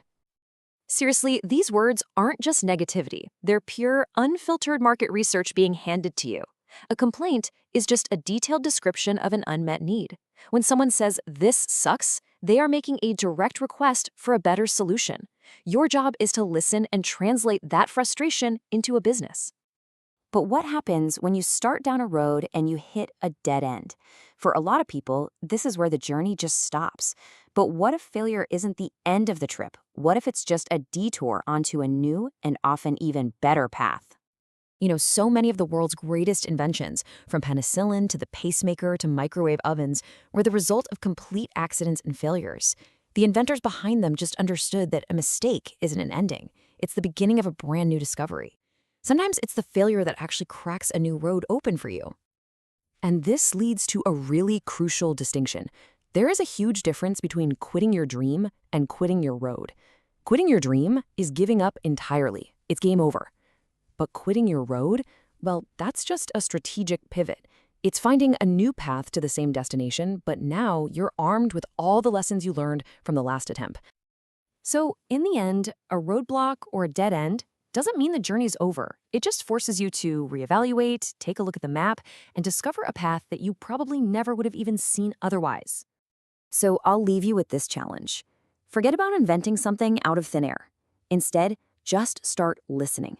Listen for the complaints, the frustrations, and all the unmet needs around you. The road is open. So what problem will you solve tomorrow? We all want freedom, right? But what does that word even mean? And maybe more importantly, what's the price tag? So today, we're going to take that big, fuzzy idea of freedom and turn it into a hard number, a real destination on your financial map. You know, this quote from Benjamin Mays, it really hits home. The real tragedy in life isn't failing to hit your target. It's not even having a target to aim for in the first place. It's about wandering around without a purpose. This isn't just about dreaming. It's about defining the dream so you can finally take your shot. And look at this. It's the perfect picture for what we're talking about. A financial journey without a specific endpoint is just, well, it's just driving. You can be on that road your whole life, but if you don't know where you're going, you're never ever going to get there. So today, let's build the GPS for your road trip. Okay, let's really get into it. I want you to ask yourself this question. Seriously, we all say we want freedom, but have you ever actually sat down with a calculator and put a price on it? Because until you do, it's not a goal, it's just a wish. And wishes don't pay the bills. This story is just perfect. It gets right at this huge disconnect we all seem to have. So picture this, a guy around a campfire, talking about how money isn't everything. He just wants a simple life, right? A little house and a horse. Sounds so humble. But here's the kicker. That simple dream was actually worth about $1.5 million. He wanted the apple, but had no clue he even needed to plant a tree. And that's the heart of the problem, isn't it? We have these amazing dreams floating around in our heads, but they don't have a price tag attached. And a dream without a number isn't a plan. It's a fantasy. It doesn't have the teeth, the urgency to make you actually do something about it. All right, so how do we fix this? Let's stop talking about the problem and start building the solution. We're going to define your financial destination using two very specific, very powerful systems that work together. Okay, check this out. It's like a two-pronged attack on your goal. On one side, you've got the money system. Think of this as the finish line. It's a big pile of cash, a lump sum invested and earning passive interest to cover all your expenses forever. Then you've got the business system. This is the engine. This is the machine that creates cash flow month after month to 1, pay for your lifestyle right now, and 2, to build up that giant pile of cash for your money system. Okay, this is where it gets really good. This is where the rubber meets the road. We're going to walk through a super simple 4-step roadmap to calculate your number. This is how we take that dream out of the clouds and put it on a spreadsheet. Here it is. It's a simple 4-step process. First, we define the lifestyle you actually want. Second, we figure out what it costs every month. Third, we set the final targets for our 2 systems. And last, we'll talk about a little trick to make it all feel real. Let's do this. Step 1. Define your lifestyle. And I mean get really specific. Don't just say, a nice car. What kind of car? A Mercedes? A hybrid? Here in the example, we have 3 of them: a big house, a cabin, travel, private schools. Go ahead, pause this and write your own list down. What do you really want? All right, on to step 2. Now we put a monthly price tag on all that stuff. In our example, the cars cost $2,000 a month, the house mortgage is $5,000, and so on. Add it all up, and the lifestyle cost is $10,000. But wait, we're not done. You got to add in allowances for things like food, clothes, and just having fun. Let's say that's another $4,000. That brings our gross living cost to $14,000 a month. Now for the step literally everyone forgets: taxes. That $14,000, that's what you need in your pocket after the government takes its cut. So to find our net living cost, we have to work backward. Let's just assume a 40% tax rate for this example. We take our gross cost, $14,000, and divide it by 0.60. And boom, suddenly your real number, the amount you actually have to earn, jumps to over $23,000 a month. That's a big deal. And just like that, here they are, your 2 final targets crystal clear. For the money system, that's the finish line, remember, the goal is $5.6 million. Why that number? Well, if you can get a conservative 5% return on that money each year, it will spit out enough cash to fund your lifestyle forever. And for your business system, the engine, your target is $70,000 a month in passive income. Let's see how that breaks down. So, what do you do with that $70,000 a month your business is making? Well, you don't just spend it. You have a plan. Look at this split. 40% goes straight to taxes. A huge chunk, another 40%, gets funneled directly into building that $5.6 million money system. And that last 20%, that's what you live on. That pays for your dream lifestyle right now. See how powerful that is? You're living the life while building the future. Okay, so I know what you're probably thinking. $5.6 million. It sounds impossible. It's just so big, it can feel completely overwhelming. I mean, where in the world do you even start a journey that massive? The answer is actually pretty simple. You start with 1 penny. That's it. A journey of 560 million pennies begins by picking up the very first one. And believe me, this isn't just some cheesy motivational trick. This tiny little act of saving your change does 3 really powerful things for your brain. First off, every time you drop a coin in a jar, it's a physical, daily reminder of your huge goal. You see it growing. Second, it makes you ask a tough question every day. Is this jar the only thing I'm doing to get to my goal? It holds you accountable. And third, it totally changes how you see money. A quarter isn't just 25 cents anymore, it's a little soldier working for your freedom. That penny, that's your first step. But to drive this whole system, you need more than just a starting line. You need a driver's license. You wouldn't drive a Formula 1 car without taking lessons, right? Same thing here. It's time for a little financial driver's ed. Let me tell you a quick story, and it's a painful one, but it illustrates this perfectly. The author's sister went to buy a car. The only thing she knew to negotiate was the monthly payment. So she walked in and said, "I want a payment of $399 a month." And you know what? The dealer smiled and gave her exactly what she asked for. And she got absolutely fleeced because she only focused on one number.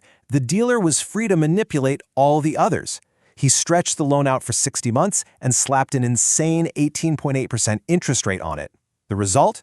She ended up paying almost double what the car was actually worth. A brutal, devastatingly expensive mistake born from financial illiteracy. Look, the point is, this stuff is completely non-negotiable. You just have to understand the basics. You can't build a financial empire if you don't know what interest rates and amortization are, or how ROI works, or the difference between a stock and a bond. This isn't optional homework. This is the foundation of everything. And that all leads to this final, critical shift in your thinking. We've all heard the advice, live below your means. And that's fine, but the slow lane mindset just stops there, leading to a life of scrimping and saving. The fast lane mindset adds a game-changing twist. Live below your means with the intent to expand your means. It's not about making your life smaller to fit your income. It's about making your income massive so it can fund the life you actually want. So, there you have it. The map is in your hands. A clear, step-by-step process to figure out the exact price of your freedom. You have the formulas, you know the destination. The only question left is the one that really matters. What's your first step going to be? You know that $1 million idea, that flash of genius that you are absolutely sure is going to change everything? Well, what if I told you that brilliant, groundbreaking, world-changing idea of yours is actually worthless? I know, but let's dive into this surprising truth about what really, truly creates wealth. Okay, so imagine your greatest idea is a supercar. It's sleek, it's powerful, it's beautifully designed, and it's staring down a world of possibility, just like this open road. It is pure, untapped potential. You glance down at the speedometer, and it says 220 miles per hour. Wow, that number is a thrill, right? It represents incredible potential speed. And just like that car, your ideas, they have the potential to go incredibly fast and incredibly far. But, and this is a big but, here's the catch. The author of our source material, DeMarco, puts it, well, pretty bluntly with this quote. I mean, wow. It's a provocative statement for sure, and it's designed to completely shatter that common myth we all believe, that the idea itself is the most valuable part of the whole equation. And this brings us right to the crucial difference between potential and, well, reality. That 220 miles per hour on the speedometer, that's just potential speed. It's a number on a dial. The car's actual speed at this very moment is 0. It's just sitting there, parked in the garage. So here's the bottom line. An idea, and I don't care how brilliant it is, accomplishes absolutely nothing as long as it stays locked away in your mind. It's that supercar with the engine off, its entire purpose completely untapped. So why? Why do so many of these amazing, powerful ideas stay stuck in the garage? Well, it's because of something we can call the do-nothing trap. And it turns out that for most of us, inaction is it's the default setting. It's the path of least resistance. And what's really wild is that this human tendency is actually a business model for some companies. I mean, think about those late-night get-rich-quick infomercials. They often rely on this exact principle, the expectation that you'll buy their course, you'll feel great about taking a step, but you'll never actually follow through. They literally bank on you doing nothing. And this, right here, this puts the whole problem perfectly. You can have all the information, the perfect plan, the actual treasure map to untold riches, but that map is totally useless if you never take that first step out the door and actually start the journey. Okay, so to avoid that do-nothing trap, we need a better strategy. It is time to stop thinking about business in these simple, one-dimensional terms. We have to start seeing it as a complex, strategic game. In other words, we need to stop playing checkers and start playing chess. Think about it. A business owner playing checkers really only has one move, price. How can I be the cheapest? That's the whole game. It's a race to the bottom. But a chess player? A chess player understands that every single piece on the board has a unique role, a different strength. It's a multidimensional game of pure strategy, not just price. So if your business is a chessboard, what are the pieces? How do they move? And more importantly, which ones are the most powerful in this game of creating real value? All right, here's the breakdown from our source material. Your product, that's the knight. Customer service is the bishop. Your people, your team, they're the rooks. And marketing is your powerful queen. But I want you to notice the two most important pieces. Your ideas, those things you thought were priceless, they're the pawns. The most common, the most expendable, and yep, the least powerful pieces on the board. And what's the most important piece? The one piece whose survival determines whether you win or lose the entire game? That's execution. Execution is your king. And if you lose that, the game is over. This right here, this is the great divider. It's not about who has the better idea, it's about who executes better, period.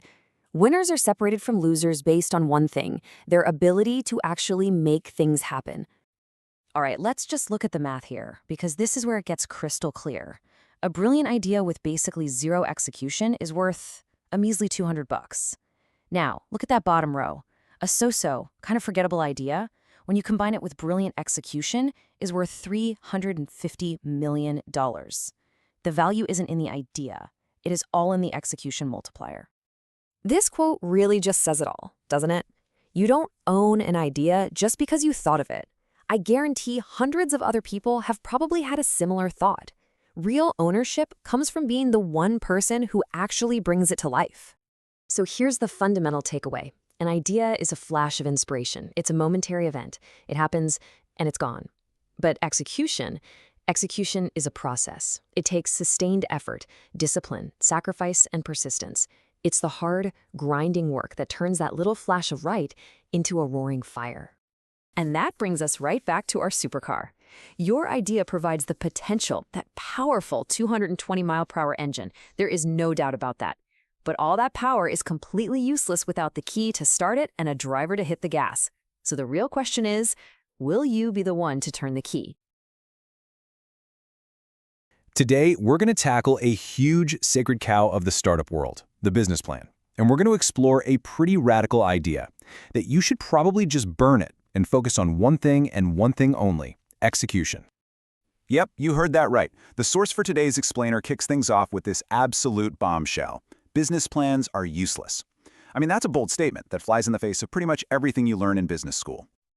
Now, if that sounds a little like business sacrilege, hey, you're not alone. But stick with me, because we're going to break down exactly why this contrarian view might just be the key to real, actual success.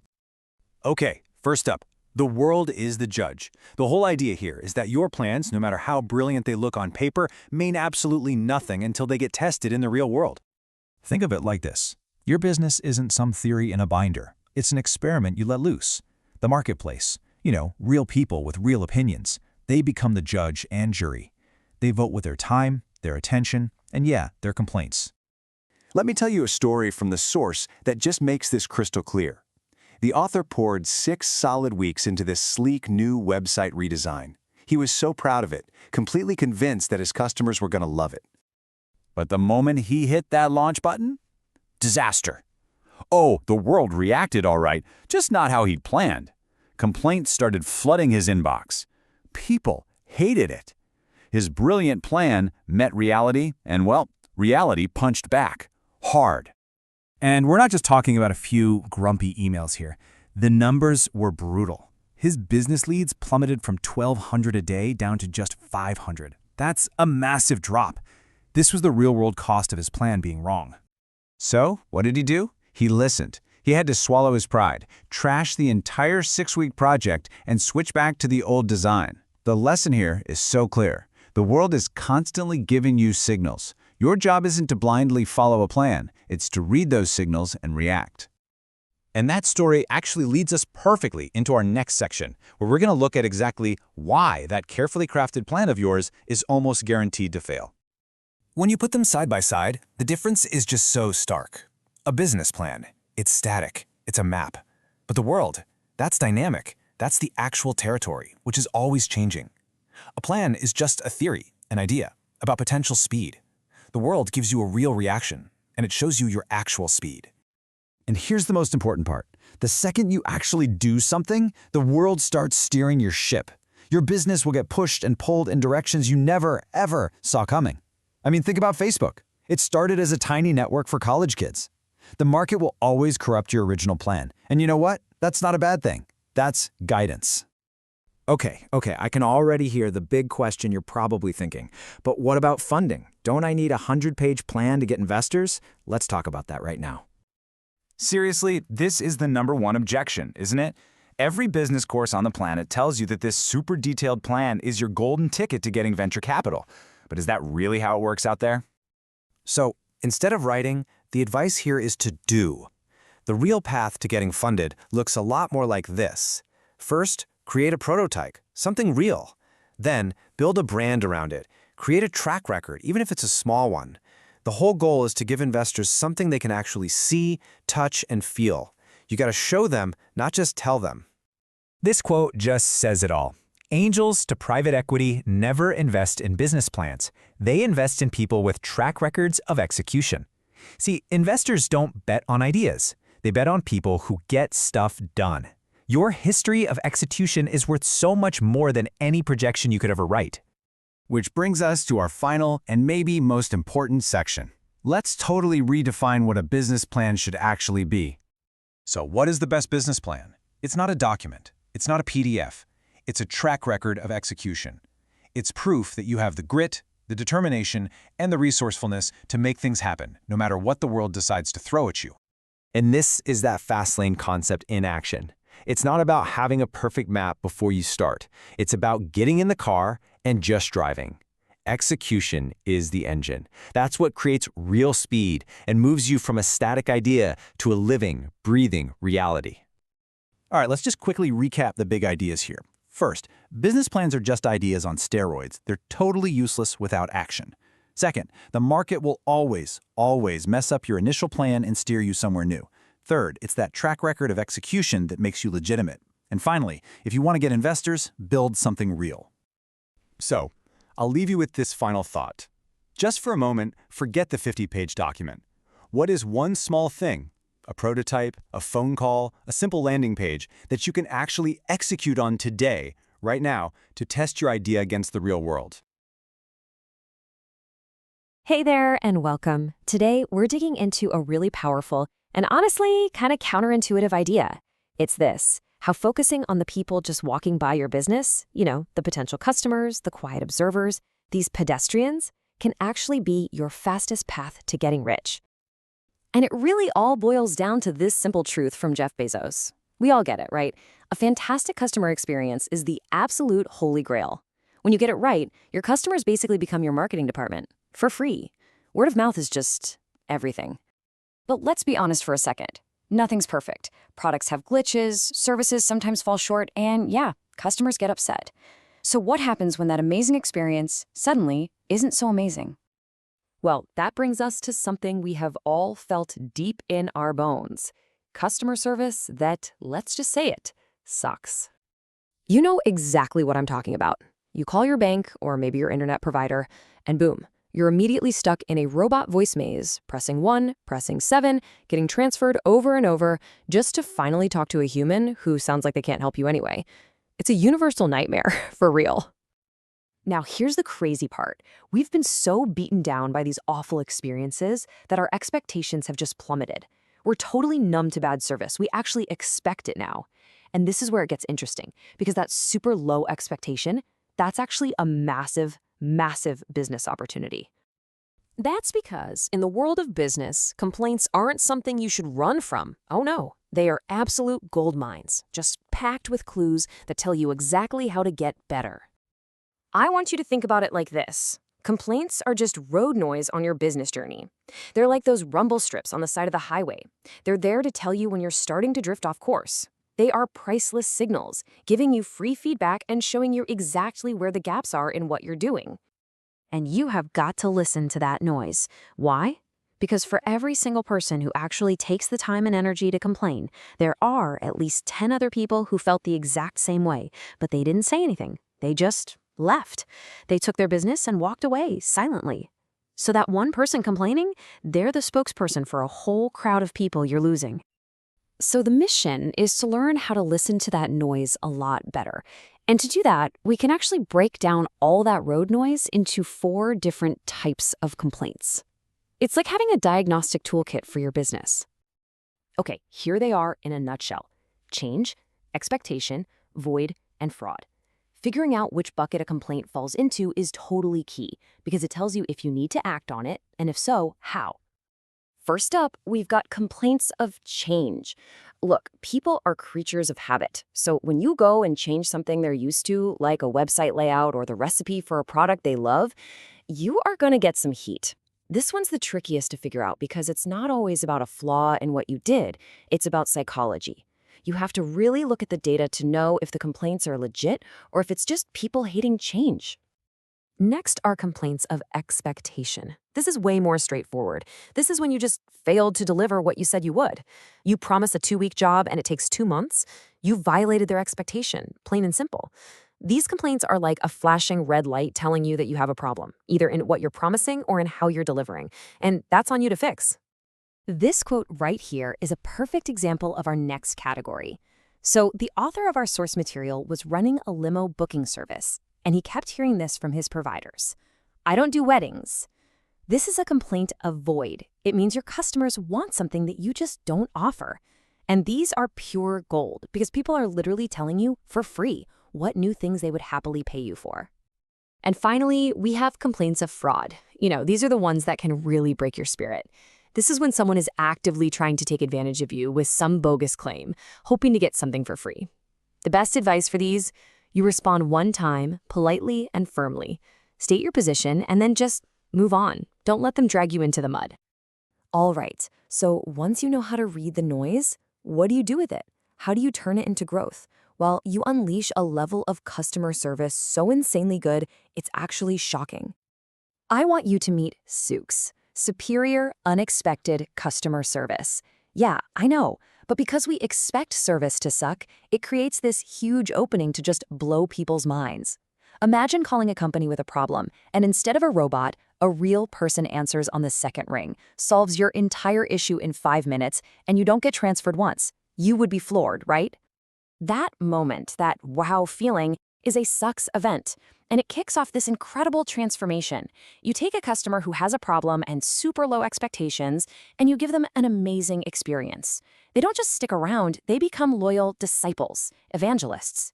They literally become a free marketing team for your business, telling everyone they know how awesome you are. And what's the ROI on that? Well, the author was asked one time how much his company spent to get new advertisers. His answer? 0. A big fat 0. Why? Because his current customers were doing all the work for him, for free. And he saw this from the other side too. His web host, a company called Liquid Web, once responded to his support ticket in 10 minutes and had the whole thing fixed in 20. It so completely shattered his low expectations that he basically became their #1 fan. Now he pays them in 2 ways, with his credit card and with his nonstop recommendations to everyone.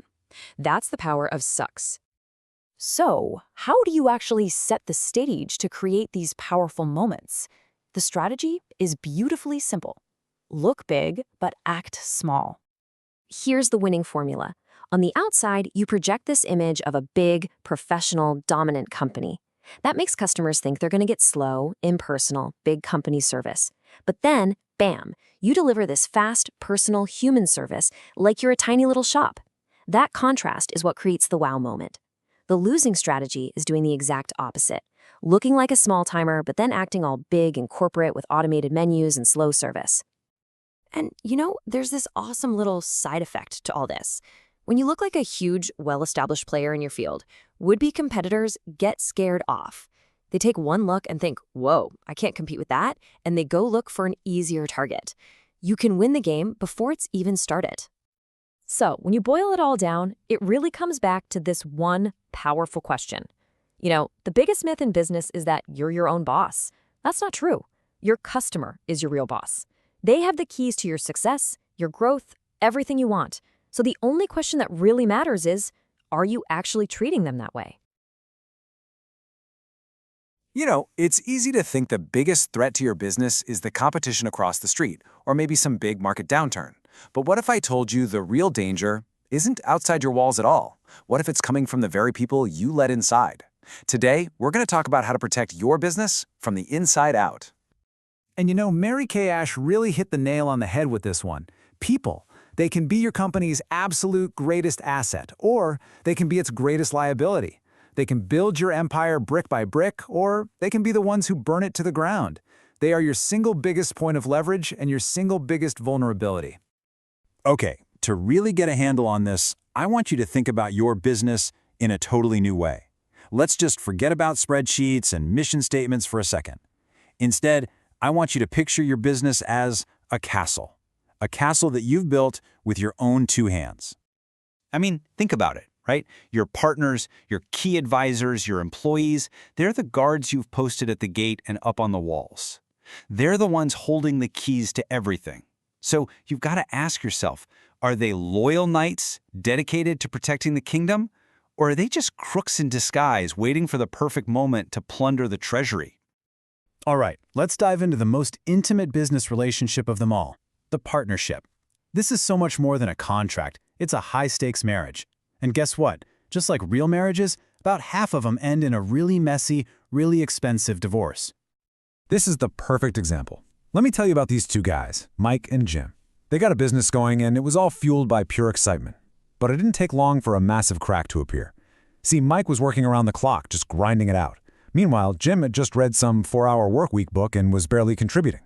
But you can bet that every Friday, Jim showed up with his hand out for his 50% cut. Their work ethic was completely mismatched. Their priorities were on different planets, and resentment just built and built until the whole thing just imploded in a nasty legal battle. I mean, seriously, think about this for a second. Would you ever marry someone after just 2 weeks of dating? Of course not. That sounds insane, right? You'd want to know everything about them first. And yet, entrepreneurs do this all the time. They jump into these huge partnerships with all the planning of a Vegas wedding, totally blinded by that initial excitement, and they never stop to ask the really tough questions. Look, before you even think about signing on that dotted line, you have to grill a potential partner. And this isn't just about whether they have skills you don't. This is about deep, fundamental compatibility. Do they burn the midnight oil the way you do? Is their vision for where this company is going the same as yours? And that last one, that's the real gut check, isn't it? Do you trust this person? Because in a very real way, your business's life is going to be in their hands. So, all this talk about vetting people, it really leads to one simple rule that you can apply to everyone you give power to, not just business partners. It's a simple rule, really, and it's best framed by a little cautionary tale. Don't pick up hitchhikers. All right, I want you to picture this scene. You're driving, it's late at night, you're on some dark, deserted country road. Your headlights are just cutting through the pitch black. And then, up ahead, you see a figure on the side of the road, thumb out. So the driver, he spots the case of beer. That's the reward, right? And for a split second, he's actually tempted. He gets so focused on that potential reward that he almost completely ignores the giant screaming red flag, the live chainsaw. It's crazy, but in business, we do this all the time. We see the beer, the great resume, the smooth talker, and we become totally blind to the chainsaw. In this whole story, it brings us to a super important principle. Trust, but verify. It's a simple phrase, but it's the firewall that's going to protect your castle. You see, unverified trust is exactly how guys like Bernard Madoff pulled off the largest Ponzi scheme in history. Thousands of people just trusted him with their entire life savings. Very, very few of them bothered to actually verify anything. Trust can't be your default setting. It absolutely has to be earned. And the guy who wrote our source material, he learned this lesson the really, really hard way. He hired an employee who, on paper, seemed perfect. And you know why he hired her? During the interview, she casually mentioned that she sang in her church choir. And that one little detail, it completely disarmed him. So he trusted, and he didn't verify. It took him years and several thefts to finally uncover that she was a pathological liar. The lesson is simple. Don't let a few comforting words tear down all your defenses. Okay, so we've talked partners, we've talked advisors. Now, let's talk about your front line. Your employees are basically the chauffeurs of your business. They are literally behind the wheel of the customer experience, and they have all the power to drive your reputation right into a ditch. Let me give you a perfect real-world example of this. The author stayed at 2 different hotels in Las Vegas. First, the Rio. Now, the Rio was a little bit older, kind of worn down, but the staff, they were incredible, super friendly, helpful, accommodating. It was just a great experience. Then, he moved over to the Venetian, a stunning, opulent billion-dollar property. But the staff, they were robotic, totally unresponsive. The whole experience was an absolute nightmare. And here's the absolute bottom line on this one. The Venetian's floors could have been paved with solid gold, and it wouldn't have mattered one bit. Spectacular features and a beautiful building cannot and will not make up for a poor human experience. That friendly staff at the dated old Rio created a much better business than the robotic staff at the lavish Venetian ever could. Your people, they're everything. So, what's the big takeaway here? The message is pretty darn clear, right? Building the business, the product, the brand, that's like building the castle walls. It's incredibly hard work for sure, but it's only half the battle. The real challenge is protecting what's inside. So, I'm going to leave you with this one question to think about. Your castle, the one you've built, who are you handing the keys to? Think about your partners, your key employees, your most trusted advisors. They hold the keys. Did they actually earn your trust? Or did you just hand it over, maybe tempted by a case of beer, while totally ignoring the sound of a chainsaw whirring in the background? The safety of your castle really does depend on that answer. Welcome to The Explainer. Today, we're digging into one single question, a question that could literally be the difference between your business taking off or crashing and burning. All right, let's just jump right into it. Every single person starting a business needs to ask themselves this, and be really honest about the answer. Is what you're building a savior for your customer, or is it, deep down, kind of selfish? So here's the game plan for today. We're going to start by really defining what it means to be a savior versus selfish business. Then, we'll expose this really nasty trap that selfish businesses always seem to fall into, figure out why that happens, and wrap it all up with a killer strategy to make sure you're building something that actually makes a difference. Okay, so first up, let's get to the heart of it. We're talking about the very soul of your business. Was it created from day one with the goal of serving other people? Or was the real goal, well, to serve you? I mean, picture this, right? You've got the savior knight, who genuinely rides in to save the day, solving a real painful problem. Their whole mission is to help. But then you've got the selfish knight. He looks the part, but the armor is just a costume. He's not there for the customer, he's there for his own desires. You know, getting rich, being his own boss, all that stuff. The customer's actual needs, not really on his radar. So what's the end game for a business that starts out on that selfish foot? Well, it pretty much always ends up falling into this huge, dangerous trap. It just sinks into this giant ocean where everyone looks and sounds exactly the same. And that trap has a name. It's called commoditization. All it means is that your product or service becomes totally indistinguishable from everybody else's. There's literally nothing that separates you from the 10 other businesses on the block doing the exact same thing. And here's why that's so deadly. When everything is the same, what's the only thing a customer can use to make a decision? Yep, price. Just think about it for a second. Are you fiercely loyal to one specific gas station brand? Or do you just pull into whichever one's the cheapest on your route? That's commoditization in action. It traps you in this brutal, soul-crushing race to the bottom on price. And trust me, that is a race you do not want to be in. Okay, so how on earth do so many businesses wander right into this trap? Well, it almost always comes back to why they started in the first place. The motivation was flawed from the get-go. You see, a ton of businesses are built on these really shaky, selfish foundations. It's the person who thinks, hey, I love limos, so I'm going to start a limo company. Or, you know what, I'm pretty good at cleaning carpets, so I'll make that my business. See the pattern? The focus is all on them, what they love, what they know. It's not about what the market actually needs. And all that does is flood the market with more of something that maybe nobody was even asking for. And this quote, man, it's just brutally honest. This comes from a real business owner, and you can just feel the painful realization he's having. He's working his butt off, providing a great service, but his entire business is built on a broken idea. Think about it. Nobody wants to buy carpet cleaning. It's something people avoid doing. He basically became an expert at something nobody was excited to pay for. And that's it, right there. That story just perfectly highlights the core problem. Your business premise, it's the concrete foundation of your house. You can't just decide to swap it out a year later when you notice cracks in the walls. If he'd started with a strong need-based premise, it would have acted like a giant warning sign screaming, "Stay away from this crowded industry." Or it would have pointed him directly to some unique, unsolved problem within that industry right from the start. Okay, so we've seen the disease, right? A selfish premise leads straight to commoditization. So what's the cure? Well, it all begins with a pretty radical shift in where you put your focus. It means looking away from yourself and, maybe surprisingly, looking away from your competition too. This quote from the source material is just perfect. It's a little blunt, but it is 100% true. So many entrepreneurs are completely obsessed with what their competitors are doing every single day. They're just reacting. Oh, so-and-so dropped their price, we have to match it. But here's the thing. When your eyes are glued to the guy next to you, you can't possibly be looking at the road ahead. You're not leading, you're just following. And this image just says it all, doesn't it?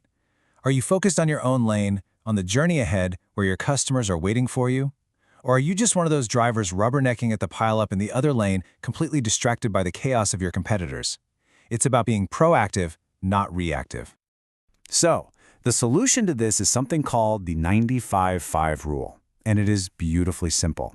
It says, spend 95% of your time, your energy, your brain power on your business, your product, your service, and most of all, your customers. And that tiny little 5% left over? Okay, fine.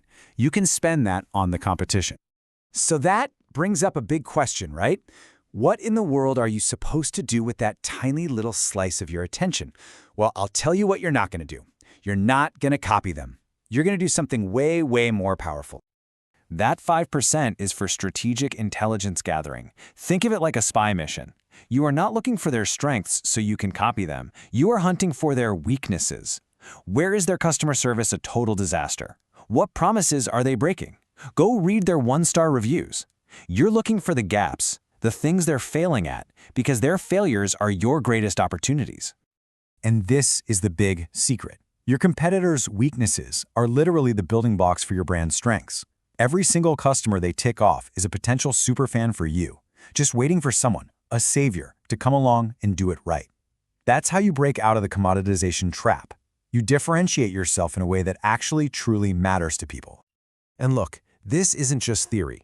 The author of our source material did this himself. He was building a limo directory website. He looked at the competition, think Yellow Pages, and saw they were forcing these small limo companies to pay massive fees up front, with no guarantee of results. It was a huge risk for them. So what did he do? He created a pay-per-lead model. The limo companies only paid when they got an actual customer lead. He saw another weakness: terrible customer service. So he made it his mission to be super responsive. He didn't just copy the broken industry model. He blew it up by exploiting its flaws. Okay, let's wrap this all up. The path forward is actually pretty simple. Build a business that's a savior, not one that just feeds your own ego. Get your eyes off the competition. Staring at them just makes you a follower. And that little 5% of your time you spend looking at them, use it to hunt down their weaknesses, because their weak spots are exactly where you're going to build your biggest strengths. That, my friends, is how you lead. So I'll leave you with this one final thought to chew on. Stop asking, how can I be more like my competitors? The real question, the one that matters, is this: what is my competitor's greatest weakness, and how can I build my entire brand by solving it? Because when you find the answer to that, you're not just finding a new feature, you might be finding the very soul of your business. All right, let's dive right in. We're going to talk about something really powerful today. Something that separates the ventures that just kind of get by from the ones that create massive, lasting impact. And that is the huge difference between just building a business and building a true brand. So let me ask you a question right off the bat. The thing you're building, is it really designed to thrive? To dominate, to inspire that crazy loyalty? Or is it just set up to survive, to pay the bills from one month to the next? Because the answer to that question, well, it changes absolutely everything. To really get to the heart of this, let's use a powerful metaphor from the world of chess, where there's one single piece that can completely change the game. And here you can see the two paths laid out, clear as day. A business, it just survives. It's always stuck competing on price, which is just a race to the bottom, right? It's always having an identity crisis because really it's just a commodity. But a brand thrives. It inspires a loyalty that goes way beyond logic. It has a crystal clear identity, and in the customer's mind, it's totally unique. So, what is that all-powerful piece? What's the queen on the chessboard of business? It's your branding and your marketing. Seriously, that's the queen. It is so powerful that great marketing can help a pretty mediocre product survive. It can hide flaws in your service, it can keep you in the game, but most people, they try to play without it, and that's a huge, fatal mistake. I mean, just think about your own preferences for a second. People who are diehard Coke fans, they don't care if Pepsi is $1 cheaper, and Apple users, they aren't jumping ship just because a PC is on sale. That right there is the power of a brand. The loyalty is so strong that price becomes almost irrelevant. The connection is emotional, not just transactional. Okay, so you're probably asking, how do I create that kind of crazy loyalty? Well, it all starts with one core idea, the anchor that holds your entire brand right in place. And that anchor is called the unique selling proposition, or USP. This is your answer to the single most important question in business. Why should I, the customer, choose you over every single other option out there? If you don't have a powerful USP, you're just a grain of rice in a 50-pound bag. You're totally lost in a sea of Me Too businesses. So how do you actually build one? Well, it starts with figuring out the real benefit you're offering. Then you've got to make it unique, use powerful language. You don't just lose weight, you obliterate fat. You have to be specific and give people proof. Keep it short, bake it into everything you do, and look, this is the most important part. You have to actually deliver on that promise. Let's look at some legends of the game. FedEx didn't just say, hey, we're a reliable shipping company. No way. They made a concrete, emotional promise. What they were selling was certainty. That one USP built an entire empire. Or think about M&Ms. They found this common, super annoying little problem with chocolate getting all messy and positioned themselves as the perfect solution. It's so simple, it's memorable, and it points to a real benefit that everybody instantly gets. And Domino's, this is brilliant. They didn't even try to claim they had the world's best tasting pizza. Nope. They knew people hated waiting around forever for delivery. So they built their entire brand on speed and a rock-solid guarantee. And with that, they took over an incredibly crowded market. Okay, so you've nailed your USP. Fantastic. But in the world we live in today, that's only half the battle.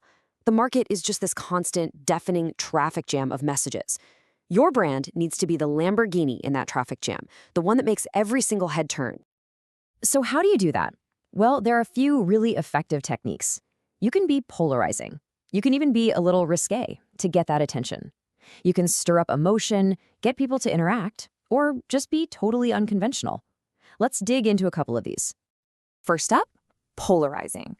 Now this one's bold. It means taking a stand that's so strong, people are pretty much forced to either love you or hate you. And yeah, you might alienate some people, but you'll also create this passionate tribe of followers who will defend your brand to the death. You have to remember, indifference is your real enemy. Passion, even negative passion, is engagement. The risque approach, it's a classic for a reason. It is a powerful way to disrupt the norm, and it always, always grabs eyeballs. Just think back to those old GoDaddy Super Bowl ads.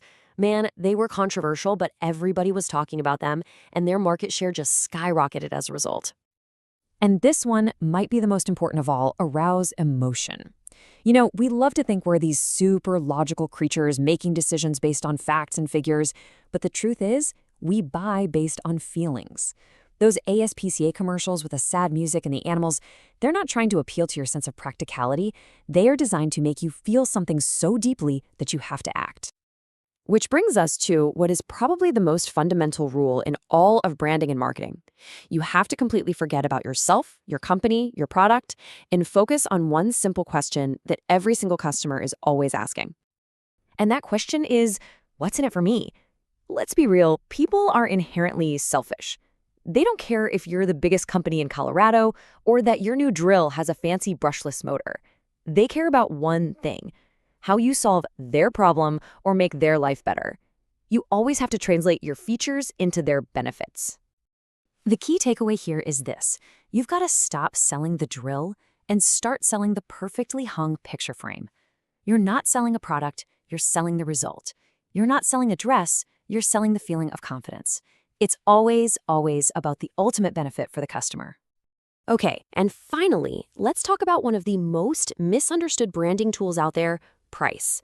Price is not just a number, it's a message. It's a powerful signal that tells people all about the value of your brand. Check out this great little story. So, there was this guy who wanted to get rid of an old dresser.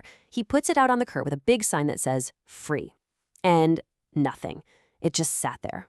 For days, nobody wanted it. So he tries something different. He takes down the free sign and puts up a new one that says $50. And within an hour, it was gone, stolen. The dresser itself hadn't changed at all, but its perceived value completely transformed. That price tag made it desirable. And that's the whole lesson right there. Price implies value. Now, unless your entire brand is built around being the cheapest option, like Walmart, setting your price too low can actually hurt your brand. A higher price can signal higher quality, better service, more worth in your customer's mind.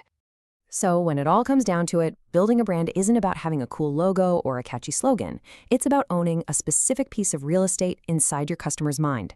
When people think of safety, they think of Volvo. When they think of overnight delivery, they think of FedEx. So the final question for you is, what space will you own?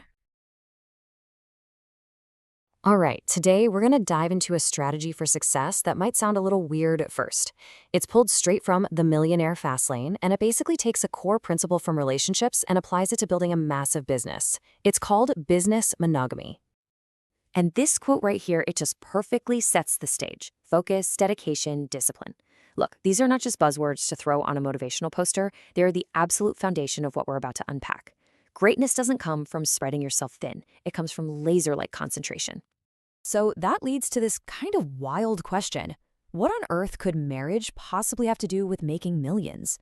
Well, as it turns out, everything. That commitment, that faithfulness, that singular focus that makes a marriage strong, that is the exact same secret sauce you need for a blockbuster business. And that brings us right to the heart of it, this idea of an entrepreneur's vow. We're going to make the case for business monogamy and why it crushes its very tempting cousin, business polygamy. Because really, just like in a relationship, being faithful to your one big idea is the most direct path to success you can take. But here's the problem, and I'm sure you felt this. So many entrepreneurs, especially when they're starting out, fall right into this trap of opportunity hopping.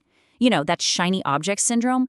We see a new trend, a new can't-miss venture every other week, and we just jump, scattering our energy all over the place.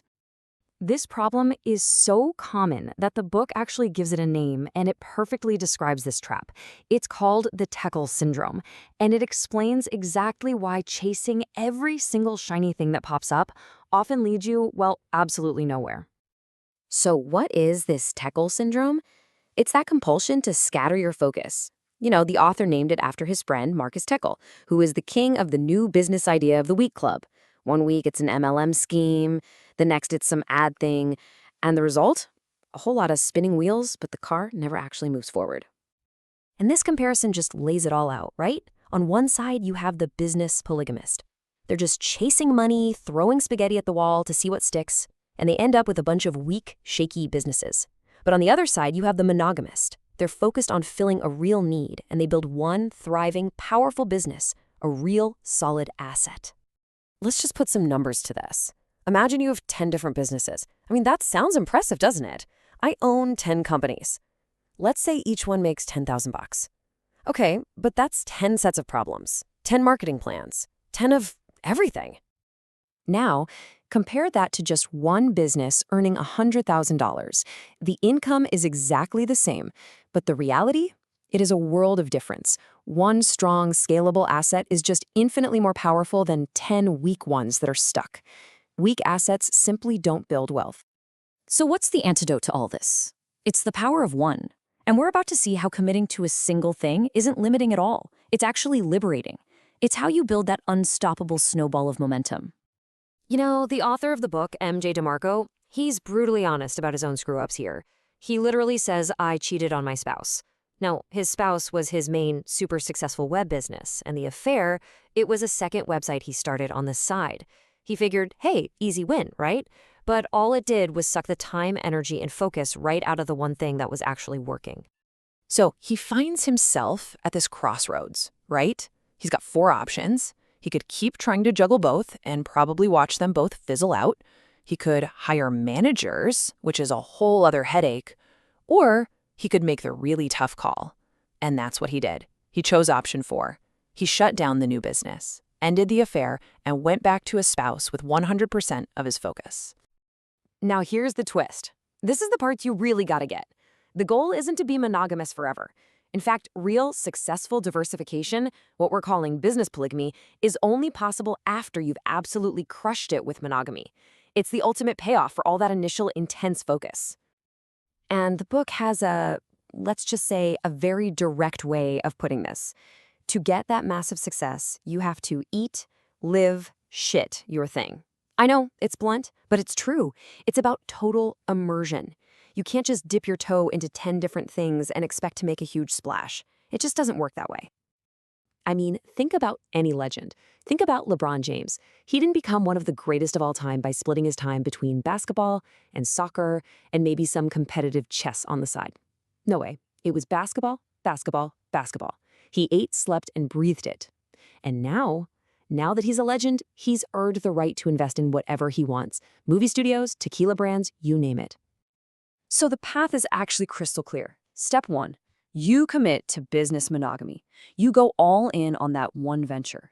Step 2, you achieve massive success with it. You crush it. And then, and only then, step 3, you've earned the right to play the field. Diversification is the reward, not the starting strategy. So what's the magic ingredient that unlocks this later on? Well, the simple answer is money. Success from your one focused business gives you capital, but it's not really about the cash itself. It's about what the cash buys you. It buys leverage. It lets you build systems and buy back your time by hiring a great team. You go from being the engine of the business to being the architect who oversees the whole operation. So, as we wrap this up, it really all comes down to one simple, direct challenge for you. It's time to really ask yourself, what is my one thing? Where is my focus truly going? Okay, so let's just recap the big takeaways here. First, opportunity hopping just builds a portfolio of weak assets, and weak assets will never make you wealthy. Second, the most successful people you can think of, they were 100% committed to one thing. And finally, remember this. Successful monogamy is the only doorway to successful polygamy. And I want to leave you with this final thought. Imagine that every single morning you wake up with 100 units of focus, just 100 little coins. You can put one coin in 100 different things, or you can put all 100 of those coins into one single thing. After everything we've talked about, where are you going to invest yours? All right, let's talk about getting wealthy. Not in 40 years, but on an accelerated timeline. Today we're diving into MJ DeMarco's Millionaire FASTLANE. Think of it as a supercharger for your financial journey. We're going to break down his entire philosophy, showing you how to get out of the slow lane and into the fast one. Let's get into it. You know the traditional advice, right? Get a good job, save 10% of your paycheck, toss it in the stock market, and hey, maybe, just maybe, you'll be rich when you're 65. DeMarco has a name for that, the slow lane. And let's be honest, it usually feels like you're stuck in a permanent traffic jam. But what if there was a totally different route? A clear, open, fast lane just waiting for you. And right off the bat, DeMarco hits you with this. This isn't just about picking a different investment strategy. Choosing between the slow lane and the fast lane is one of those moments, a decision that will literally echo through the rest of your life. It's a pretty heavy thought, isn't it? So, here's the road trip we're about to take. We'll start by shifting your mindset.